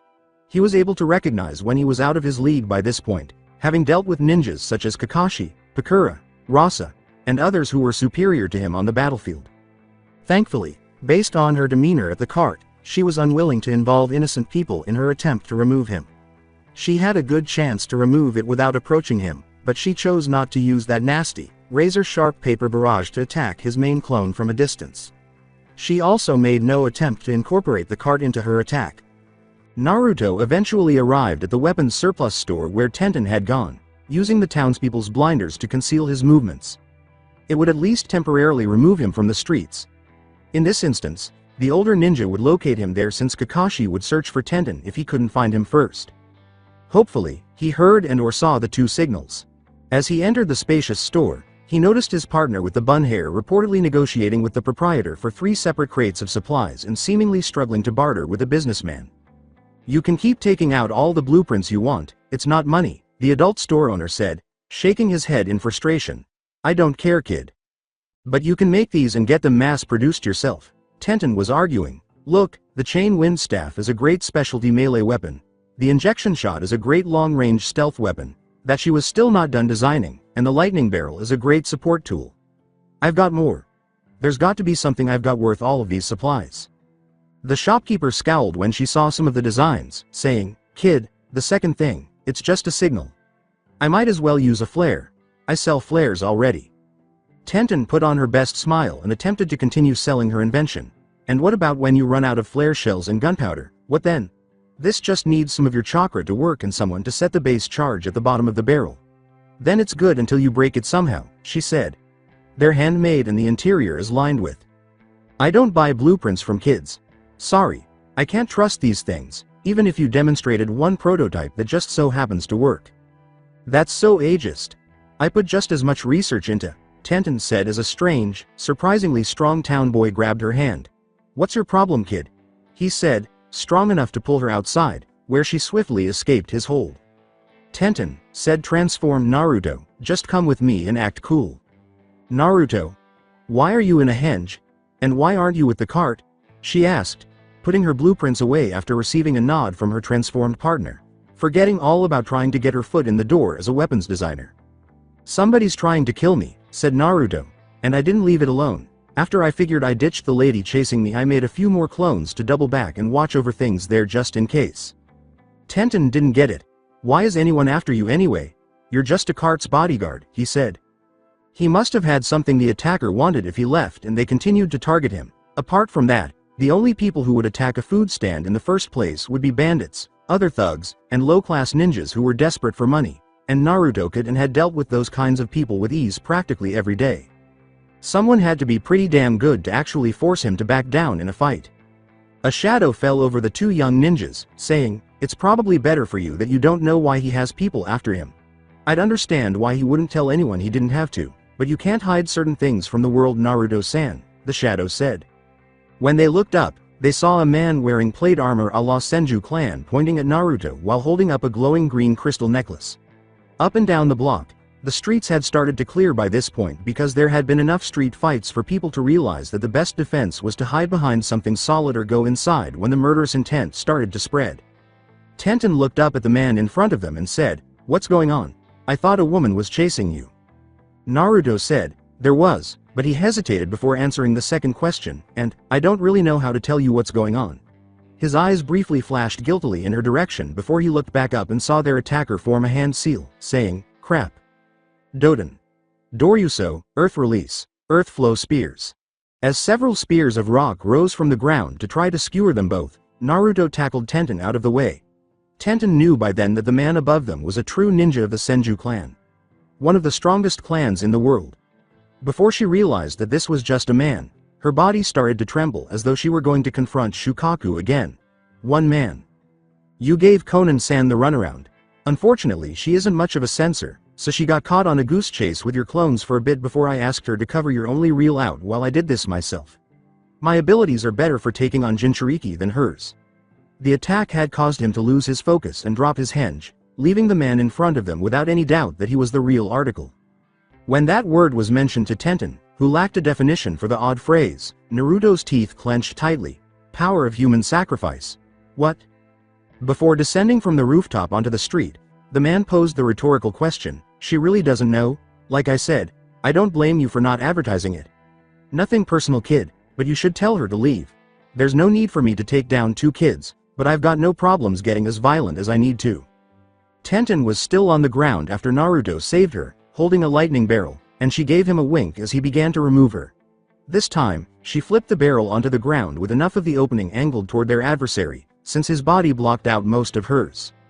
Tenten pounded down on the back end of the signaling beacon tool and sent a brief stream of lightning out along the ground in the direction of the Senju man, pushing Naruto out of her path. Could she do more than just signal people with that thing? Perhaps, after all, she was a brilliant inventor? The Senju man grunted at the sight of such an odd weapon, which he had to avoid by sticking himself to a wall. That was something he had never seen. Then he encountered a Naruto who had let Tenten's shove get him closer to his target. Dispelling the clone to get a face full of smoke, he blocked the boy's punch after he had launched himself through the air at him. After the clone was dispelled, he dropped from his position on the wall in time to avoid several shuriken thrown by Tenten. That was okay too, though. He might as well make sure they wouldn't leave if they were going to fight him. Mokuton. Jukai Heki, Wood Release, World of Trees Wall. From nothing, countless wooden branches spread out across the street, weaving together to create a tall, sturdy barrier just behind Naruto and Tenten's position. In order to keep the straight line and cut off everything to either side, they even gathered on rooftops. Naruto paused at the close-knit arrangement of those branches and the speed at which they appeared. They were trees. Weeds couldn't even grow from the trees that had emerged from the ground. Trees that had sprung from building roofs. No, Mokuden, Kurama, this is not good. The man introduced himself as Tenzo and gave Tenten and Naruto a ghostly, contrite smile. For what it's worth, I'm sorry about this Uzumaki Naruto, he said. I will continue the story in next part. Till then, we weeb offline.